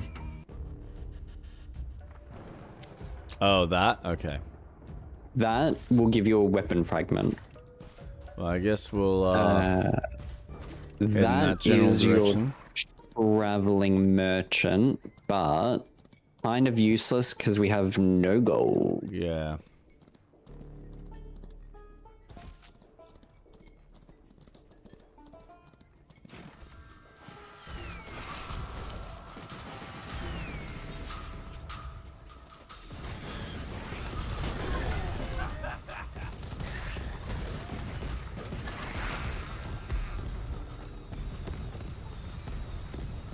Ooh. I'll take that.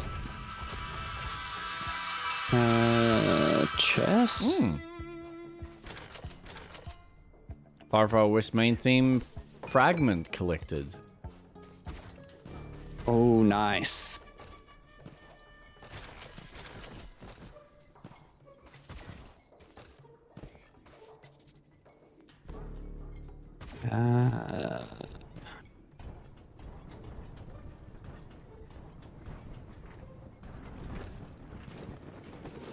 Whee! Wonder if he can do the whole thing. It's looking like it.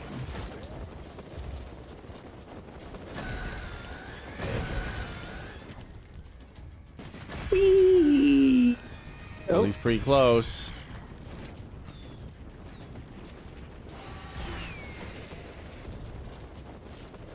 I guess it really comes down to how much of the track there is. We're about to find out. We are. Oh, Jesus! Oh! Whoa! Oh, let's do this. Let's do this. Whoa, whoa, whoa. Alright.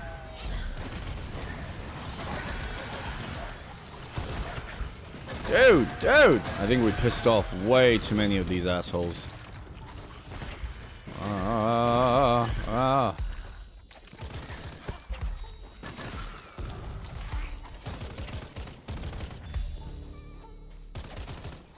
Did you get a Joker that has a pig that spawns by any chance? Maybe. Nice. Oh, end of the line.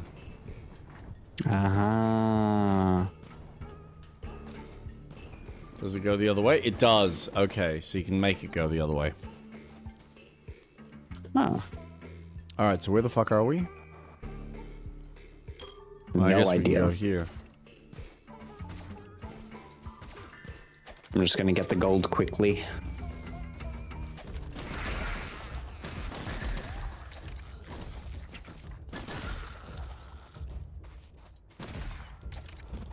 Oh, careful, Oh, there's bull. a bull.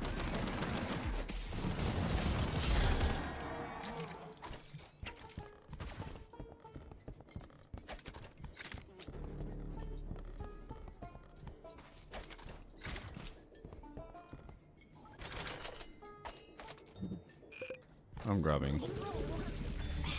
Oh, and I need ammo. That's great.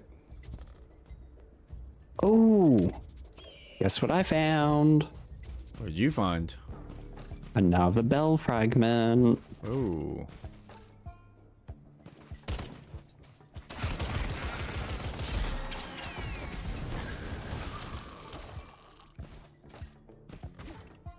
Yeah, man.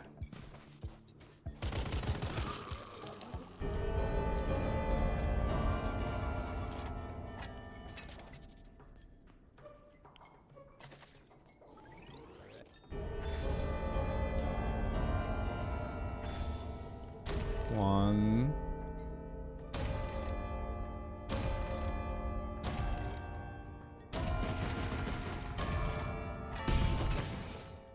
Fucking lucky. Nice.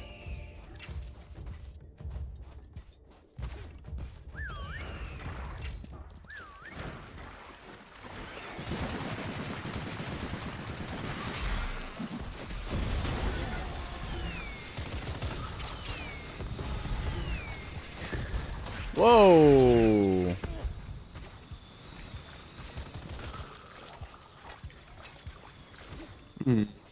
Yeah, this is much more challenging.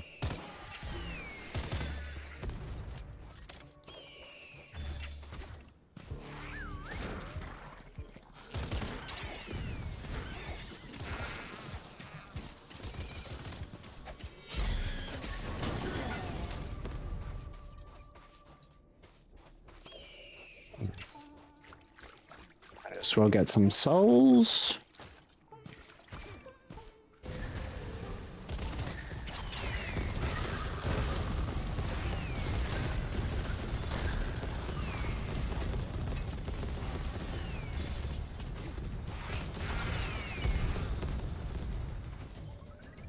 Move faster and deal more damage.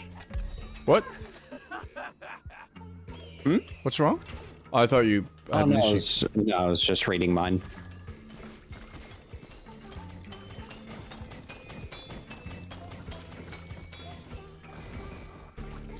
Nice. Wait, let me do it. Let me do it. Right, so it's an item that you pick up when you're there. Yep.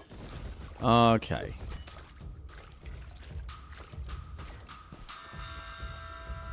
Hello? Oh, another fragment. Ah, cool. Money! Always good to have money. We love money.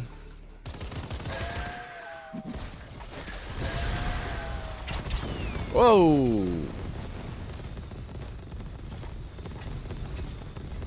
Bowie. Chaos!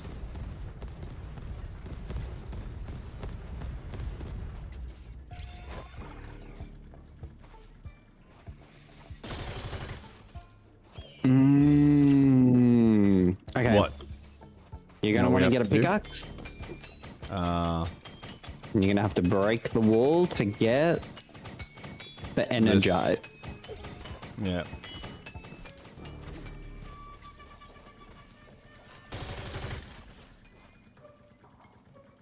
Salud. Thank you.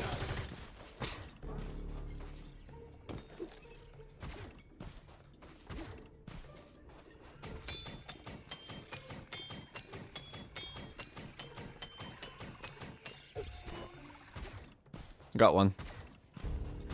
Nice.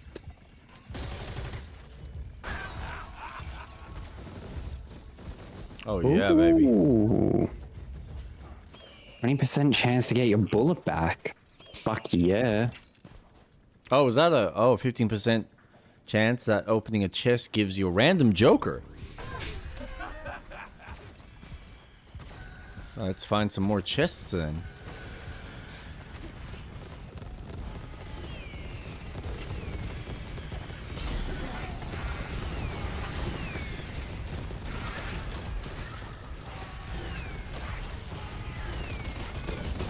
Whoa!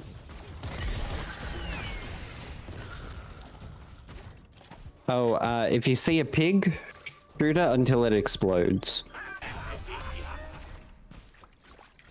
Oh, wait, really? Yeah, that's a special ability.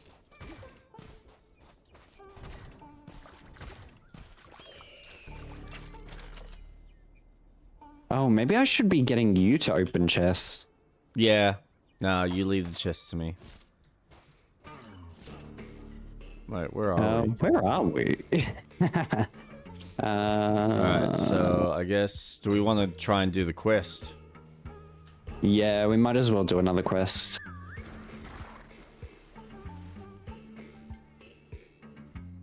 Alright. What's that? What? Is that where we got the music? Oh, yeah, that's where we got the music. Alright.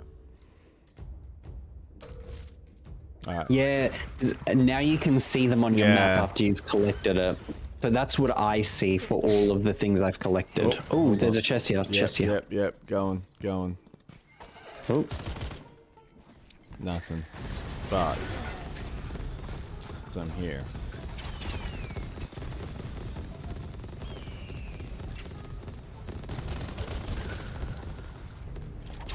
Man, I love that ability, but I also don't at the same time because I can't see shit. Yeah.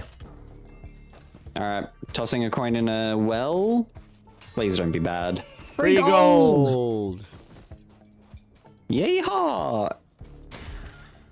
Anything good? Nah. Oh, piggy!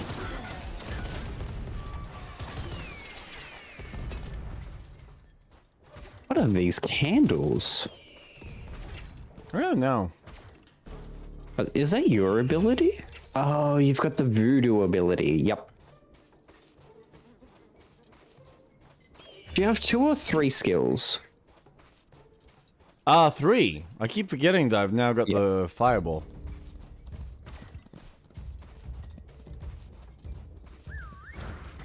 Ooh, chest here.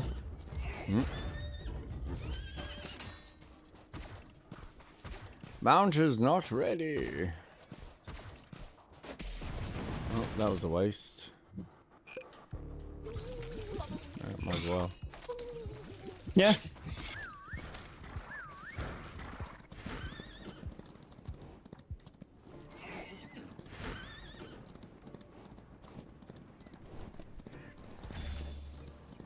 Alright. Oh, look who it is. Yeah, I see him. Boom. Fuck me. So cool. Yeah, I just wish he didn't use up so much of my goddamn health. Wait, you lost health? Yeah, like 50% of it. Whoa. You must have absorbed it. You are my human shield. I was. I would like not to be, but that's the unfortunate circumstance. Oh, if you see a rope, you can go up it. You mean like that? Exactly.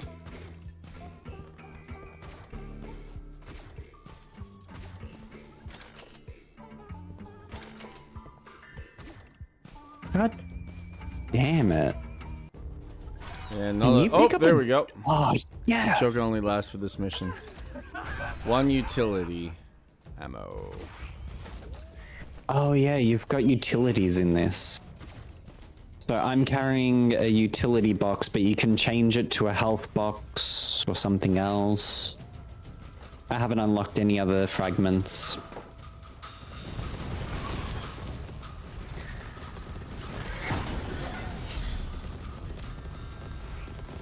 Wait, where is it? I know it's somewhere here. Uh-huh.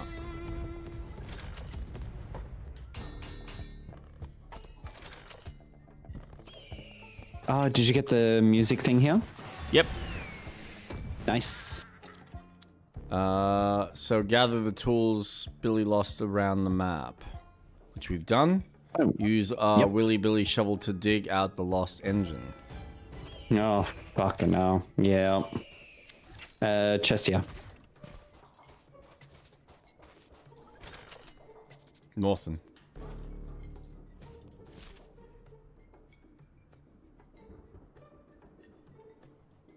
Oh, I really want to clean that out. That's annoying me. What? Just whenever you see that, you get a lot of souls from destroying it. Okay. Oh, there's a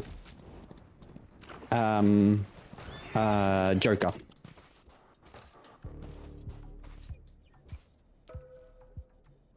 Right here. Hold on. Coming.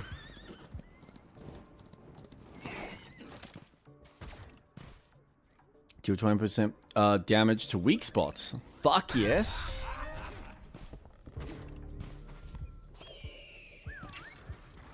Alright. What's this quest? Eradicate all pumpkins. Oh my god, are we smashing pumpkins? Yep. Like the band.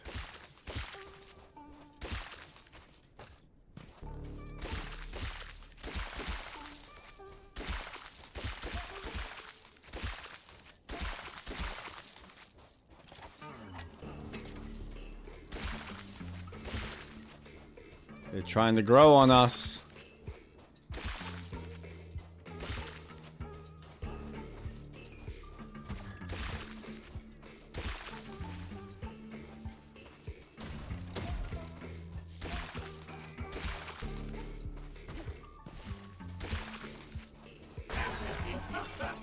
Hey! Did it. 30% more speed when shooting. Hey, Holy that's what I got too. Nice. Man, that really stacks. Oh yeah. And you can get multiple of the same ones.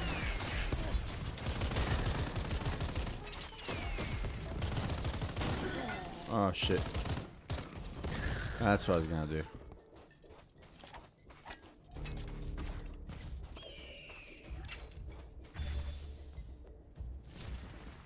Alright, so where are we going? I guess we should probably do our objective. Thing that we actually came here for. Nah. Nah.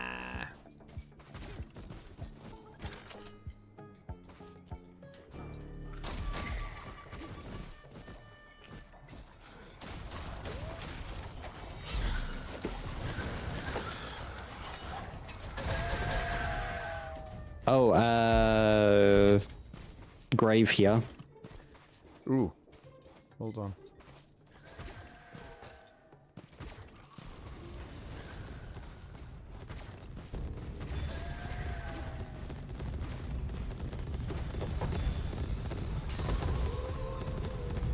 Oh, nice. That's 7 out of 10. Ooh. Another utility. Chest. There's a chest up here, 2 chests up here. Hold on. How did you get... Oh. Up here? Just here. Wait, how'd you get up? Oh, Jesus Christ, Jake. Alright. No comprende.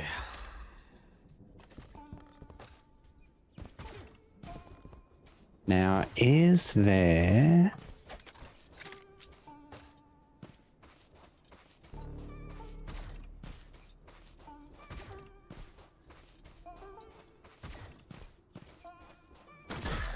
Oh, there's a chest up there. That might be a guaranteed Joker. Are you okay? Yeah, I'm just dealing with the,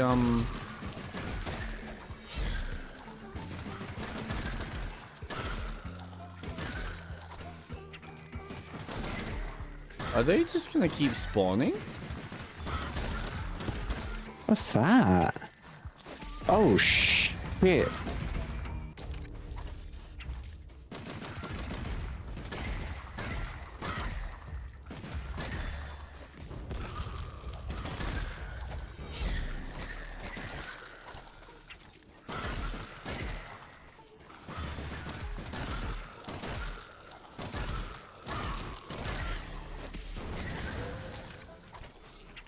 I feel like I'm missing something here.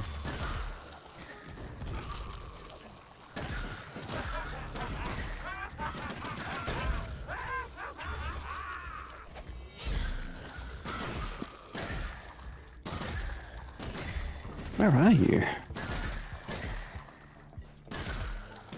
Dealing with an everlasting mess of enemies. Yeah. I'm quickly running out of ammo. Oh, you have to shoot the skulls on the building to destroy them. Okay. It's been great for experience. Oh, it's absolutely great. Oh. Like that. What have we got? 50% movement speed when reloading.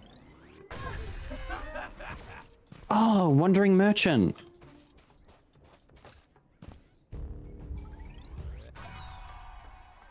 Wondering, you can only take one. Choose carefully. Heal 50% instead of dying to a fatal. Ooh.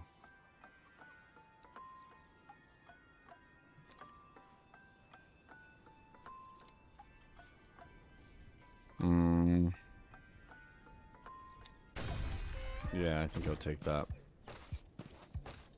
You can buy from him again.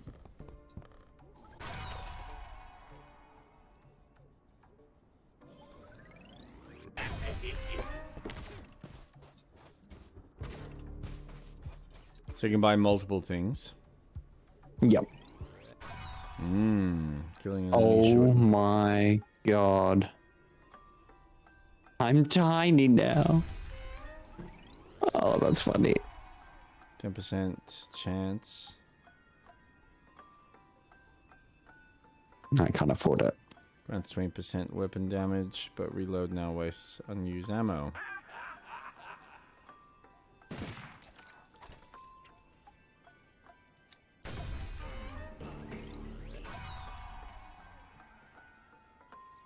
Now, standing next to you, I am tiny.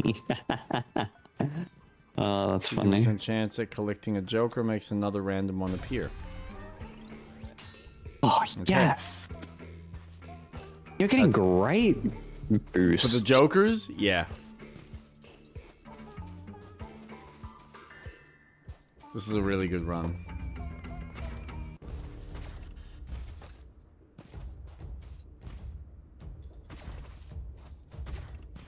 Alright, well, now I kind of need something with ammo.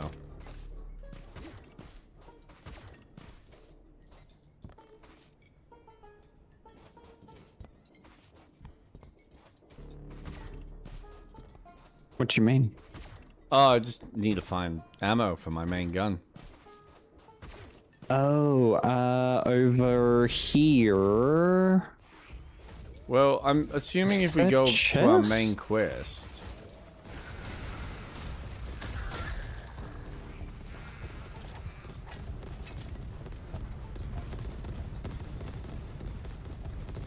Oh, we're doing the main quest, or hold on. We'll do the side mission. Oh, whichever. Do we have another side? Yeah, we still haven't done the mission for the cowboy. I'm gonna dig up where? Orange quest.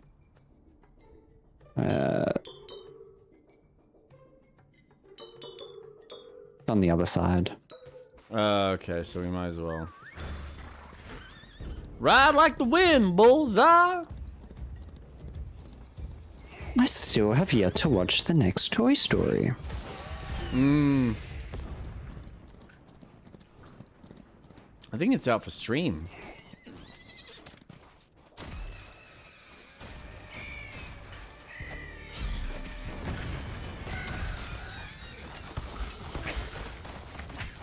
Wait.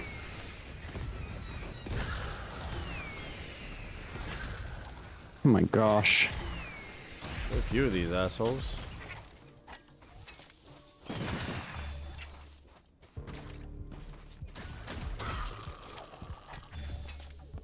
Uh-oh. Oh, free souls. Ooh, Speedy Gonzalez.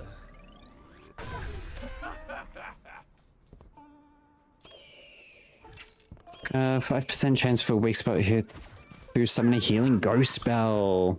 Nice. Hey. That.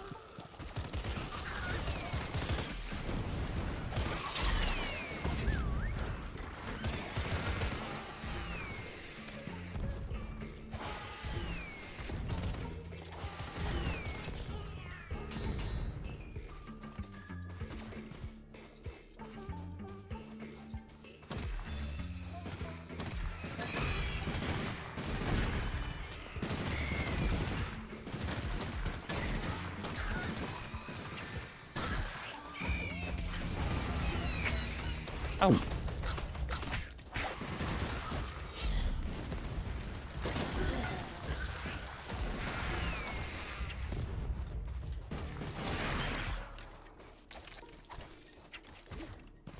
Nice. So wait, what's with the candles?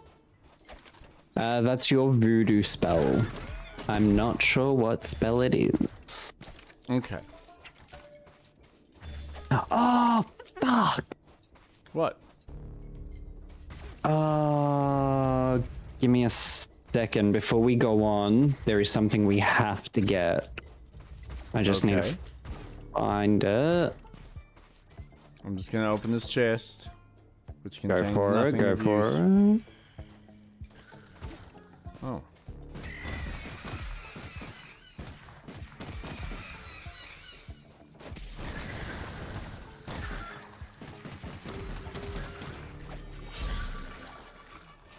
Ah!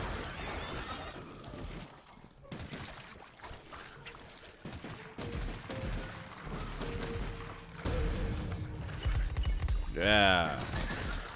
I think it was over here.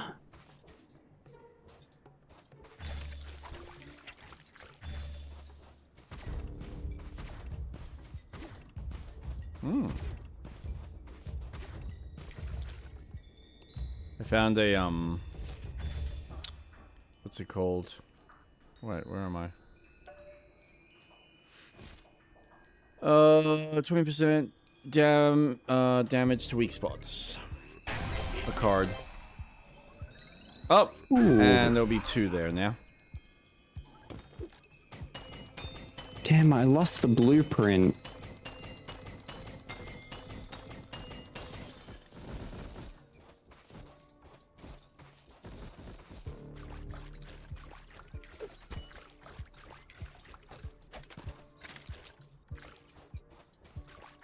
Ooh, apples.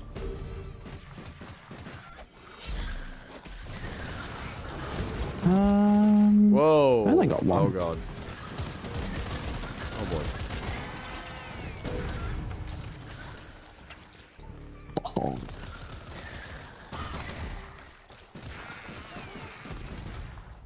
You are big, gain health, weapon damage, and spell CDR. Your small gains movement, fire rate, and low gravity.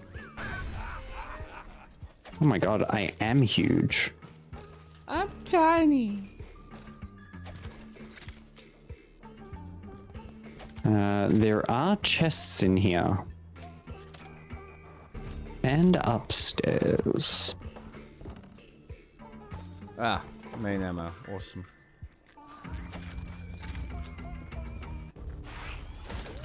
Usually, yes. There is a guaranteed Joker in this building.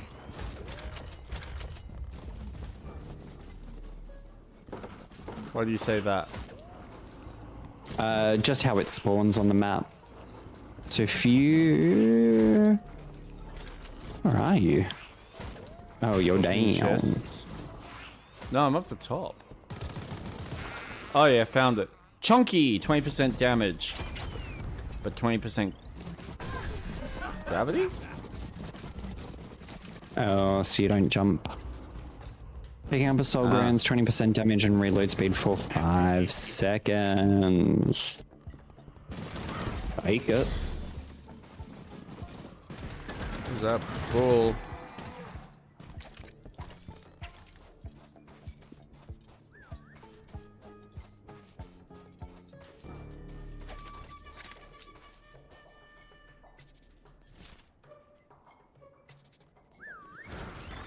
Where was that?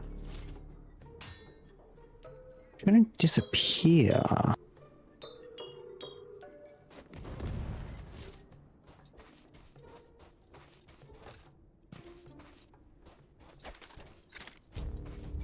Yeah, maybe it has disappeared. Damn, there was a weapon fragment that I unlocked from a side event.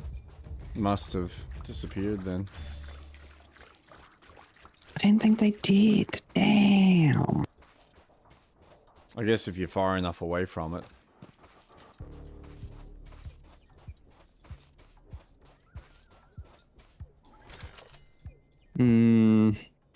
This is where we spawned.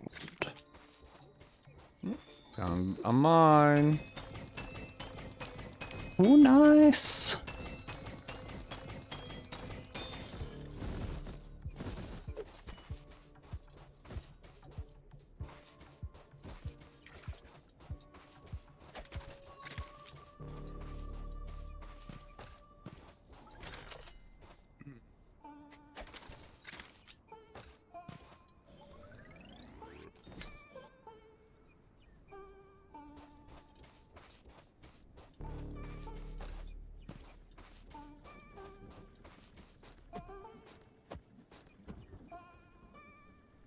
Oh, found it. You found what? The weapon fragment. Oh, nice.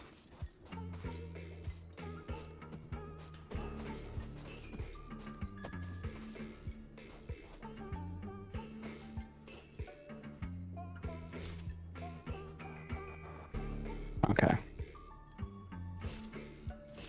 Right here. You got the lost engine.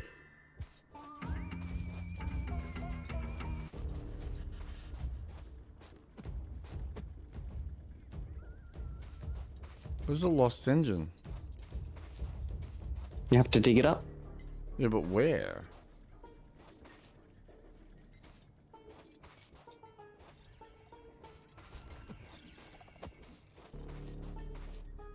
Oh, did you do it? Oh no, use Willy's Yeah, Willy but where Billy do I shovel use to it? dig out the lost engine.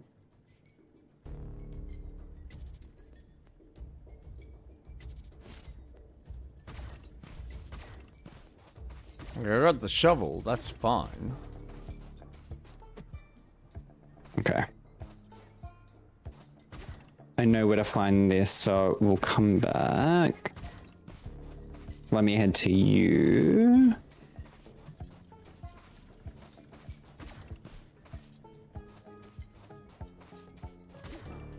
I'm running.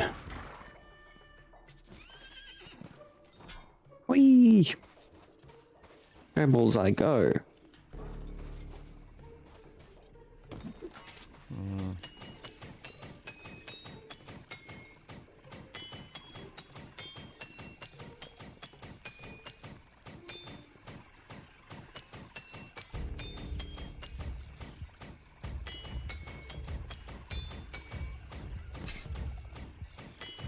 Oh, it tells you on the shovel. Huh? Wait, what? It's here. Oh, is there like a... Oh, I was not paying attention.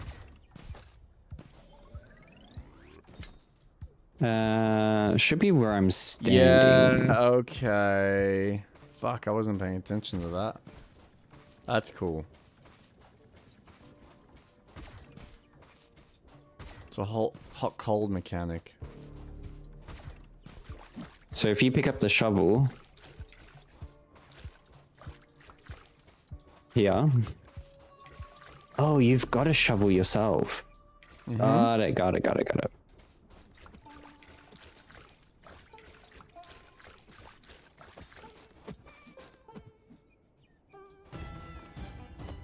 Done. You found you're it? so tiny. Thank you. Yeah.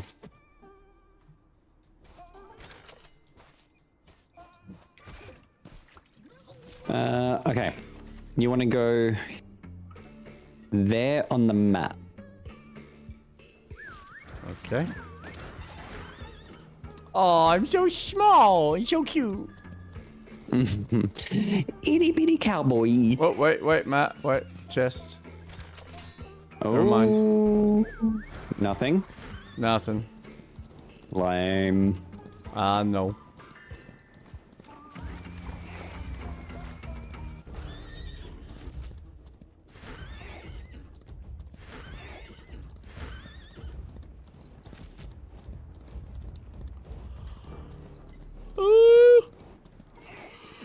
Oh, hello.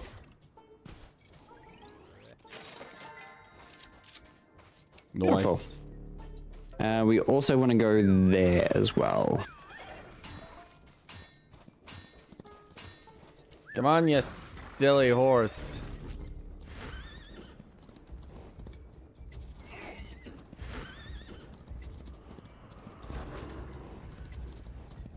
It's the same.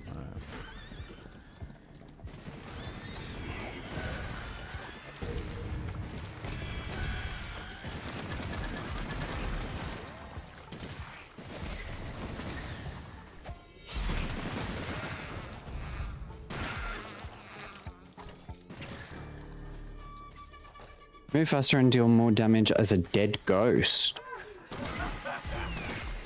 Okay. Oh, when I die. Gotcha. Alright, so where am I going? Oh, hello. 10% chance enemy drops 1 gold nugget upon death. I'll take more gold. Ooh, hello.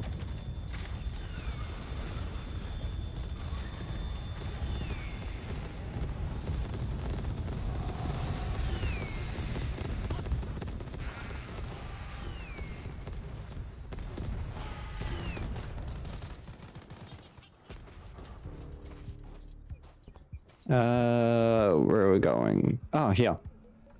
So now I need to... Storm. Wait, do you want me to start this? Oh, yeah, go for it. We've just got to protect it. Wave after wave after wave.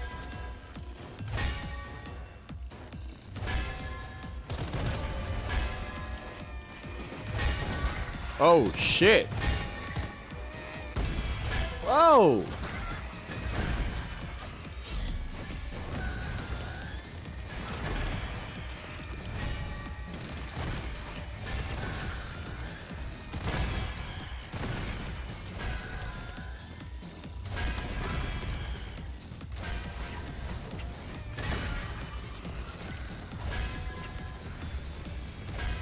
Nope. You can revive your allies twice as fast.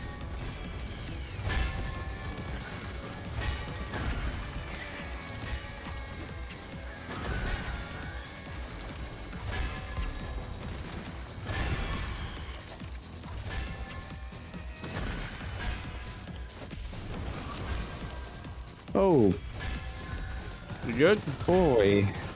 We are good. Done.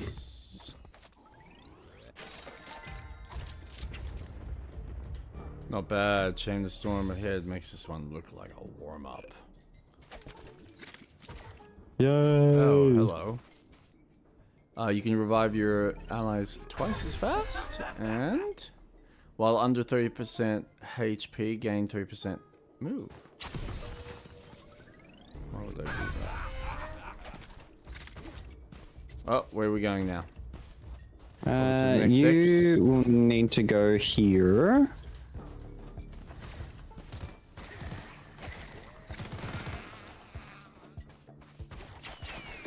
I thought I've done this one. Oh, have you? Oh. Yeah, I've done this one. Oh, chest here. Yes, please. Oh. Oh, yes. Thank you.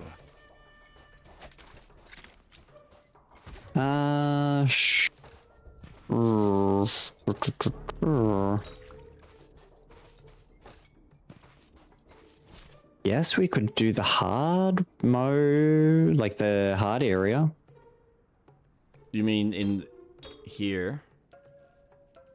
Yeah. Alright.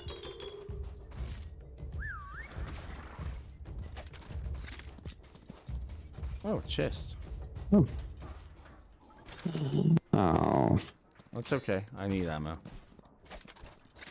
Oh. That's better. That's good. Oh, another chest.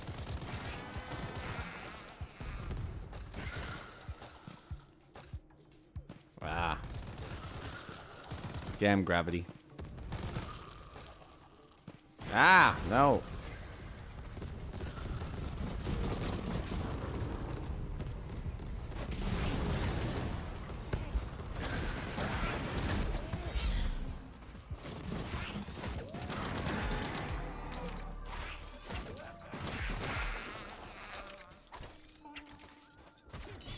There should be a Joker there for you. Uh-huh. 50% chance for weak spots hits to blow confetti. Useless. Oh, but I got something useful. Another care package.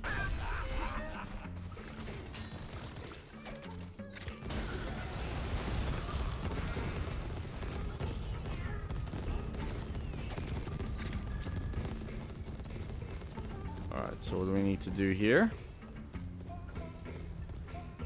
Reveal code. Oh, it's going to be Morse code. So you've got the...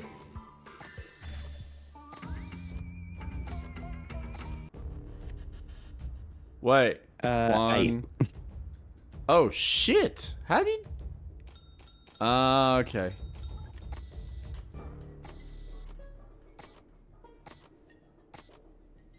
Seven. 7? Mm-hmm. Nice.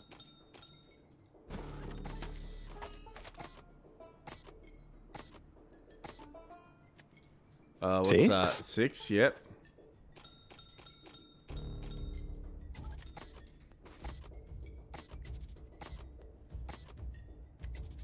Five. 5. Oh, that was a hard one.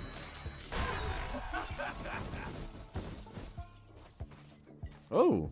Upon recharging 25%, release a wave that burns nearby enemies.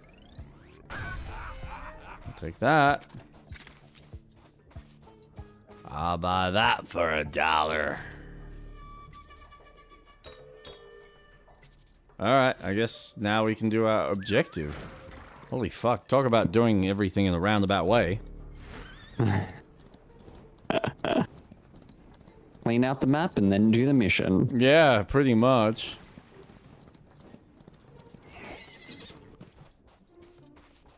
Man, I didn't even think it was possible to get this many of the fucking cards. Oh, yeah.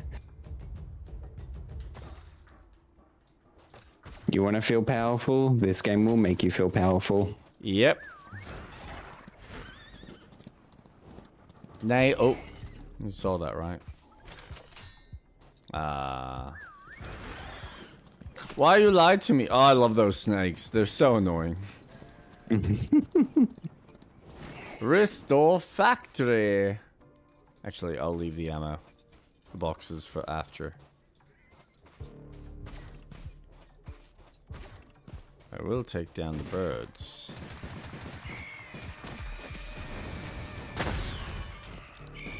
I need some sidearm ammo. Should be here. Is that a bell? Yeah, it's healing. It's good. There's a chest.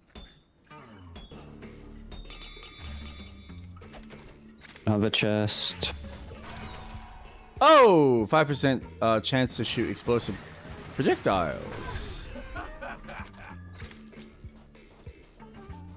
Ooh. Passively regain HP while being near allies. That is going to be handy.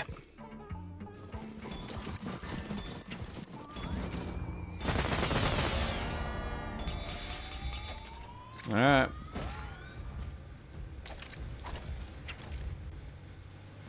Yeah. Ah, nice and easy.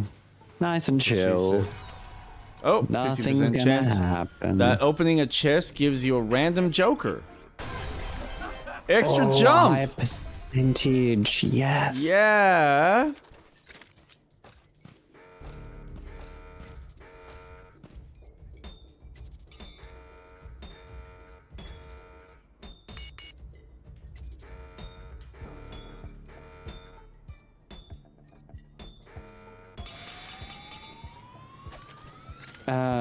It's not look like Marvel Rivals. Change category. Oh, I thought I did. Oh, no, I didn't. That's my bad. Thank you, Demon Dick. Let me just deal with this. Oh.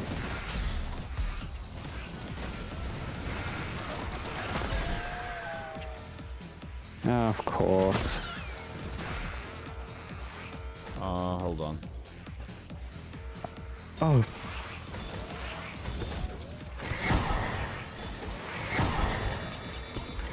Ah, fuck.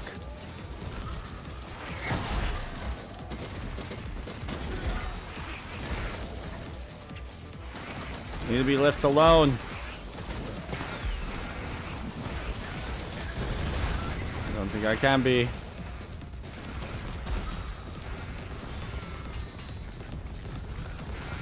Oh god. Shoot the factory propeller. Yep, nice. Wait, what? Again? Shoot. Look out! Yep.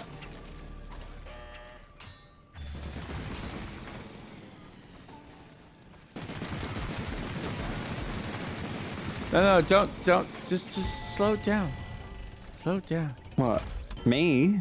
Yeah, with the shooting. Don't use up all your ammo. I'll find ammo.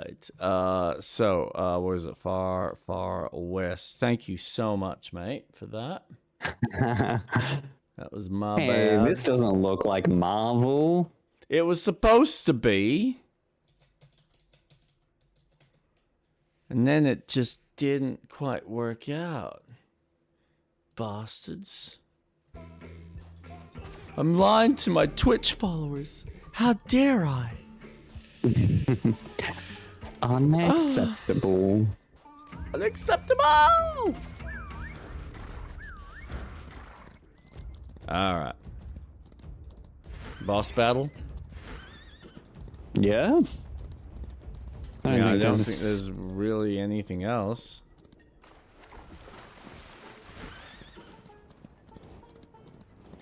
Oh, hello. Joker card.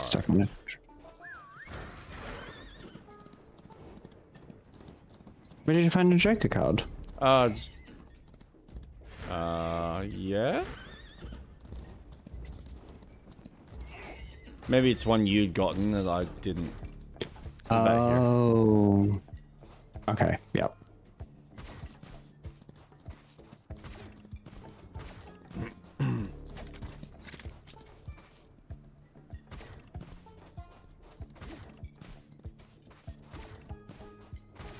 Yeehaw! Oh no. Yep, alright, cool. I just want to make sure that's exactly what that does.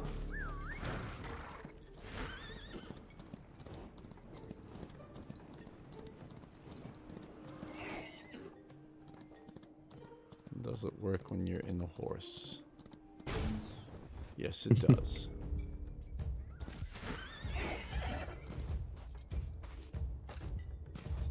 Alright, are we ready for this? Make sure I've got ammo. Oh.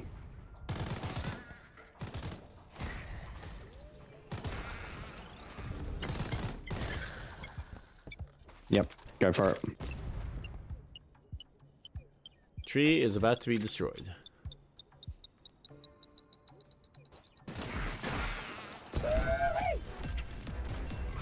Is this the birdie? Mm-hmm.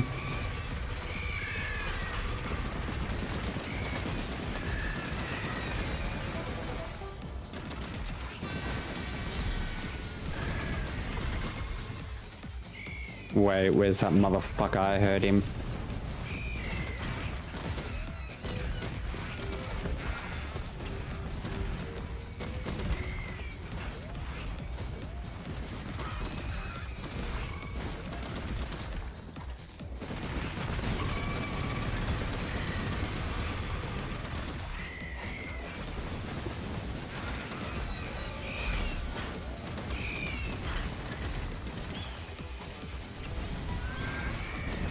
Oh, waves.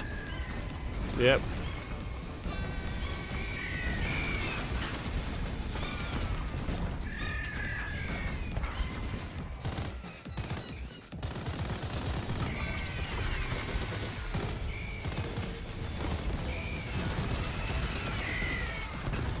Whoa, dude.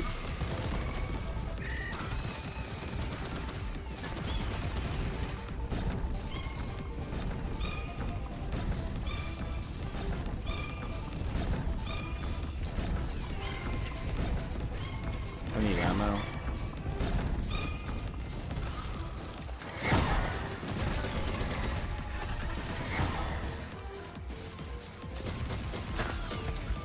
Ooh, hoo, hoo, hoo. Oh shit.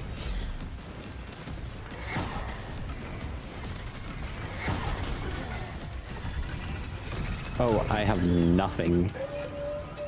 Oh, you did it. Alright. Nice work. A good time to get the fuck out of Dodge.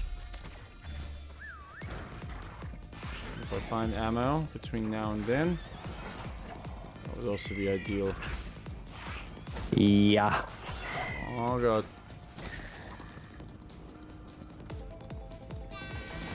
Oh, dude.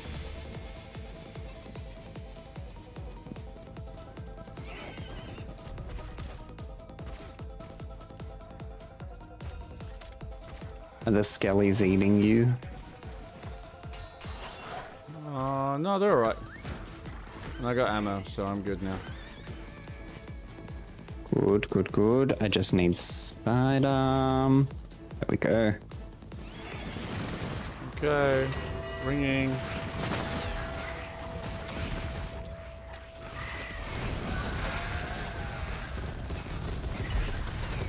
Whoa.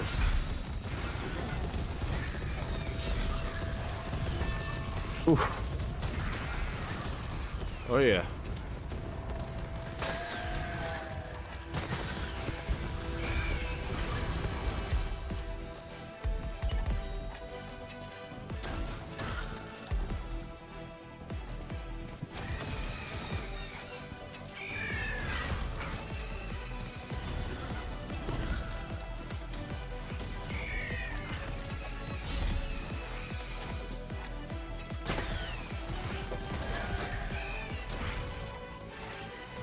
shit.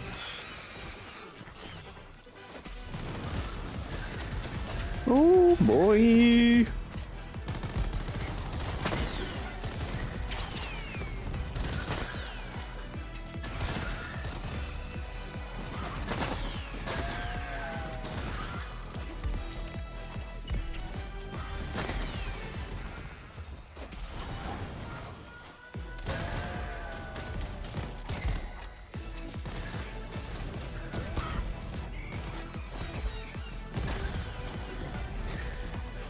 Oh, train's here.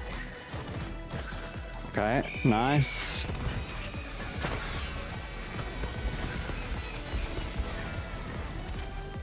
Nice. Alright.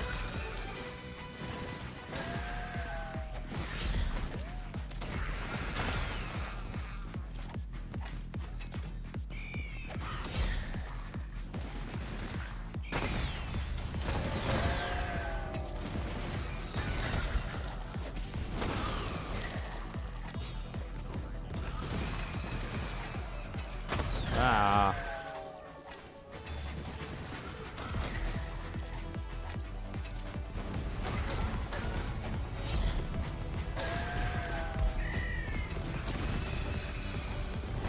I can see how this would be fun with like 4 people.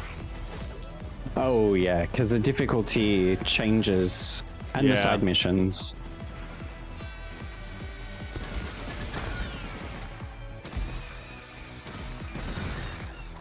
But this is honestly the best time for you to level up as much as you can.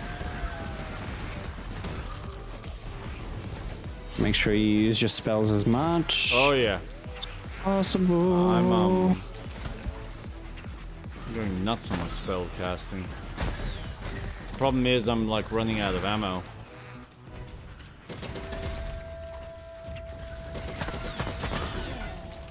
Oh, actually, you can Use use the your utility utility. thing. Yeah. That's a good point. Woohoo!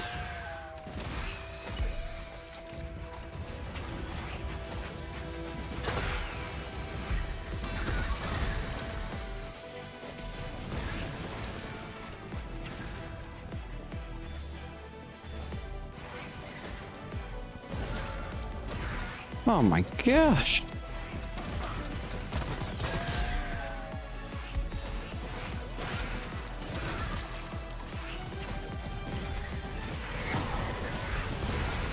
Whoa.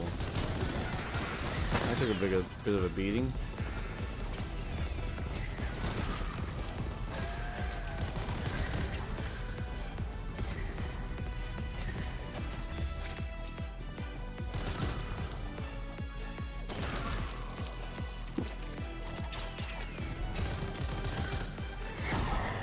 Oh.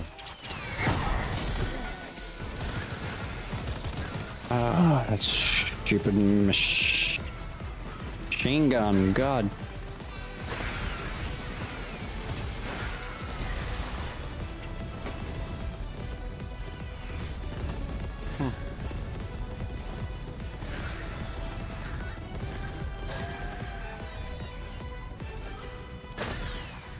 Oh.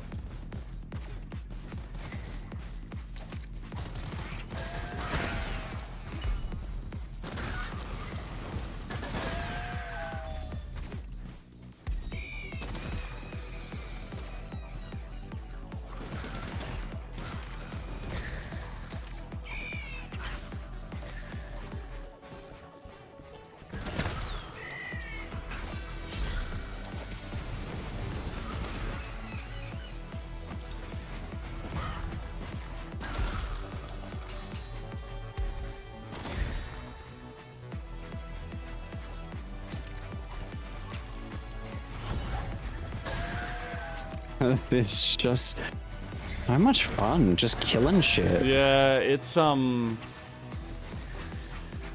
gonna lie, this makes me almost want to play Borderlands.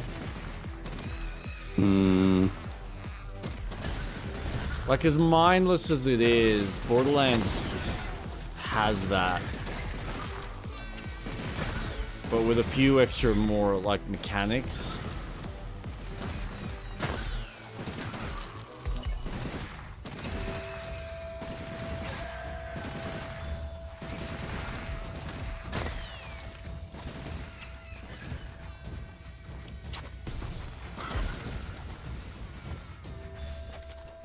Yeah, you could be here for hours, man. Oh, easily. And you're gonna level up heaps.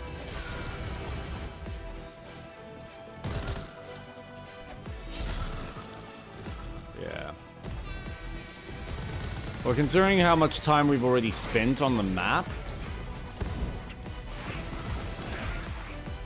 then yeah.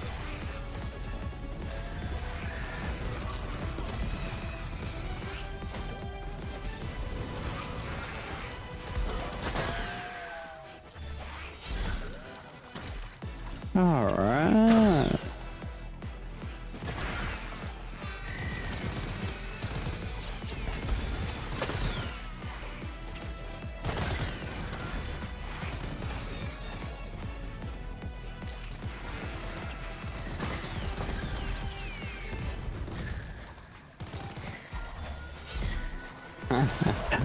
Whoa! There's some of that, assholes.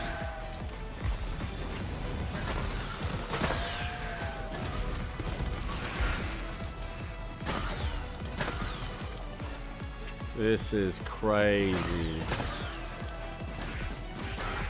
Not even hard mode. No.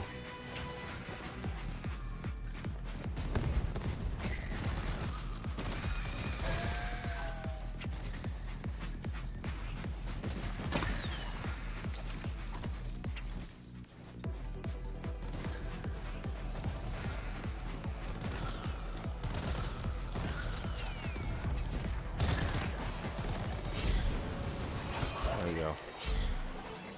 Take you that way. Asshole.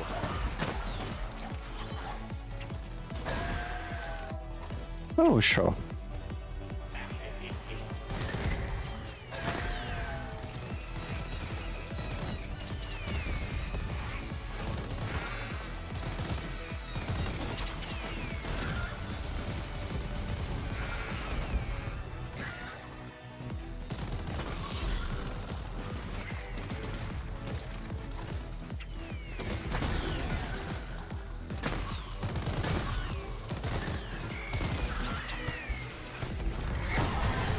Oh! Yes.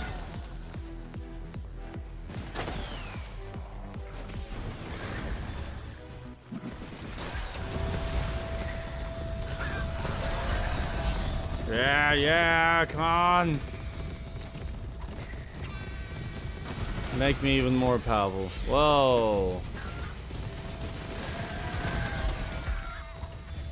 Ooh. Sure. Why not?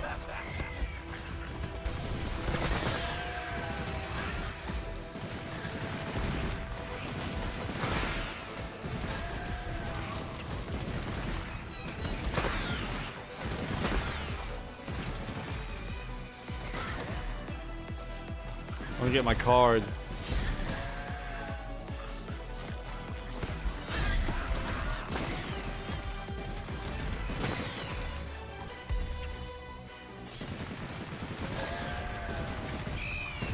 Whoa!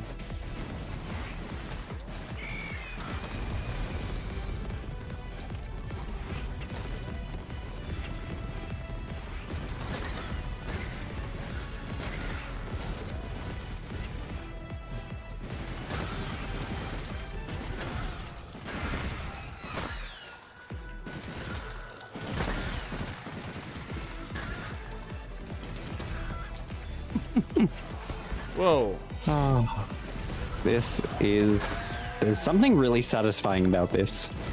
Yep.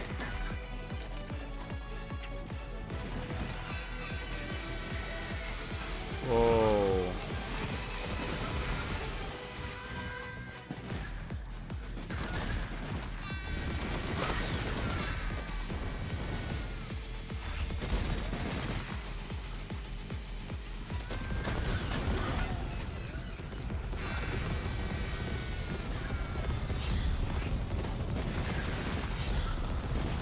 Oh, I haven't seen a snake in a while.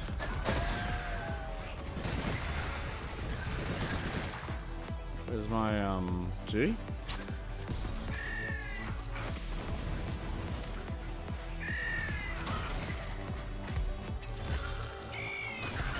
Oh.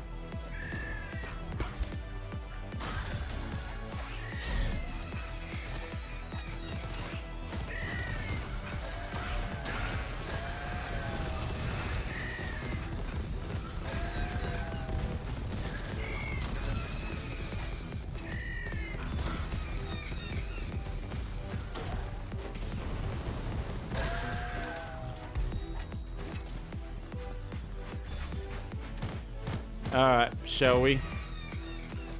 Let's. Oh my god. That was crazy. That was good. Oh man.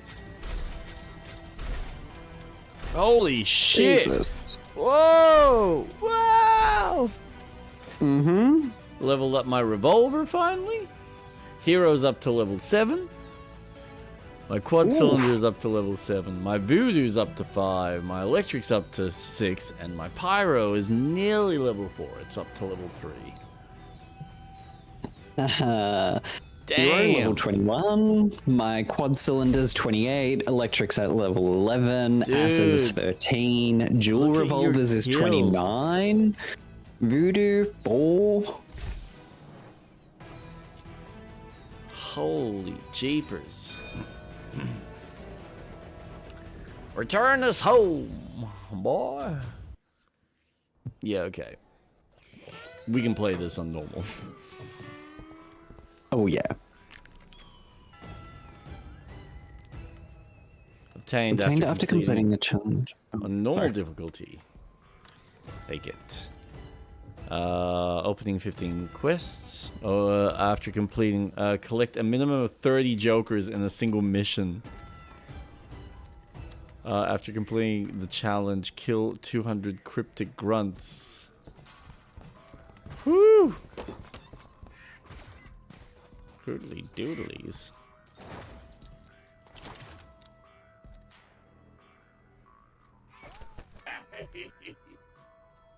Alright, let's try this. So, wait. How many fragments do I need? 6. Ah, so I've got 5. Okay.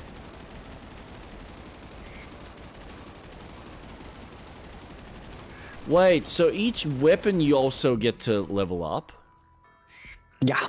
Reach level 100 to increase your prestige. This allows you to unlock additional jokers and upgrade slots as well as purchase extra resources. Up to 15 times. Jesus Christ. Oh my god.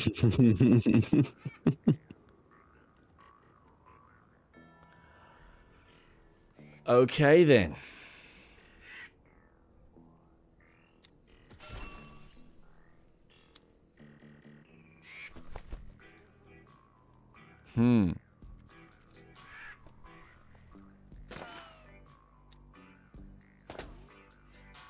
Ooh, extra jump.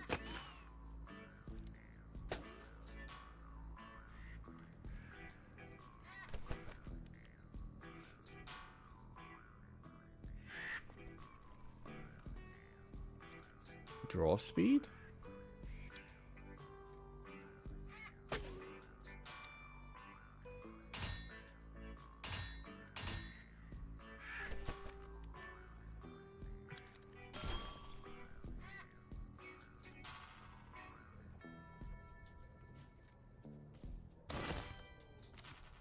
Okay, let's test out these new spells. Your hero needs to be at least 15. Okay. Complete. Oh my god. Last 2 bullets in your magazine are explosive. 50% movement when... Nah. Damn. Shoot them to make them explode. 10% chance for enemies to drop 1 gold nugget upon death.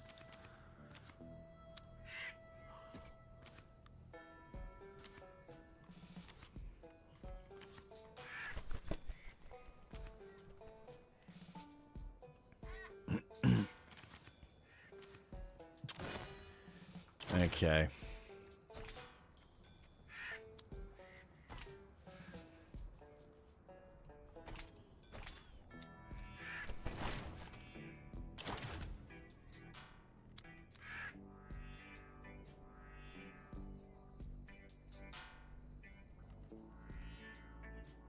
Track fragments for this item to make them drop during a mission. Surplus fragments will later be used to unlock skins. Oh. What? No. What?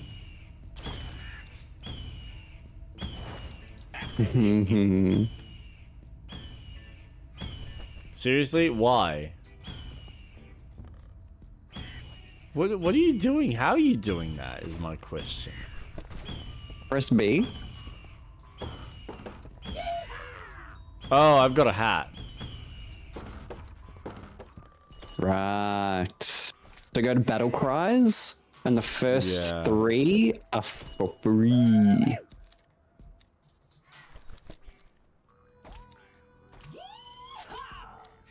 Oh, right.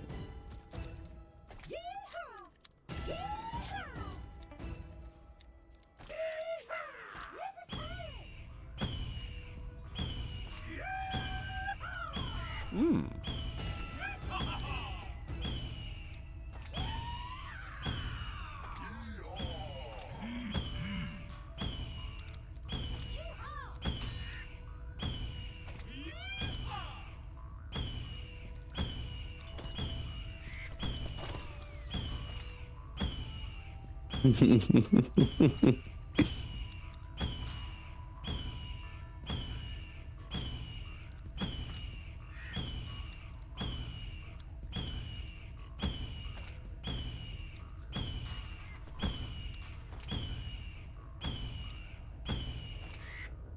Oh, man.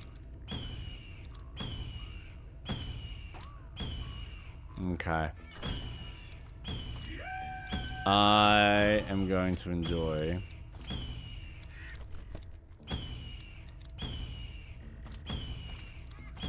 continuing this.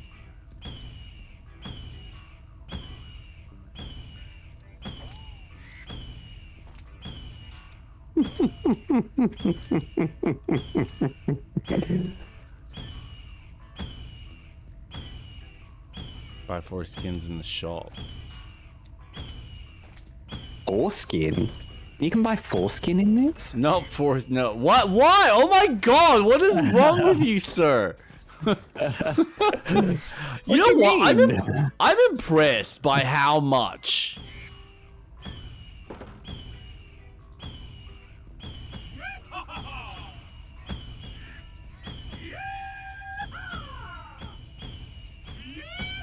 That's crazy. I wonder if we break the game doing this. Most definitely.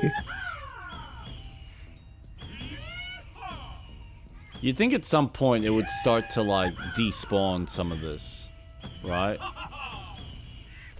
You would think. Not seeing any signs yet.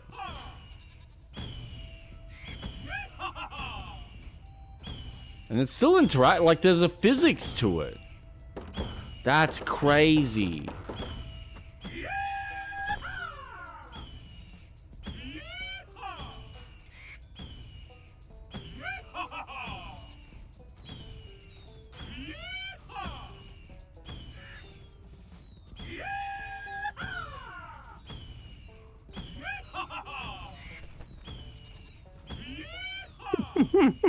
You're just gonna keep going. Well, now I'm kind of curious to see how much I can fill up the space.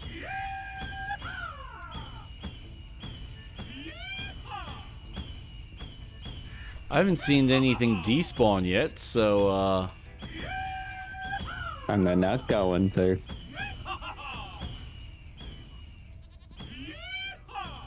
God, this is like fucking Skyrim. Oh my god, it is too.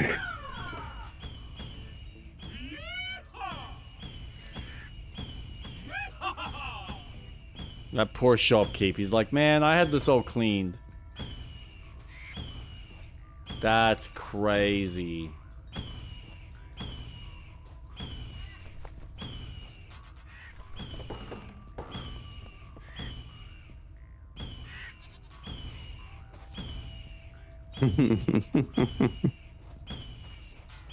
Fuck me. Thoughts? This is really cool. Yeah.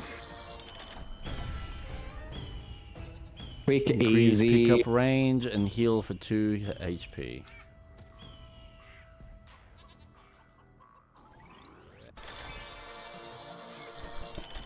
Passive regain while being nearby. Awesome.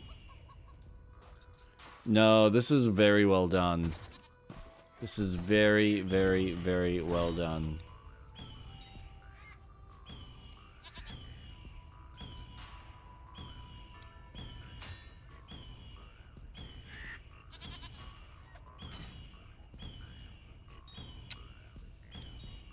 Man. Ugh. Yeah. Nah, this is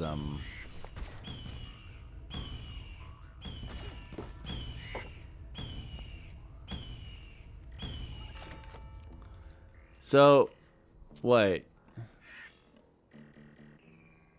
So technically we will be able to play... Not available yet. Okay.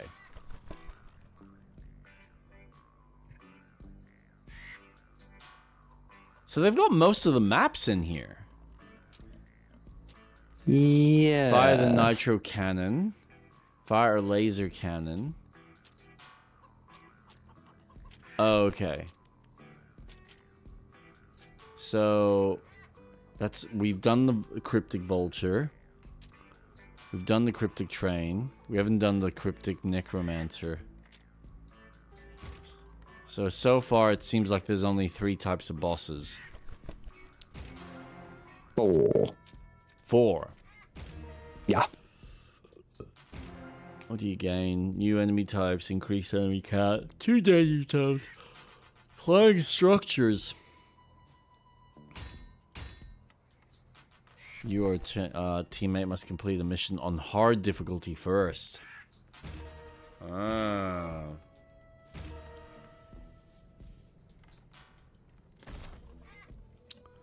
And then, what are my challenges? Actually, hide completed. On hard, very hard, nightmare, revive 10 allies, lose 10 missions. Wow. It incentivizes you to lose. Complete 30 missions, 50 missions. I'm sure there's going to be a chance that you will lose. Because once you get to the harder difficulties, then... Which is what the game is almost incentivizing you. Yeah. I lost that. Huh.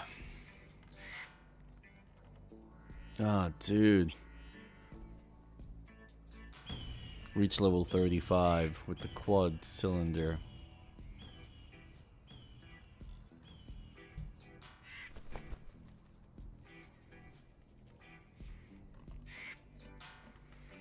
Now unlocks jokers. Oh my god, this is nuts. Mm-hmm.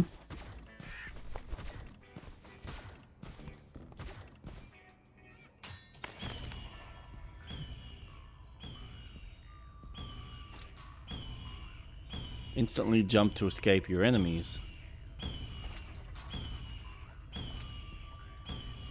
Channel your doll's power to heal or revive the nearest ally. Damn.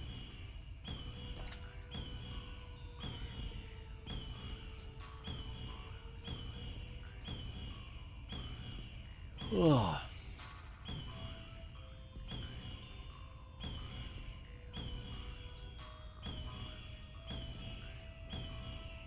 This is fucking cool.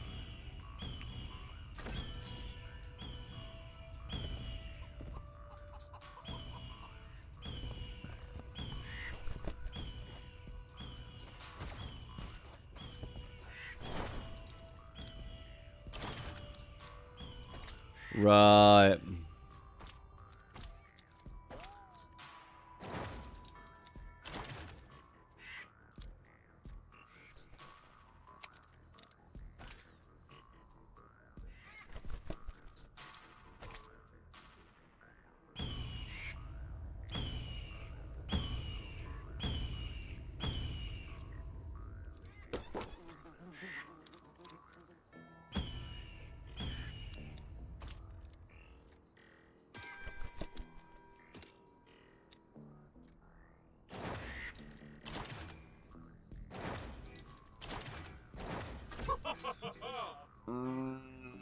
I wish I had more energy. I want to keep playing. This is, yeah. No, this is awesome.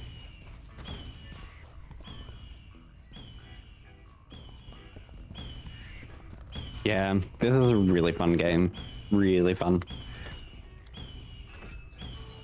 I'm glad you enjoyed it. Yeah, I'm impressed. Hold on. Increases pickup range and heals for +2 when picking up a soul.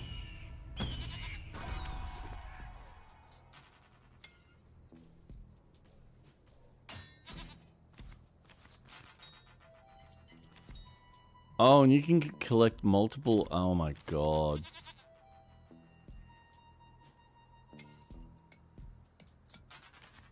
Passive regain HP while being nearby an ally. You need at least 3 available. Oh. Oh, that's clever. Right.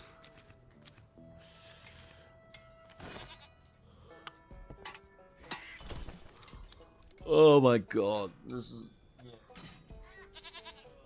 Man, and they want to add more to this? Fuck yeah.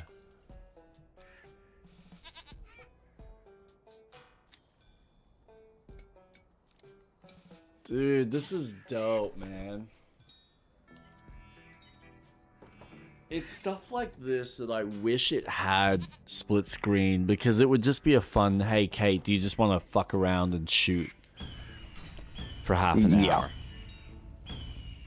Without worrying about, all right, you know, are we, you know, going to gain anything? Is there... No, it's like, no, just let's just have a bit of fun. Nice and easy. Good shit. Yeah.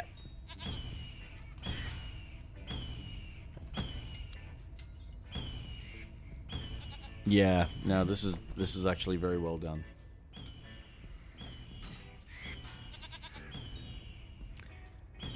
This is... you know what frustrates me? Did you ever play the Warhammer games? Where it's like, it's the rat ones where you like fight all the rats. I'm trying to remember what it's called. Oh, something tied? Yeah, there's another like this. You got the medieval one, and then you've got the rat tides. Something. But yeah, you've got the medieval one, which there's 2 games, and then they did like a sci-fi one. I wish it operated more like this, because those games are predicated on making sure that you have 4 people, because the AI is fucking useless. And even on like your basic easy difficulty, it's ridiculously hard. Vermintide, that's it. Whereas this is a nice, hey, we're going to ease you in. We're going to give you lots of upgrades. There's going to be lots of customization that you can unlock, find. Everything, just all the resources that you're gaining actually feels like it infuses back into the game. So whether you are using those resources to level up your character or get more cosmetics, and then you're choosing how you want to further expand cosmetically your weapons, or do you want the next weapon type, if you want like the shotgun unlocked, for instance, or, you know, and this fucking ninja stars for whatever reason. It's just, yeah. Fuck. Where's... I need my fucking Steam page. Because I know they're going to put that.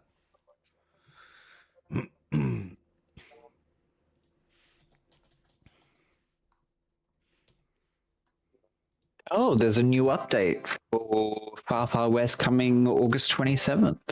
Ooh. Oh, Lovely. at Gamescom. Yeah. Nice. Oh. There's going to be a bunch of announcements I think we're both going to be looking forward to. Oh my god. Okay, so I brought up my frustrations in my stream on Wednesday. About how small I'm really excited for Tomb Raider. I've got the tiniest. The marketing for Tomb Raider is so frustrating now. Oh, okay. Yep. You can talk about all the exciting mechanics now. You know, the latest video that they released, they showed a screenshot of the skill tree that Lara has now.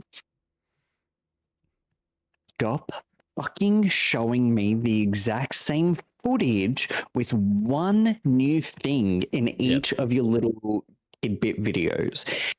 5 minutes of showing me the exact same footage of her in Peru is so fucking tiresome. If you have nothing else to show, don't talk. Wait until end of year to start doing your marketing and then start showing different things like the skill tree in action. If you, oh my God. I haven't seen Greece. I haven't seen Egypt. If you don't want to show Atlantis yet, don't. That's fine. I get it. You want to leave it as a surprise? Leave it as a surprise. Leave Croft Manor as a surprise. Oh my fucking God, I just had a stroke. As a surprise. Lisbon Letha? White Earth Wally? White Earth Wally? It's just so frustrating because they're talking about, you know, we're now making Lara like acrobatic again. Cool, then show me a sequence of her being acrobatic instead of the same fucking cinematic moment of her doing cartwheels through the same fucking darts. Show me her doing acrobatics. I don't know, doing platforming in a different part of Peru or in Greece. Show us something else. And I'm hoping Gamescom will show us Greece as the next bit of release drop. That'd be fucking nice. I'm just so over it. I watch them because I want to hear what they're talking about, ignoring all the fluff. Like, you know, we want to go back to her roots, back in Tomb Raider 1, where she was really acrobatic. Actually, false. She was acrobatic in Legends Anniversary and Underworld. Yes, she is athletic. Yes. But she wasn't acrobatic in Tomb Raider 1996. Can I be completely honest with you? Can I be completely honest with you? No, I want you to lie to me. All right, no, I'm not going to. Because you're not my wife. Honestly, this whole marketing spiel is making it seem like they're not confident with the game. And that's concerning for me. Like this is the thing. Most of the time, this type of video is a one and done. Every other developer that I've ever seen that has this style of video, where it's the interviews with the actresses, the creators, the artists, you know, all the like main key players that are part of that dev cycle, that they're talking about, hey, we're going to have the art director talk about the art direction. We're going to have the lead level designer talk about how they've restructured and done all the levels. We're going to have the director talk about what their core kind of fundamentals that they were looking at when they were looking at the old game and approaching it for the modern era. We're going to have the actors, or like the main actress who voices Lara, maybe two of the actors, talking about their experience working on the role, what it's like trying to recreate this, classic character. You do this video once and you talk about the breadth of everything going from and it will probably be like either a 20-30 minute video or it's like a 45-minute video talking about the level design. It's a deep dive. A full deep dive. But the problem I'm having with this whole spiel is that majority of the time, there's literally no gameplay. It's just them talking fluff. And for me, I just go, okay. Yeah, but it's bullshit. It's legitimately bullshit. And I'm like, how unconfident are you guys in your fucking game right now? Like, you really don't need to be doing this. Just sell your fucking game. But then it's like, okay, but clearly they don't have more footage to show, so why the fuck are you talking about it? Shut the fuck up. When you've got shit to show, like you said, show us a little bit of Peru, show us a little bit of Greece. I don't need to necessarily see the third area, but if you want to show people, what's the third area? Egypt. Show them a bit of Egypt. And that's it. You don't need to show people much else. You don't even need to show them much of the puzzles and stuff. Just little snippets and a taste of, hey, here's the kind of game that you're going to be playing. And that's it. Every other developer does this to a T. And for some reason, I've never seen anyone do it like these guys. And every time I watch one of them, and I do the same thing as you, because I'm hoping that maybe they'll show something different, but they never fucking do. You, like you said, you might get one new thing, but the rest of it is just, hey, look how good it is. Look how hard we've worked. It's like, guys, shut the fuck up, because you're actually ruining your chances this way. People are actually going to watch this and be like, well, now I'm kind of getting over it because you're not actually giving me anything substantially informative. Absolutely. When I watched the latest video, I got to a point where I'm like, go, don't tell. Show. Because you're saying so much shit right now. But all I am seeing is the same thing that you revealed in the trailer drop in, what was it? The E3, Games Week? Yep. That's it. You're not showing me anything. You're telling me I need to see it to believe it. Mm-hmm. And this is what had me worried when I played the Tomb Raider Survivor trilogy. They did the exact same thing. And it's just, what can she do? Yeah. Because you haven't shown me any of that. Mm-hmm. Nothing they have talked about has given me any substance of, okay, now you're getting resources in the level so you can bandage yourself. Show me her picking up bandage. Show me her crafting that. Show me those moments where she's damaged and she heals herself. Give me the skill tree. You don't have to show me all of the abilities she gets, but show one second of unlocking a skill and then maybe do a little sneak peek of what that looks like in gameplay. So I will say, because I think that recent one does show the skill tree for the first time. Now, that's a screenshot. Yeah. But did you notice the little detail about how you unlock the skills? No. Oh, you missed that. Okay. So apparently you gain points based on how many treasures you find. Oh, yes. You have to find the secrets in the level to then unlock them. Yes. Now, and this is something that I didn't notice. And when I realized, that's how you're designing the skill tree, it means that it's not a really in-depth tree.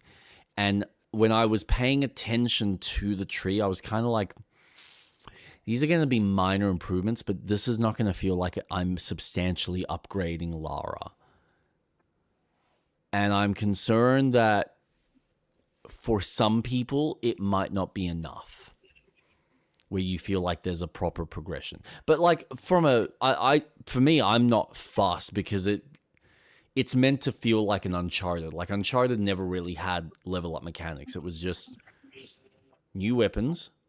You go around, you shoot, you platform, and you puzzle. Or you solve puzzles. Like, it doesn't need to be more complicated than that. So if there's like minor, hey, if you're going off and finding all of these treasures, then you're being rewarded for your effort. And here are little minor gameplay tweaks that, you know, maybe make it easier or give you a bit of a, I don't know, fire rate improvement or better accuracy or better dodge or something like minuscule, where technically you could probably go through the whole game without needing any of those.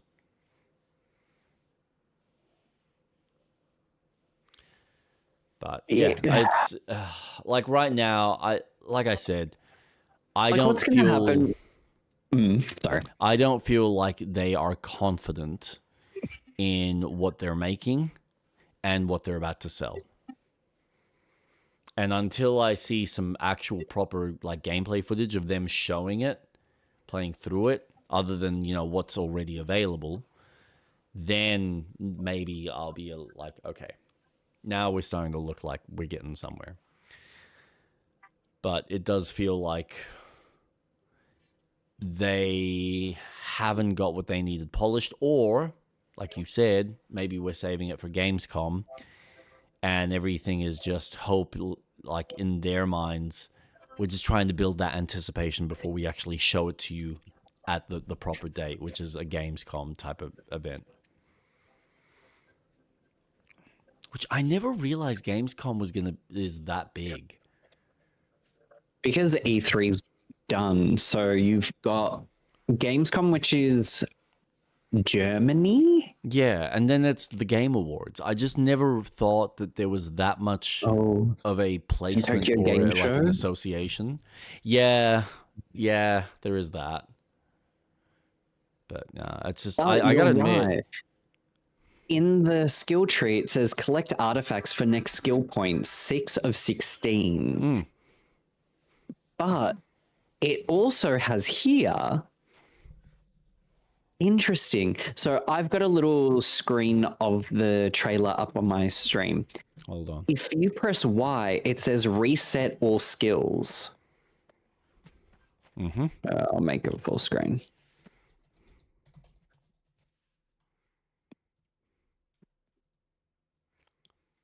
So I don't think you can unlock all the skills. Yeah, I was wondering about that.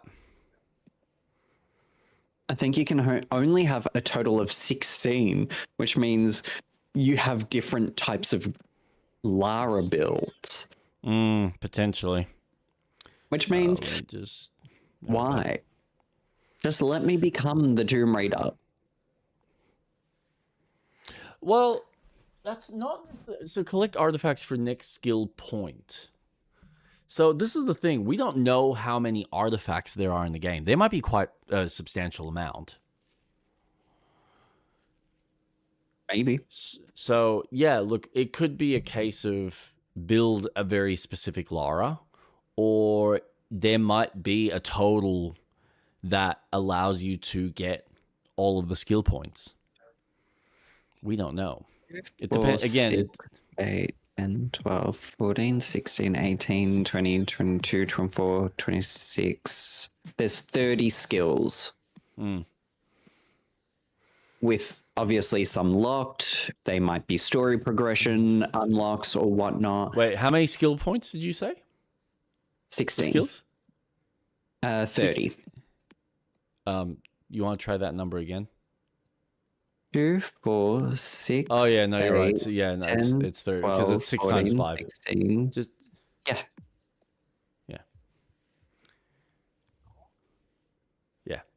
No. The option for you to reset all skills and having 16 as a hard cap sounds like you can only have 16 of the 30. I don't think that's, I don't think 16 is a hard cap though. That's not a hard cap.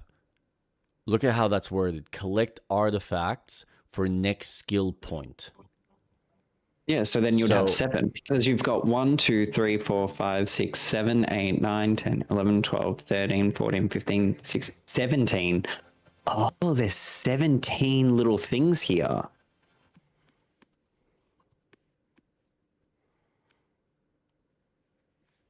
Two, 4, 6. No. 10, what I'm saying is, that's not the total amount of skill points.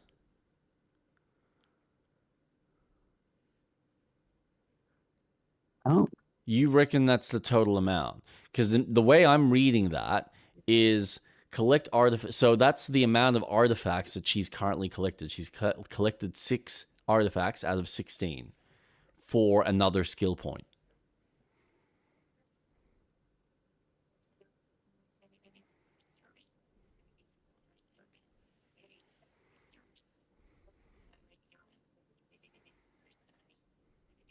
That just looks like instead of getting XP, you're getting treasure. Unless maybe the bottom line is, but yeah, I don't know. This is the big question I have. And that's what I'm talking about. Give me an insight of this. Give me a proper deep dive. Do what Nintendo does with their directs. Like, if that's the case, then yeah, you're right. You're only allowed half plus 1 of your skill tree.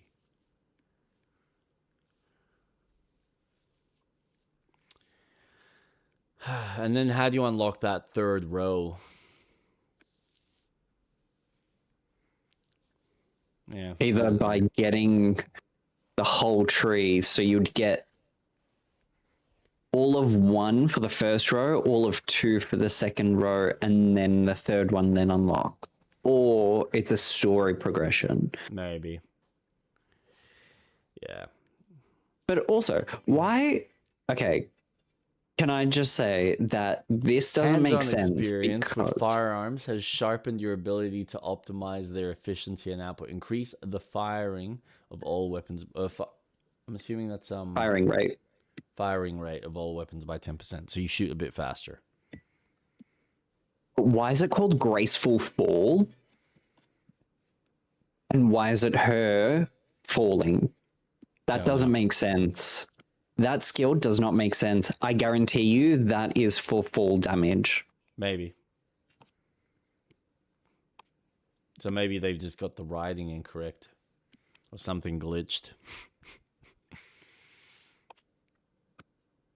But it looks like you can change your outfit from this menu as well. Yeah. Crafting looks like in the first one, map in the second one, inventory in the third, skills in the fourth, outfits in the fifth, and then codex in the last one. So, and this is like, okay, this is my massive like curiosity with this whole fucking endeavor.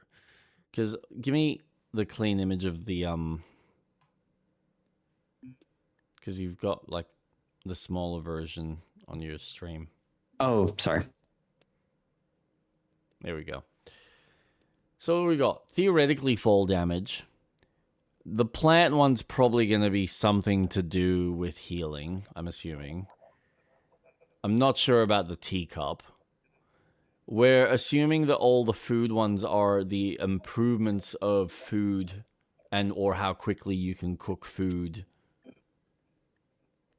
for your most ideal meal so that you heal better or quicker. And then what? We're going to improve accuracy. We're going to improve maybe more bullets or more ammo.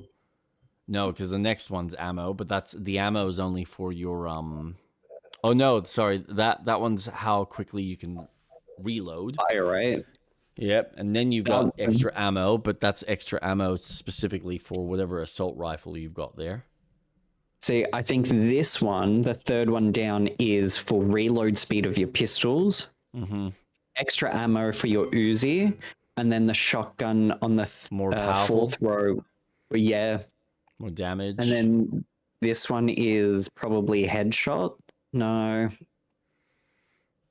Maybe more health. Then you've got this one. Looks like you gain health when you do acrobatic. Yeah, but I would say that's probably gonna be like I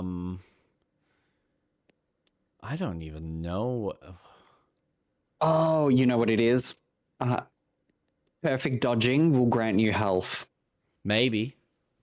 Because that's going to be a thing in this. And then you're assuming that the next one with the dive, that's just that specific skill, so now you can do the dive? That's stupid. No fucking way. Unless you gain something, because then there's another one with a plus, so there's like a healing icon with a head and a similar little symbol, which I don't even know what the hell that symbol would be referring to. And then what are these with the fucking paper plane shoved into the potato? Was that an orange? Like, what is that? So yeah, I don't know. Curiosity, man. And if you're gonna, oh gosh, just there's a lot. There's a lot we don't know about. It's too early to really gauge. They haven't actually shown us proper gameplay. We've seen. They haven't shown anything. Yeah. So. A lot of talking. This is so much of this is just circle jerking. Look how good we've made this. Look at all the mechanics. It's like, yep, that's nice. But this really should have been one video and one and done. And you walk away, and then maybe later you have like a proper, all right, we're going to sit down, we're going to show you the gameplay, and we're going to talk it through. Nah. This was... I agree with you. It was fucking painful. Has been painful to watch. Yeah. Every fucking video they release has me so frustrated. There's one on puzzles and traps. Guess what? It's the same shit that we've seen. Yep. Her hitting the cog goes down, her opening a door to the Lost Valley. The game director talking about, we want to bring back the puzzles and traps from the first game. Okay, cool. Show me what you've done. I've got a taste for the one fucking puzzle. Nothing. And it's the same fucking thing every time. I know. I'm really looking forward to what they show at Gamescom, because I'm hoping that we get something different and refreshing.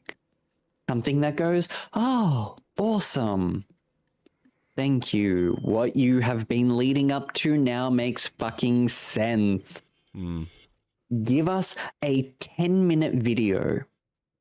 Not off screen of me watching someone play the game in a really frustrating way because, we're testing the game, we want to see. No, just give me your marketing spiel of, here is the first 10 minutes of Peru. Here's the first 5 minutes of Greece as a little teaser. Yep. And here's a combat sequence, here's a puzzle sequence. Cut it so that you don't have to reveal the puzzle answer so that we can still figure it out ourselves. But show us something. It's about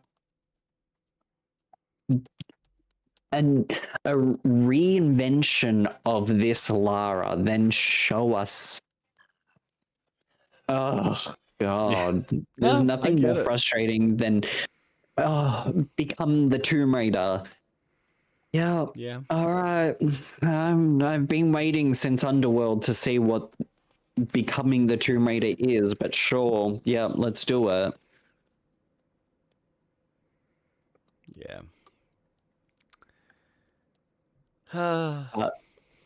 I'm very, very, very, very, very, very, very, very excited for Kingdom Hearts 4. Oh boy. There's okay. the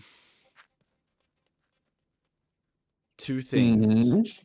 I didn't Okay. realize that the actress that recently died played Oh, Hayden Kairi. Panettiere voiced Yeah. Kairi in Kingdom Yeah. Hearts 1. Yeah. Oh, was it just one? Correct. They recasted her in the later ones. Okay. Oh, so that's not a big deal. Never mind. So, fuck her. No, I'm kidding.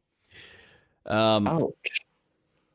No, I gotta admit that that trailer that they showed off for what's the Pixar film? Coco. Coco, yeah. I got that. And then seeing the gameplay with Donald, Mickey,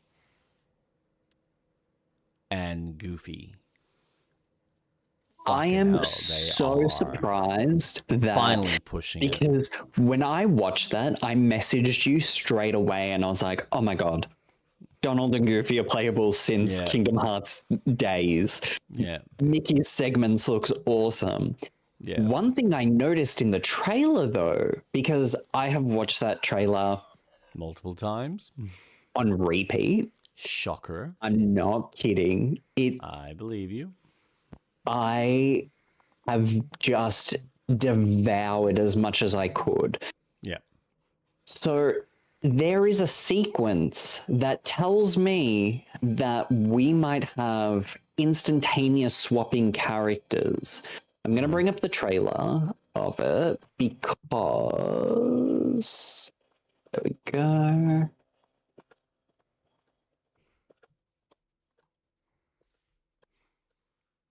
So you get introduced to Coco. Yep.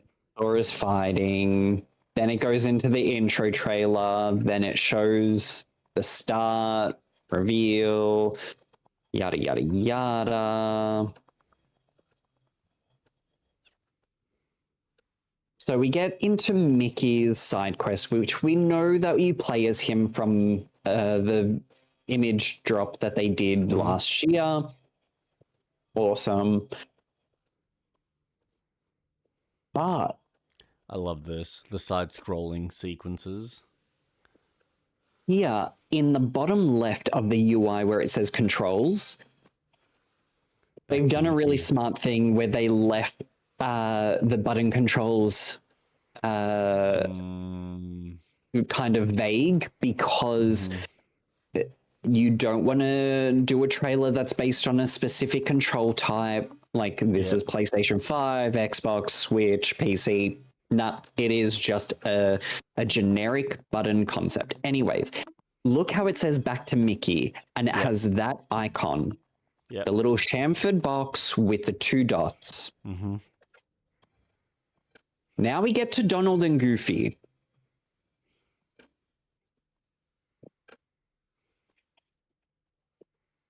Attack. Now wait, I'll have to do this in a different way. In the icons, you can press it. And my theory, very heavily right theory, is that we will be able to swap between Donald and Goofy on the fly when we play as them. Yep. And also Hades is just watching the entertainment of you defeating all the Heartless. Love that. I am really looking forward to this. I'm excited. I know there's not going to be as many worlds because each world will be substantially bigger. Fine. I'm fine with that. It's so sad because I know that they've done Aladdin. I know that they've done all your classic type stuff, but fuck me, wouldn't it be nice if they allowed you to go back to some of those older classic worlds in a more modern setting? Yes. Just, yeah. I would love for them to finish off Aladdin and do the King of Thieves. Finish off Aladdin. That's fine. I'm okay with that. I would love for them to do Cinderella 2 or 3, because I think Cinderella 3 is probably the best fucking story, where the stepmother then gets the fairy godmother's wand and goes back in time. Yeah. That would be great. That would be fucking sick. Instead, they're focusing on more newer stuff. I think Coco being fairly new, Star Wars, which heavily confirmed from their first trailer drop that you see the AT-AT foot. Marvel could be. I wouldn't be surprised. They've already had Marvel previously with Big Hero 6. Yeah, and it's probably going to be something like the Avengers. Like one of the classic Avengers games. The first one. Show. Or because this is looking into death, exactly. It could be Infinity War Part 1 and Endgame, where it does go through Thanos wiping half the population out, Sora dealing with, oh my god, people are dead, death, oh my gosh. I don't care. I'm looking forward to it. I would love an Incredibles world, because they've announced that Incredibles 3 is in production. Fuck yes. Which that'd be good marketing. That could take over. Well, that's what these are. This is just marketing for that. And I wouldn't be surprised if Frozen 2 occurs again, because Frozen 3 is happening. Yep. I wouldn't be surprised if they go back to the Toy Story world, and have that. But it's looking good. I'm very excited for that. Yeah, that's not long. I imagine Fable will be at Gamescom. I fucking hope so, because I feel like I need to see more. I need to see like an actual quest. It's nice that they've shown the systems, but I want to see the game play with the combat. Yep. Because right now, I feel like it's lacking gameplay mechanics from a, hey, here's how you get newer, better items. Here's how your level up and your character progression works. Here's how combat operates, which they've shown it on a basic fundamental level, but haven't gone into any more depth. Yeah. I need more. And I think the game needs more, and I think consumers need more. It's coming out pretty soon. It's February next year. Yeah. We need to see the next. I and this game needs to do well. It has to. So I think we will see something at Gamescom. That's the hope. That's the hope. So yeah. Anywho. Time to call it quits. I reckon I'm getting fucking tired. Jesus Christ. Having a kid, man. So draining. Street Rat. Where can we watch you and follow you and your wonderful content?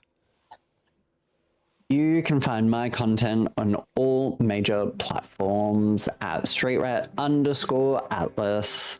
I will be streaming on Wednesdays and Saturdays. Wednesdays, I typically go through Mass Effect. I didn't on the Wednesday that passed, but I will continue that. And then co-op gaming. Just keep playing Marvel Rivals. I was doing 2 games on Wednesday. I was like, I'll start with Marvel Rivals. I'll do a couple of matches. Then I'll get into Mass Effect. Then I got so into Marvel Rivals that I was like, one more match. One more match. I might try and test that and see if I can get it running so we can try it next week. So see how we go. Otherwise, Far Far West. really fucking enjoying it. It's just a fun game. It's just so easy to pick up and get into. Yep. And when you're done, you're like, okay, yep, sweet, I got my fill. Yep. I think this season, a lot of people are complaining about characters, but I'm not playing as them, so I don't really care as much. Yeah, but like when you're playing it for as long as a lot of these people are playing, they're looking at the mid-maxing side of things, the meta, which characters the meta, yeah. And it's like, guys, just chill the fuck up. Just enjoy. Where can we find you? You can find me at Jake_Starvik on Twitch and on YouTube. I have been streaming Gothic 1 Remake on Wednesdays at 7:30 Eastern Australian time. And of course, playing with yourself on Saturdays with our various cooperative games. Sometimes competitive, but mostly cooperative. But yeah. We will make it competitive. I mean, yeah, we like to fuck around with each other and at a level of competitiveness. Did I burn myself or is that... Fucking hell. I've got something on my thumb that's annoying me. Anywho, thank you so much for joining us for this wonderful stream. We hope you have a wonderful night, and we will see you on our corresponding streams next time.